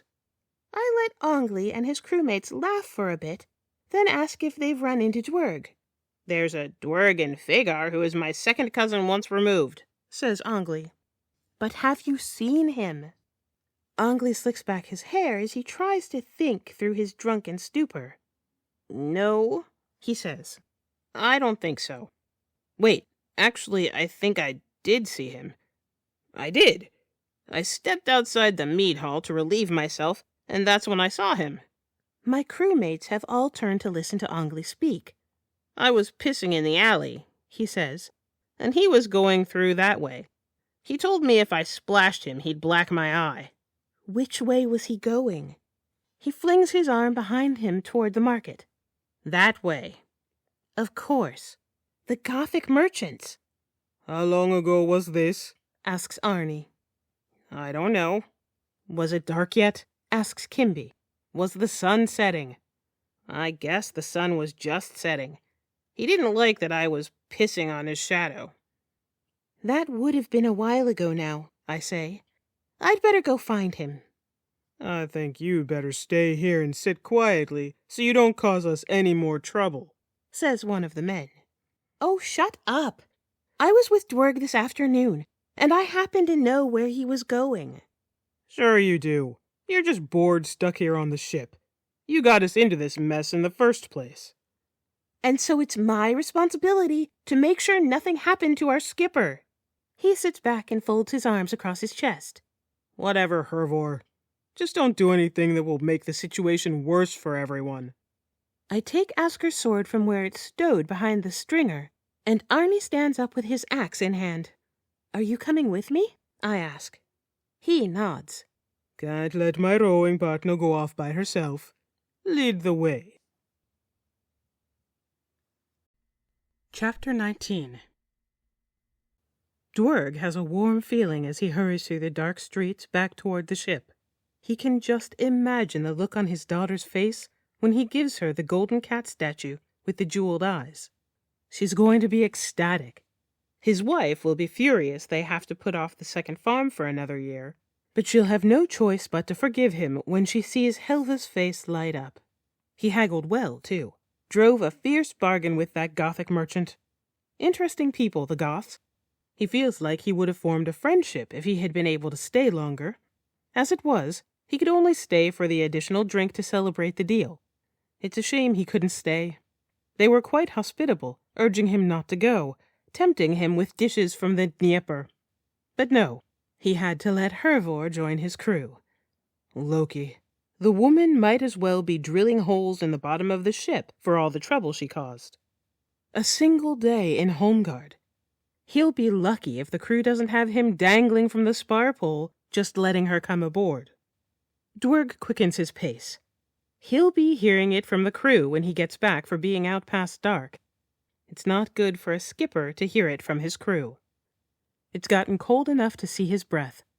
Everyone's gone inside, leaving the streets empty of all but the beggars and the odd stranger passing by. Red light pours out into the street as a girl opens a door for a cat, and voices chattering in Rus come from inside. It's even later than he thought. He turns into the square. 3 youths are idling in the square by a bench, passing around a wineskin. City boys, he thinks with disdain. The young men of Fagar have too much responsibility to hang around like that. One of them lifts the wineskin to his mouth. Look at those soft hands. The boy's never held a plow or a coarse rope in his life. Babies in Lofoten are born with rougher hands than that. All 3 of them are looking at him and smiling. "Dobro večero. one of them says cheerfully. Good evening. Baka no. Dwerg mutters. The youths peer after him as he crosses the square and disappears into the dark. He shrugs against the cold. Fall has come upon them quickly. He'll be glad to get back to the ship and wrap himself in his fur. He thinks to take a shortcut and turns down an alley. The alley is a mistake. His heart races as two shadows materialize at the far end of the alley. He stares at the shadows as they waft toward him. Cold sweat dampens the back of his tunic. He tugs his axe out of his belt. Dobro večero, says one of the shadows. It's those youths from the square. You boys better turn around and go the other way, Dwerg snarls. They keep coming toward him, but more slowly. One more step, says Dwerg, and I'll split your skulls. The youths stop a safe distance away. He can see them now through the darkness. It was the older one who spoke. He's standing with his hands behind his back, still smiling, but there's a crazed look in his brown eyes. The younger boy is shivering and looking pale. His hands are also hidden. Show me your hands, boys, growls Dwerg. You're making me nervous. And when I get nervous, I sometimes kill people accidentally. The younger boy shudders, but Brown Eye keeps on smiling. That's an interesting accent you have, he says. You're a Hålogalander, right? That's right. But now why would you want to know a thing like that? There's a nervous twitch in Brown Eye's smile, and the younger boy looks like he's about to be sick. But they don't make any move to leave. Last chance, says Dwerg. I'd walk away if I were you. The younger boy looks at Brown Eye and shakes his head. They're scared. They're frozen to the ground. Dwerg shouts and bolts at them with his axe in the air. The youths turn ghost white and scurry backward, swinging their weapons out from behind their backs, their eyes wide with terror. Fitter, Dwerg scoffs. Out of my way. There's a shuffle behind him, the third youth from the square. Dwerg whirls around to bury his axe in the boy's head, but the youth anticipates it and stops just a little short, causing him to miss and stick his axe in the wall. The boy gawks at him like he's just walked in on a naked woman. He's fat, with only the whiskery shadow of a mustache. He stabs at him with a sax knife, but Dwerg catches him by the wrist and sends him sprawling with a hard punch to the jaw. He whips his own knife from his belt and deflects the incoming blade as the other two come at him. Brown Eye brings an axe down toward his skull. Dwerg swats it aside with his free hand and breaks his nose. The younger boy screams like a girl and thrusts his sword at his belly, but Dwerg steps to the side and pins his wrist under his arm, gripping him by the bicep, pulling him in close as he wrenches his axe free from the wall. Pomagecie, the boy cries. Come in, Olin, pomagecie. Dwerg raises his axe for the kill. Be a man. The other two are up, and Brown Eye swings at his neck. Dwerg blocks it with his axe, but Mustache scuttles around behind him. Dwerg turns his back against the wall and drives his knee into the younger boy's chest and kicks him away. Brown Eye comes at him again. This time, Dwerg hooks his axe with the blade of his own and rips it from his hand. Brown Eye looks in bewilderment as it clatters to the ground at the other end of the alley. The other two come at him at the same time. The youngest swings his sword at his middle. Dwerg catches his arm again and uses him as a shield to block Mustache's advance. It takes both hands, and he knows his back is to the brown-eyed boy. Feint a dig, he shouts, shoving the two away from him. He stiffens as a cold, sharp pain sticks into his back. In an instant, the other two are on him, and he jerks and grunts as all three of them poke him with their knives. His axe slips from his hand. His head rolls back as he gazes up at the glowing sky. The stars are going dim. The Valkyries will come for him soon to lead him into Odin's hall. Then a shriek rips through the alley. Dwerg hits the ground as a woman plows into the youths. Steel flashes in a flurry of spraying scarlet and yellow hair. She makes a mess of Brown Eye. She flies at the youngest and puts her sword through his chest. Mustache drops his weapon and runs. Screaming, she tears after him into the dark. A familiar voice calls out, "Skipper!" It's Arnie. He's breathing heavily from running. He looks between the two dead youths, his long axe poised to kill, then kneels beside him. "Lucky it's a bloodbath in here. Got you, did they? How bad? Let me see." Dwerg's hand is trembling as he lifts his arm away from his shredded stomach. Seeing so much of his own blood is making him dizzy. Arnie sets down his axe to rip open Dwerg's tunic. He grimaces. "That's not good." "They got me in the back a few times too," Dwerg growls. Arnie quickly takes off his own belt and tunic, but Dwerg shakes his head. "No. Send me to the next world." Arnie grins. "It's not like you to be in a hurry to die." He tears his tunic into long strips. "Can't stand the pain."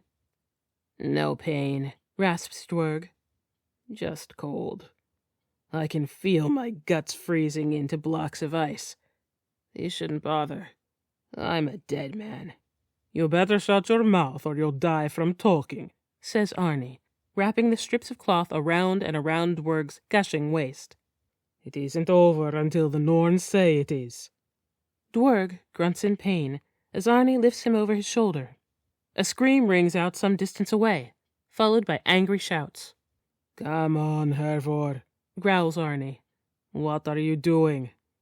The cobbled street rocks from side to side as Arnie carries him through the dark city. Black pools ripple in his vision.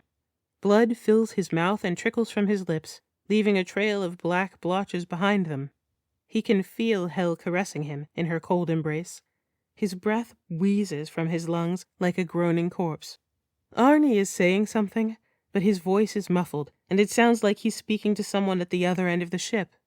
He can hear the creak of the ship's timbers and the water slapping against the hull. The weather is turning. The wind is howling in his ears, with the crashing waves, drowning out the sound of Arnie's voice as the black water carries him farther away from the land of the living. He squawks as Arnie jolts him awake. "Are you still alive, skipper?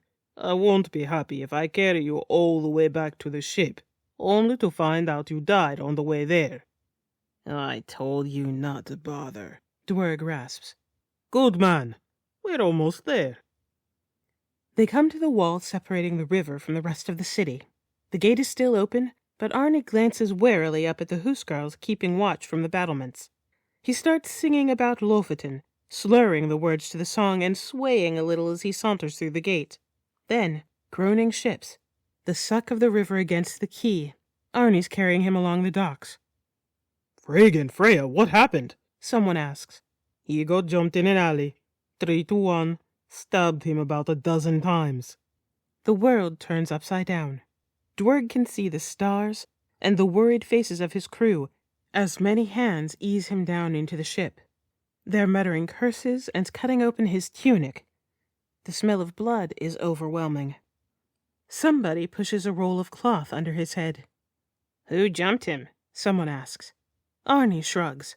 He's still standing on the dock, his bare chest smeared with black. "Some youth from the city? I don't know. Keep pressure on those wounds.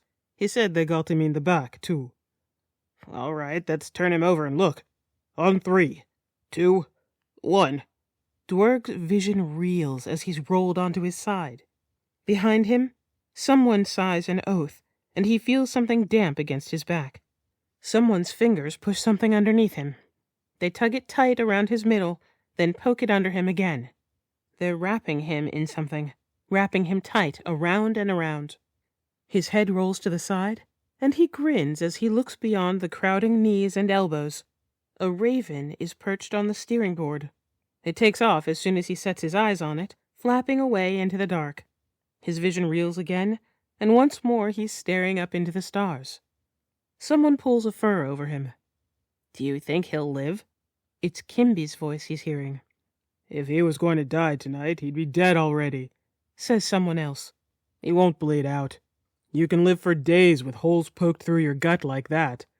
If he doesn't go within the week, I'd say he'll live." His lips and mouth are dry as dust. "Water," he croaks. Someone lifts a wineskin to his lips and a cool trickle wets his tongue. "Where's Hervor?" Kimby asks. I don't know, Says Arnie, stepping aboard. she went off on a rampage. Should we go back for her? Kimby's voice is strained with worry. 2 horn blasts echo through the night, and above him the men look among themselves with grim concern. They'll be closing the gates now, Says Arnie. We'd have to fight our way into the city. It won't be good if we start killing guards. Now they're looking down at him, but he doesn't know what they should do. Why must they burden him with such things? He's drifting away on the black water. I say we let it be, One of them says. That girl's caused us enough trouble. I don't want to risk my life for her. She risked her life for the skipper, Says another. and she'd have done the same if it was you who was left behind. Only because she felt bad for getting us kicked out of Home Guard.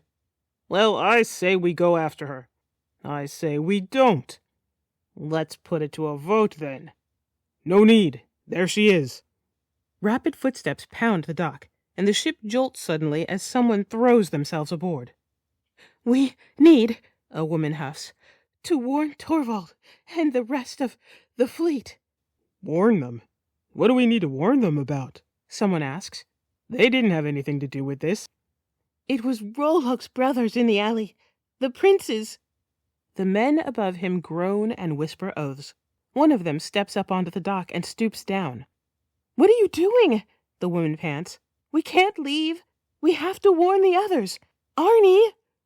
Arnie hops back into the ship and makes his way aftward. They'll figure it out soon enough, He says. Now, man the oars. Arnie! Sifka will muster every man in the city. They'll put the whole fleet to the sword. Then they'll be drinking mead from golden horns.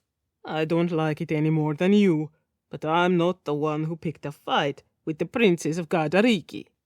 You want to warn Torvald? Go ahead. Otherwise, get forward and fit your oar. Someone sniffles, and a shadow blots out the stars as someone steps over him. The men are taking their seats, wood knocking quietly as they set their oars. His het swims as they push off from the dock. Suddenly, a red glare lights up the sky over the harbor. Distant screams ring out with the blasting of horns and the fierce shouts of men in combat. No one speaks a word. They row in silence. Aside from the far-off noise of battle, the only sound is the water trickling off their oars and the quiet sobbing of someone sitting forward. Then the red glow dims, and the sounds of battle fade as Home Guard falls behind them, and they glide out into the still darkness over Heir Lake. When Dwerg opens his eyes again, the crew have taken in their oars and hoisted the sail. It snaps and billows in the wind. Beyond it, snakes of green light streak and shimmer across the stars. With a smile, Dwerg shuts his eyes, and the black water washes over him, sucking him down into the cold and empty dark. Chapter 20. Worms, Burgundy. A wet trickle on her upper lip rouses Princess Gertrud from the most vivid dream she's ever had. In this dream, she saw Sigurd, or more like she was Sigurd, crouching in a dugout trench. A thunderous rumbling shook the earth. The air was thick with a sulphurous cloud that burned her skin and stung her eyes, making them water worse than the cook chopping onions. But more potent than the dry stench of rotting eggs was another foul smell she inhaled with every frantic breath. Wool soaked in urine. A scream rang out over the thunder, a scream of such complete and utter terror that she was unable to tell if it came from man or woman. The thunder rattled her bones, making her weak with fear. Balmung's hilt trembled in her hands. Light flickered above her, and as she stared up into the yellow cloud, waiting for the horror she knew would follow, a humongous serpentine body blew over the trench like a tidal wave, blotting out the setting sun and entombing her in the shuddering dark. Another scream, her name this time, and with a desperate shout, she thrust Balmung deep into the creature's underbelly. So lifelike was the dream that she can still taste the geyser of blood bursting from the creature's punctured heart. Gertrude cups her hand under her chin and tips her head back as she slides out of bed. She pinches her nose and calls quietly for her maids. There's a sigh and the rustling of cloth in the dark as the two women get up for their mistress, and Gertrude squints as one of them lights a candle. What is it, lady? My nose is bleeding. Again? Heaven's sake! One of the women fills the wash basin with water from a silver pitcher and brings it over to the bed. She dunks the cloth into the water, wrings it out, and starts dabbing Gertrude's lips and chin. The woman holding the candle examines the dark stain on Gertrude's shoulder. Nightgown's ruined, and that pillowcase. Gertrude lets the maid tilt back her head as she presses the wet cloth under her nose. She wishes she could tell them about her dream. Her mother's maids, the Gaelic women who had come with her from Britain, had always listened to her dreams. One of the maids once told her that when her mother was a child, she had a lucid dream where the King of Burgundy watched her bathing in the Rhine, and that she had always known she would become his queen. The Gaelic maids knew that she too dreamed of what would pass. When they still attended her, they would always wait with anticipation as she awoke for her to tell what she had seen. But that was before her mother's death. When her mother drowned in the Rhine, her father brought all her maids together and asked them how he might honor her according to Gaelic customs.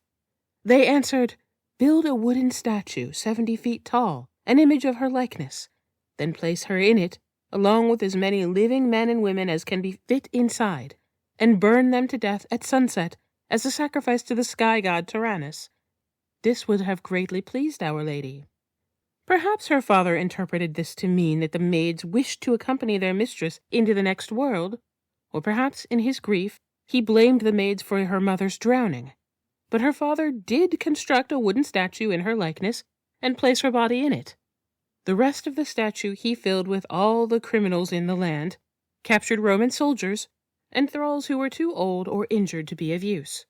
Finally, when the statue was nearly full, her father ordered that the Gaelic maids be put inside. They wept, struggled, dug their heels into the ground, but in the end, it was their wails that rang out from the blazing monstrosity as a pillar of black smoke bore her mother from the earth. Gertrude's new maids are Christians, Roman women captured and enslaved by Frankish troops in Gaul, a funeral gift from Sigurd. They're good women, her maids, trustworthy, loyal, kind, but they do not speak of dreams and magic. The woman lowers the cloth from Gertrude's nose. "Looks like the bleeding stopped. Let's have you back to bed. We can take care of the rest in the morning." But Gertrude can't go back to bed. Not until she understands the meaning of her dream. She isn't sure why, but she knows she can't wait until morning. "You two can go back to sleep, but I have an urgent matter to attend to." "The toilet, you mean, lady?" says one of the women as she goes to fetch the chamber pot. "No, I have to go to my mother's study." She opens the drawer on the bedside table and takes out a black key on a thin chain and hangs it around her neck. The maids frown. "Your mother's study? At this hour? But how will you get there without waking the queen?" "We must insist you wait until after she has risen for the day." "And I insist I must go there now. And if I must wake her, then I will. It's important." The maids are distressed, but can make no further resistance, and Gertrude shifts between them toward the door. A sliver of light spills into the bedchamber with a quiet squeak. "You two stay here," she whispers. "I don't know how long I'll be." "But, lady, your father will have our heads if he finds out we let you wander around the palace in the middle of the night alone." "Oh, that's not true." But the two women don't look so sure. "If anyone asks, I'll tell them I crept out quietly without waking you. Now please go back to sleep." "As you will, lady." Gertrude shuts the door and hurries down the hall, shaking her hands in irritation. Her father having their heads, perhaps a Roman king might be so inclined, but the truth is her father probably wouldn't notice if she wandered around the palace naked in the middle of the day. He didn't even show his face the previous morning to tell her she wouldn't be going to Xanten. She and her maids were packed and ready and on their way down to the palace docks when one of her father's huskarls intercepted her on the stairs. "Princess Gertrud," he said. "there's been a change of plans. The king says you will remain in Worms." She had done her best to pry more out of him than that, but it was all that he could say. He left her in tears of silent rage to look down from the window as the ship that was meant to carry her down the Rhine disembarked without her. Her father suddenly deciding to go to Xanten is puzzling. It isn't like him to make last-minute changes. He must have received some urgent news. Perhaps Stilicho is making a move and her father must act swiftly to counteract him. But then, why rush off to Xanten? Her father usually communicates with his complex web of allies by written correspondence.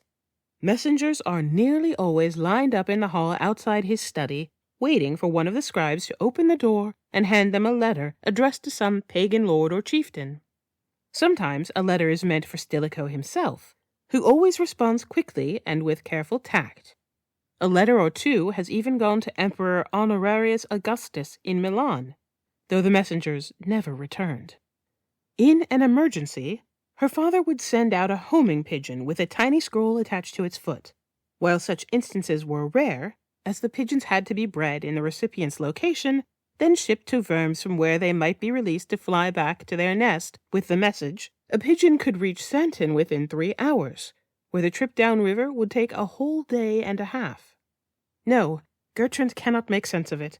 And the timing, too strange. And then this dream.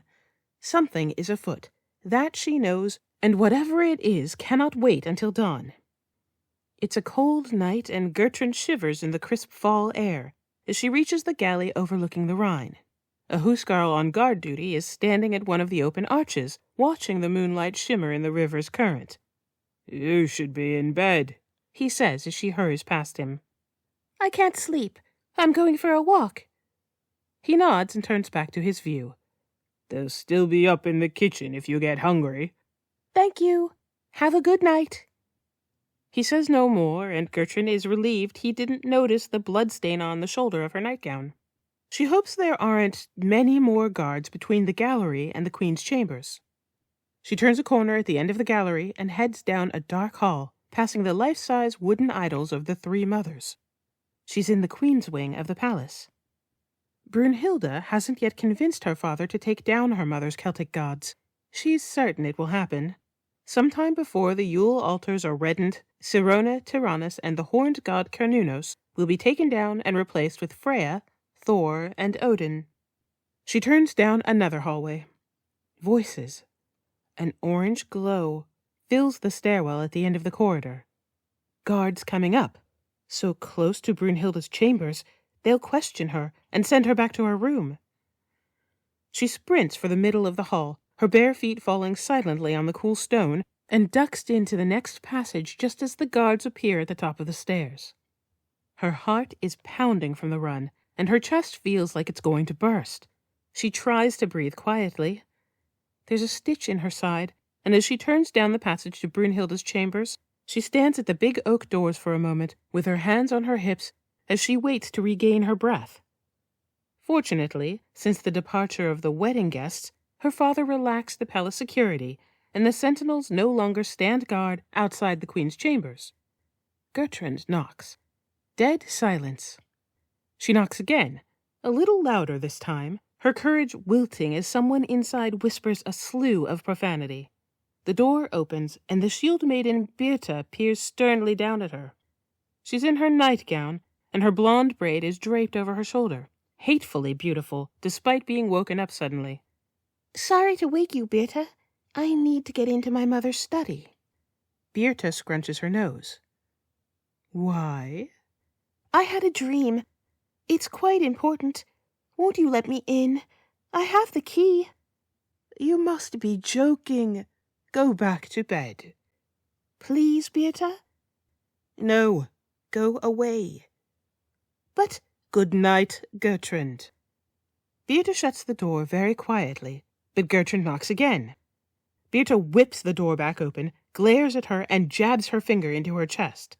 "You knock on this door once more, and I swear by Frigg and all her maidens, I will drag you back to your room myself and have your father's men stand guard outside your chambers. You can't do that. I think you'd be surprised at how much influence a beautiful woman actually has. Of course, you wouldn't know much about that, would you? Gertrude says nothing, and Beata smirks triumphantly. Sweet dreams. She shuts the door again. For a moment, Gertrude stands there, clenching her small fists. Then she begins trudging back to her bedchambers in defeat. Starlight glistens on her cheeks as she passes the open arches of the long gallery. The huskarl from before is gone, and as Gertrude looks out at the moon basking in the water, nervous excitement throbs in her chest. A cornice juts out from the palace exterior below the open arches, a flat ledge about 6 inches wide, just enough room for her to stand. The cornice runs around the entire palace.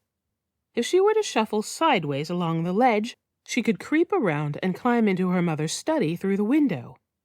That is, if there were any windows in her mother's study. As far as she knows, the only way inside is through the heavy door at the back of her mother's wardrobe. Brunhilde's wardrobe. She could perhaps sneak into her bedchamber through the window and creep into the study through the wardrobe without waking anyone. Her courage fails her and she backs away from the open archway. It's a horrible idea. If the fall doesn't kill her, it will break every bone in her body, and it's rained recently. She can see the moon's reflection in the water gathered on the cornice. Her foot would shoot out from under her as soon as she stepped out onto the ledge. She shudders, imagining the dull crunch of her body smacking into esplanade 50 feet below. And then there's Brunhilde and her shield maidens. They aren't fond of her. It would be nothing for them to fling her out the window and tell everyone she fell. She'd really just be offering them the opportunity to get rid of her. She should just go back to bed. She can go to her mother's study when Brunhilde is up for the day. Gertrude turns away to head back to her bedchambers, but freezes as again that shrill, frantic scream echoes through the night.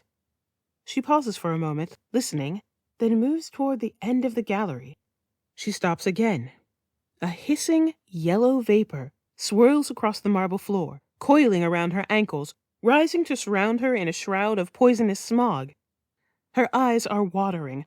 Her bare arms itch and burn. She gags on the thick stench of rotting eggs. As she does, she inhales a yellow tendril of the toxic fumes. Searing agony swallows her breath. Her eyes bulging, she clutches her throat and sinks, gargling, to her knees as her lungs blister, bubble, and burst inside her chest. She opens her eyes. The yellow fog is gone. She can breathe normally again, though her hands are trembling and the back of her nightgown is damp with sweat. Red drops dribble to the floor.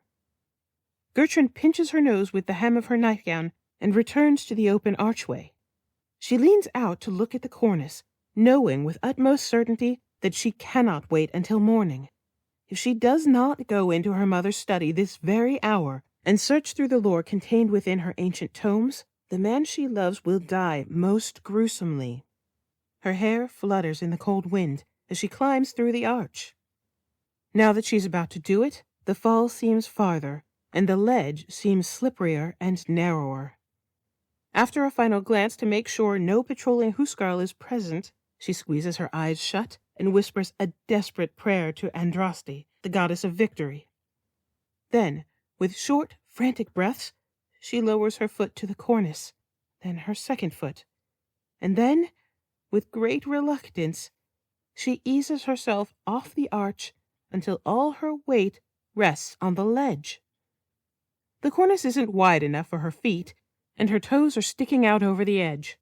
She presses her head and shoulders against the back of the wall, focusing on the moonlight shimmering in the river, not daring to glance down at the dizzy drop below. At a snail's pace, she shuffles sideways, unsure how she will make the turn around the corner. She comes to the end of the wall, and her heart stops as she inches her foot out over the edge and brushes empty air. Somehow, she must get around this corner. It would have been easier and less perilous to be facing the wall. Perhaps if she swings herself around. Tears fill her eyes as she fights against the panic rising in her heart. She glances back at the open arches. It's only a short distance she's come. Oh, how she longs to hurry back that way and scramble again into the gallery and break down weeping on the floor. She shuts her eyes, breathing deep, then turns her left foot in toward the wall. "Oh, please," she whispers. "Oh, please." And with a yelp, she swings herself around to the perpendicular ledge, out over the edge of the cornice where there is nothing beneath her but a squealing 50-foot plummet to her death. There's a flash of lightning as her face slaps against the palace exterior, and the blow nearly knocks her back. She presses desperately into the wall, hugging the cool flat surface like the mother of a condemned criminal. Cold tingles shoot through her limbs and up her spine. Her legs have turned into seaweed, and she pauses for a moment to regain the feeling in her knees before continuing on. It's better going now that she's facing the wall, and she finds she can progress along the cornice more quickly and with greater ease. She can even navigate around the corners both inward and outward without too much added stress and peril. After what seems like half an hour, her nerves shot and her cheeks scraped raw, Gertrude creeps through the open window into Brunhilde's bedchamber. The shadowy forms of the slumbering shield maidens are strewn out on the floor around the immense bed, their dark shapes slowly rising and falling with the deep breaths of sleep. A snort comes from the darkness over the bed, followed by quiet snoring, which masks the faint sounds of Gertrude's movements as she tiptoes over the dreaming women. She's halfway there. Her heart is fluttering with exhilaration and pride. She's grinning in the dark as she touches the key around her neck. A noise behind her causes her to freeze in terror. She holds her breath and very slowly twists around to look over her shoulder.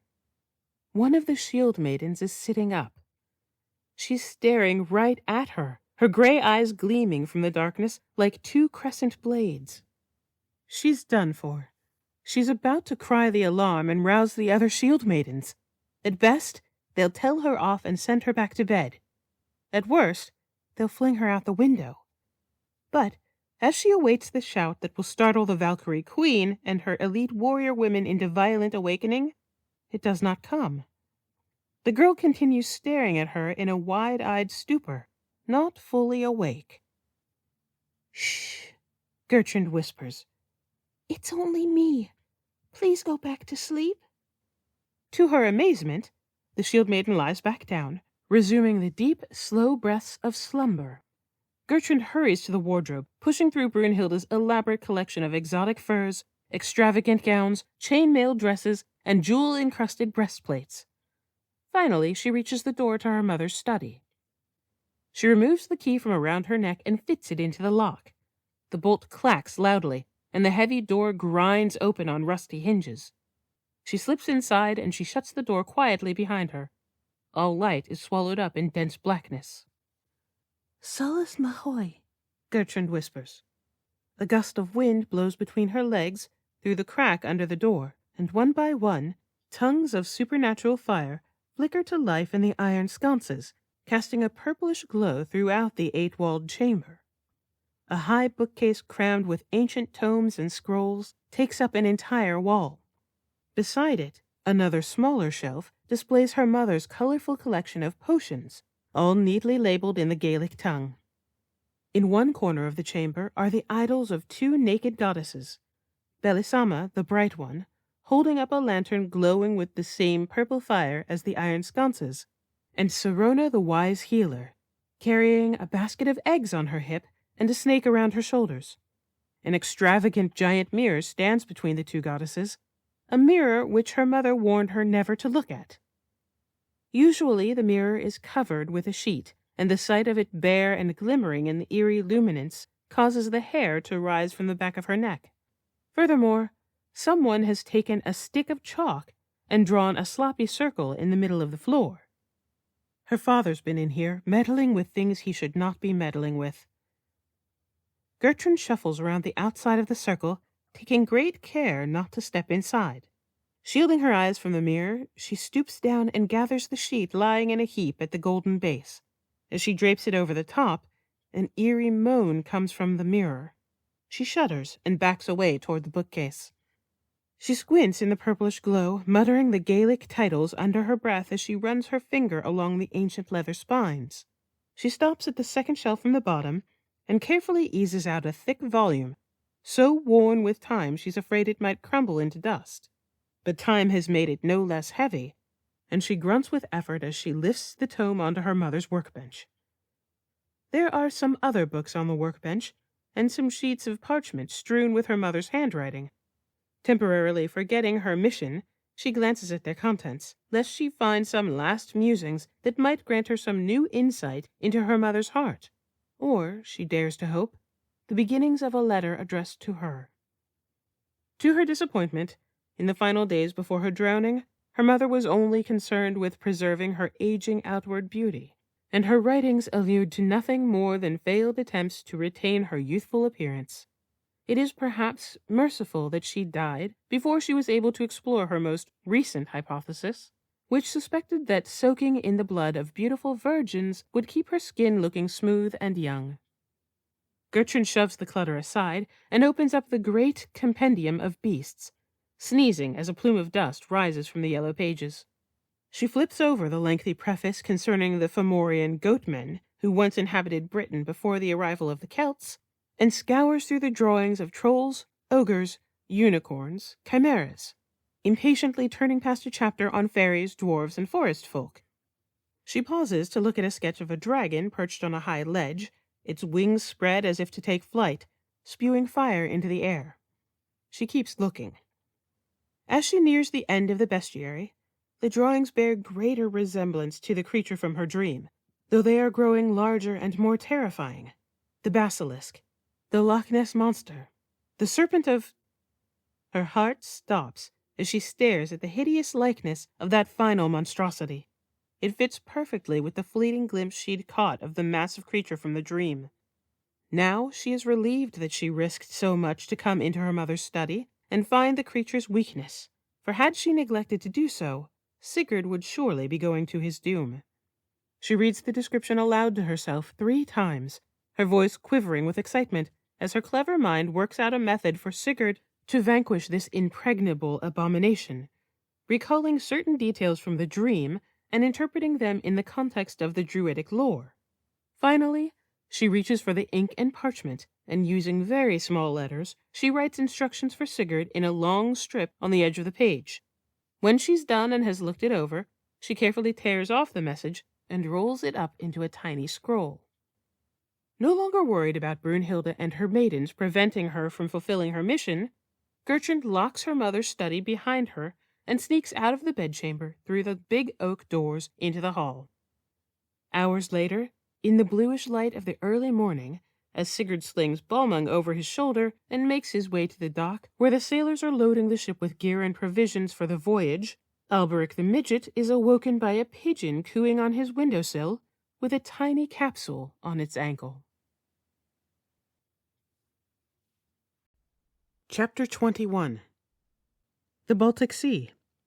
Hervor. It's been days since we slipped away from Holmgard in the night. We've all been glancing constantly off the stern, in fear we'll glimpse Sifka's ships on the horizon. But we're halfway across the Baltic Sea, and there's been no sign we're being pursued. It seems Torvald and the rest of the fleet were enough to slake Sifka's thirst for vengeance. It makes me sick that we left our friends to be slaughtered by the Rus. Their screams haunt me. Lofoten men shrieking my name as their flesh sizzles in the raging flames of their burning ships. Old Torvald fighting to the very end, cursing me as Sifka's huskarls sheathe their blades and call for the archers to riddle him with arrows. No one speaks of it. No one speaks much at all. It's pretty gloomy on the Gellir. And then we lose another friend. Dwerg held on for a long time. I thought he'd make it through. But in the night, he breathed his last. We wrap his body in a bit of extra sailcloth, and before we send him off, the whole crew gathers to pass around a horn of mead and speak words about his life. I'm pretty nervous about my turn. At a time like this, it's only right to speak the truth. The others say things like, "He was the skipper. He didn't care much for nonsense," or He loved the sea, but he loved his daughters more. Arnie scowls as he accepts the horn. I've never seen him look so mean and cold. His grey eyes are full of anger and sadness. Dwerg feared many things, He says. but he was never one to show it. May Odin welcome him.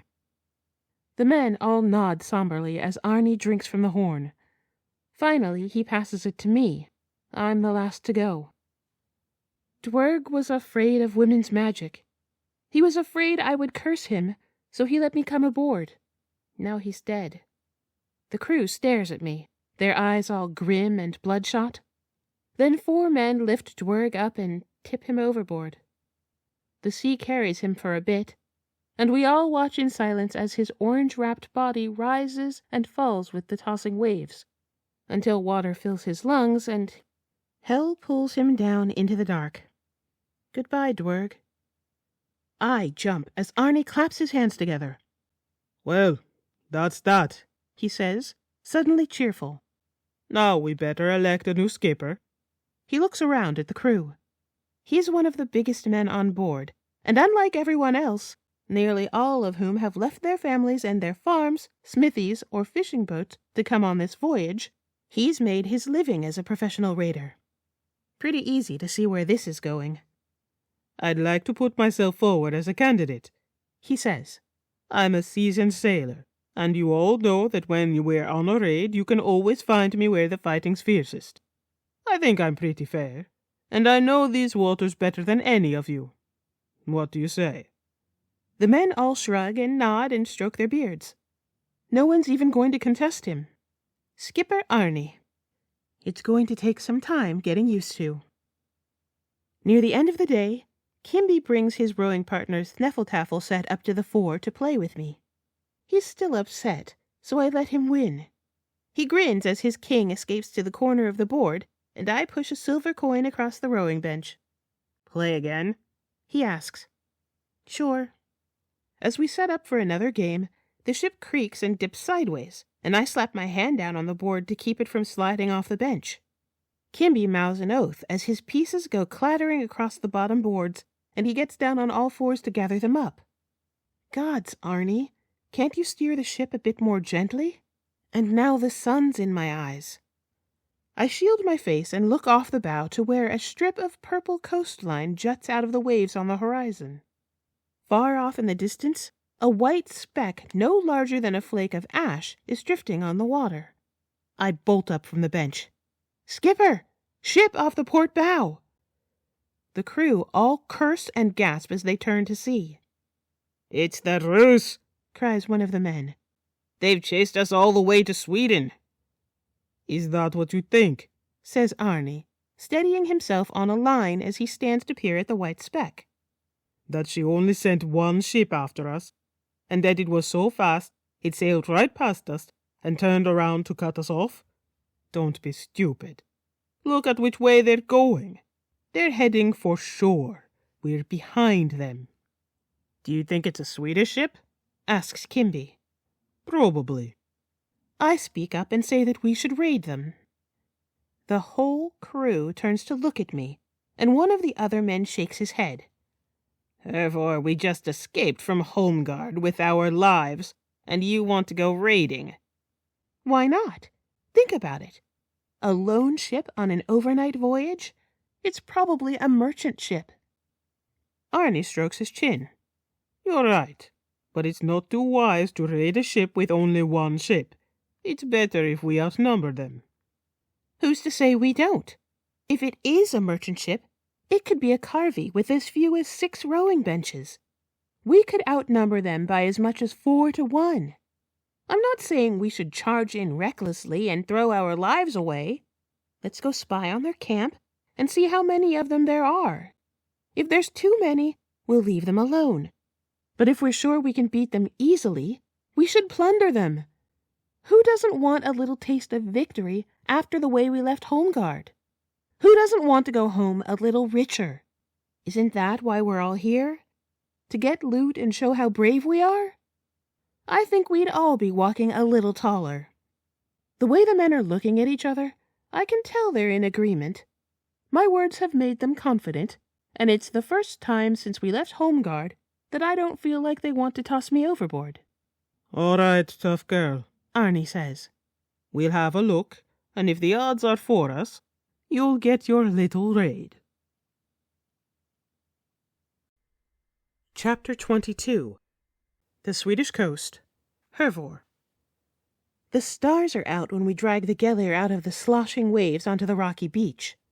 It's high tide, and the sea is splashing and foaming, masking our voices and the noise of the hull dragging on the shore.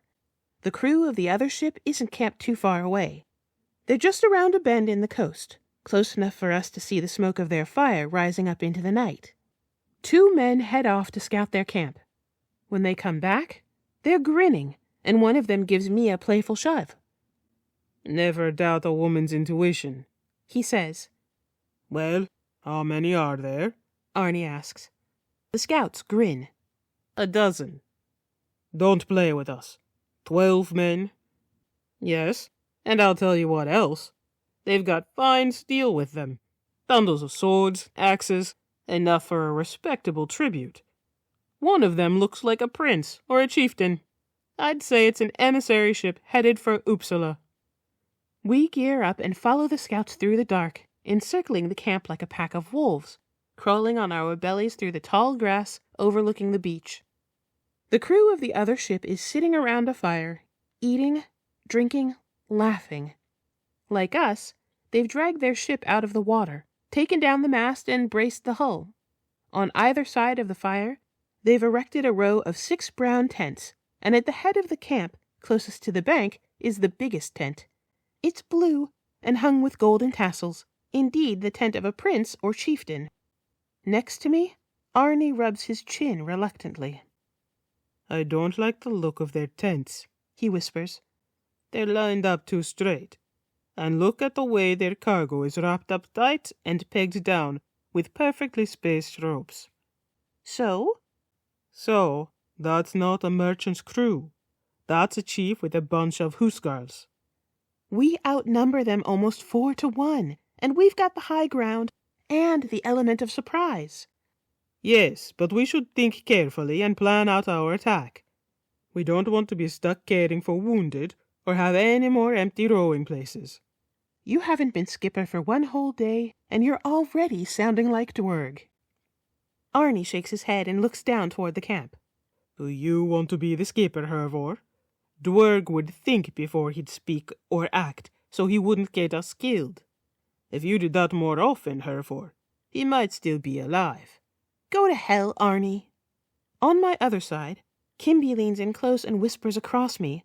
Psst, Arnie. They'll probably be going to bed soon.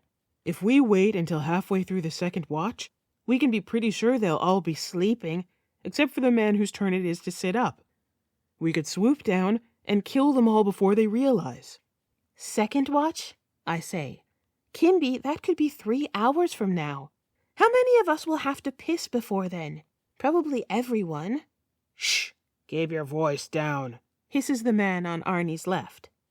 Hervor's right, says Arnie. That's too long for this many of us to wait. Someone's bound to drop something or whisper too loudly. We'll wait until they go into their tents, give them a little longer to settle in, and then we'll attack. Look there. Some of the men are getting up from around the fire, yawning and stretching and wishing each other good night as they disperse toward the tents.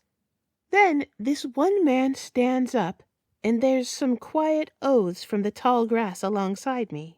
He's at least 7 feet tall and solid as an oak tree, and his arms, gods, the man looks like he strangles bears for a living.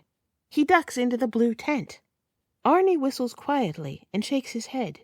Better leave him to me. You just know he'll have the best treasure with him. He winks. The more you risk, the more you win. I hope he squashes you. Why? You think they're going to make you skipper? Arnie nudges the man next to him. If I'm killed, are you going to elect Hervor as the skipper? The man shakes his head. Earlier, when you went off to squat in the bushes, we all decided that we're going to make Kimby the skipper if Arnie dies. You'll have to do whatever he tells you. They're joking, says Kimby. No, we're not. The rest of us are all too old and weary from living long. We need someone young to take on all of the responsibility, but who doesn't fall right off the hinges for 3 or 4 days every month. Oh, shut up. I don't fall off the hinges. No, says Arnie. I don't think you were ever on them. You're like a pregnant woman, but all the time. He looks at me. Are you pregnant, Hervor? You better shut your mouth before I knock your teeth out. Arnie, leave her alone. I'm just trying to get her riled up before we go down there. You have to take your time with a woman. Warm her up first. Kimby, you should know that by now. Whatever, Arnie. Okay, says Arnie, still chuckling. I'm done. Let's get serious. I roll my eyes. Are we all ready? He says, looking to either side. We all nod, and Arnie goes up on one knee, and cupping his hands in front of his mouth, he imitates the wailing call of a loon. The call lingers with eerie dissonance, soon answered by the rising call of a yodeling male. Off in the dark, where the bank curves out toward the sea, 2 shadows rise up from the grass, barely visible against the black sky.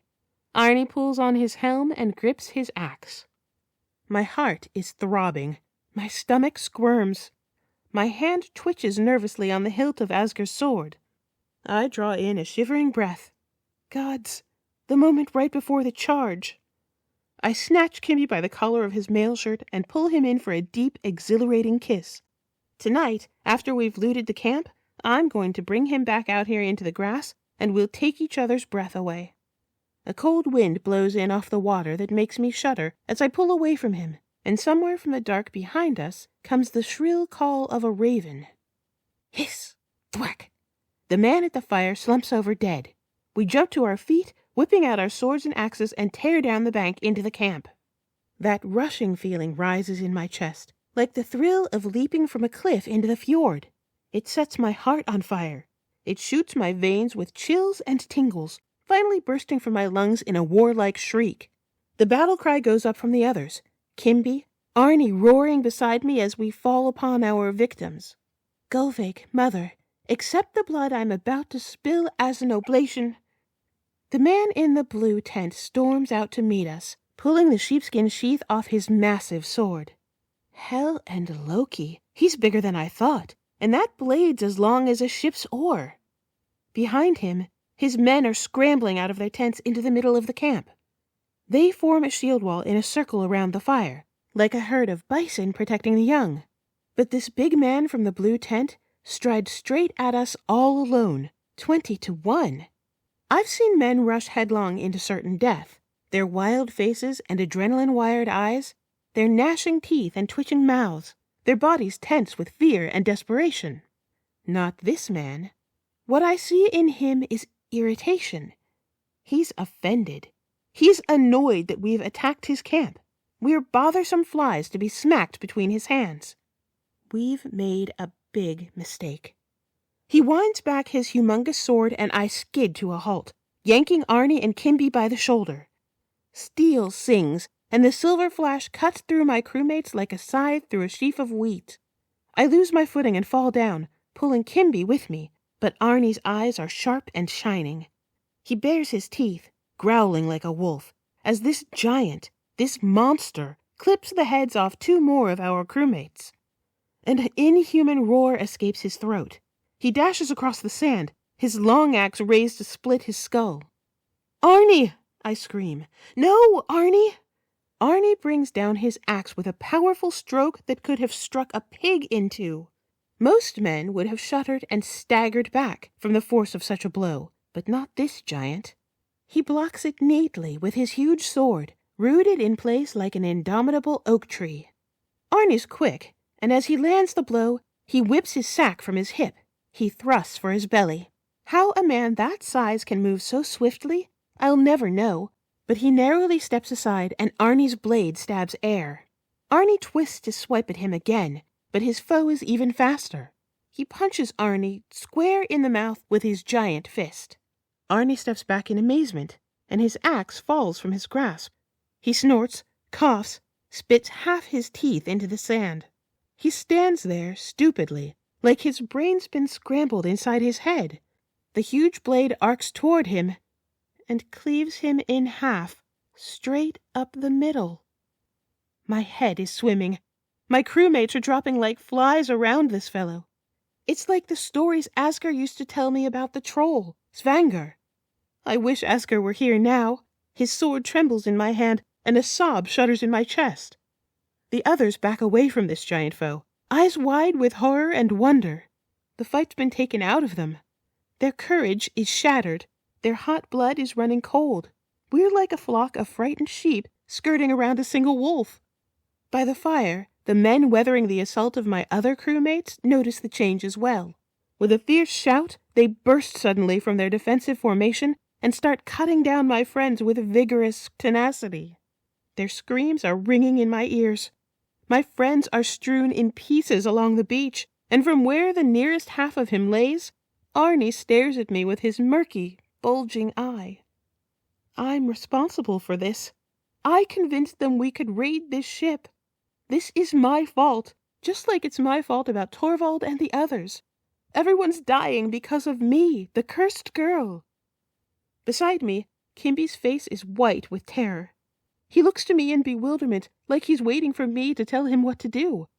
The others are looking at each other in confusion. They need an order, a rallying command. They need a leader, and some of them are looking in my direction. I'm their princess, the granddaughter of their Jarl. I won't see any more of them die because of me. Words I never thought I'd say well up in my chest. I throw Asger's sword into the sand and shout with all my might, "Enough! That's enough! We surrender!" At once the fighting stops. The big man pauses, holding his sword up by his ear, glancing tentatively among my shipmates. No one makes a move. Then Kimby drops his spear and the crew follows our example, tossing down their weapons. The 18 of us who are left are kneeling in 2 lines in front of the fire with our hands behind our heads. A handful of men are standing guard with drawn swords, poised to run us through at the first sign of uprising. Somewhere behind the tents, there's a shout of protest, then a heavy silence. Then the big man comes from around the blue tent and hands his massive sword to one of his men. Firelight flickers on his blood-splattered cuirass as he holds us in his grim regard. He asks us who we are. His accent is pretty strange, but he's speaking in our tongue. We stare at him, then an older man named Offred speaks. "Raiders from Lofoten," He says. "from the town of Fegar." "Ah, Hålogalanders. You're awfully far from home. You came all this way to prowl Swedish waters? Maybe I should take you to Uppsala and see what King Gitzer thinks of that." He smirks as some of the crew mutter oaths and shake their heads. He points at Offred. Is someone here the skipper?" You killed our skipper, I say bitterly. I'm at the very end of the back row, and he leans to the side so he can see me. He stares at me, blankly, apparently neither surprised nor impressed to find a woman among the crew. "I see. Well, I've no fondness for cruelty, so I'll give you each a choice. My name is Sigurd. I am the Prince of Sentin, a small Frankish province on the Rhine River. You can either become my slaves and spend the rest of your lives working in the manure pits and unclogging the sewer. Or, if you do not wish to dishonor yourselves with the shame of thraldom, I offer you a swift death." He points again at Offred. "We'll start with you. What do you choose?" Offred stands, scowling, and looks around at us, then back to Sigurd. "This last winter my first grandchild was born," He says. "A girl. The most beautiful thing I've ever seen. I came on this raid for her. I hoped to bring back riches and stories of my brave deeds to make her proud of her line." He clenches his fists. "How could I make her ashamed of me by becoming your slave? My name is Offred Draflison, and I choose death." "Very well." Sigurd holds out his arm, and the man holding his sword grunts with exertion as he awkwardly lumbers over with it, hurrying out of the way as Sigurd seizes it by the grip and raises it effortlessly over his head. He motions for Offred to come forward. Offred grits his teeth. "Men of the Gelir," He snarls. It's been good to sail with you. Most of you. He steels himself with 2 hissing breaths, then with a loud shout he sprints toward his doom. Sigurd's sword flashes in a silver crescent, and Offred joins our fallen crewmates. Plucking a handkerchief from his belt, Sigurd wipes a streak of blood from his cheek. Next. A young man jumps to his feet. He's a year or 2 older than me. He's the young man I saw when I first entered Fagar, whose mother and sisters were sending him off, and whose father looked him firmly in the eyes as he put his axe into his hand. He always beats me at knucklebones. Mully Abjornsson, he cries. My father would die of shame if he knew that I became your thrall. He screams at the top of his lungs, dashes headlong at Sigurd, and makes his family proud. The next man stands up, shouts his name, and chooses death as well. Beside me, Kimby starts to shake. He's doing his best not to weep with fear. I squeeze his hand as one by one our shipmates bravely meet their ends. The men of the front row have all rushed to their deaths, and finally, Sigurd is on to the 9 of us who remain. I'm going to be the very last. Kimby will be first, and then me. Gods, I wish I had been on the first row. It would have been better to get it over with. There's 6 of us left, then 5. Then the second man down from Kimby stands up. My stomach flips. Shuddering violently, I turn aside and puke into the sand. Be strong, Hervor, Kimby sobs, squeezing my hand tighter. It'll be over soon. The Valkyries will come for us and carry us to the next world. Let's show the gods how brave we are, and be worthy of Valhalla. The man before Kimby meets his fate, and 2 of Sigurd's men drag away his headless body. Kimby looks at me, his eyes glistening. I would have married you, Hervor. Kimby, wait! Kimby lets go of my hand and stands up. His voice is high-strung and nervous. My name is Kimby Falgerson, and I choose to die with honor. Kimby! My heart burns with pride. My eyes well up with tears as Kimby darts across the sand with a final shout, and then he's gone. I'm the only one left. Sigurd gestures for me to come forward like the others. I stand up. My knees are wobbling like I've just stepped on land after a long time out at sea. There's a nest of eels squirming in my stomach. My toes and fingertips are cold as ice. This is it. At the moment of my birth, the Norns ordained this to be the hour of my death. I've arrived at the end of my life. I'll die like the others, and be worthy of my father's line.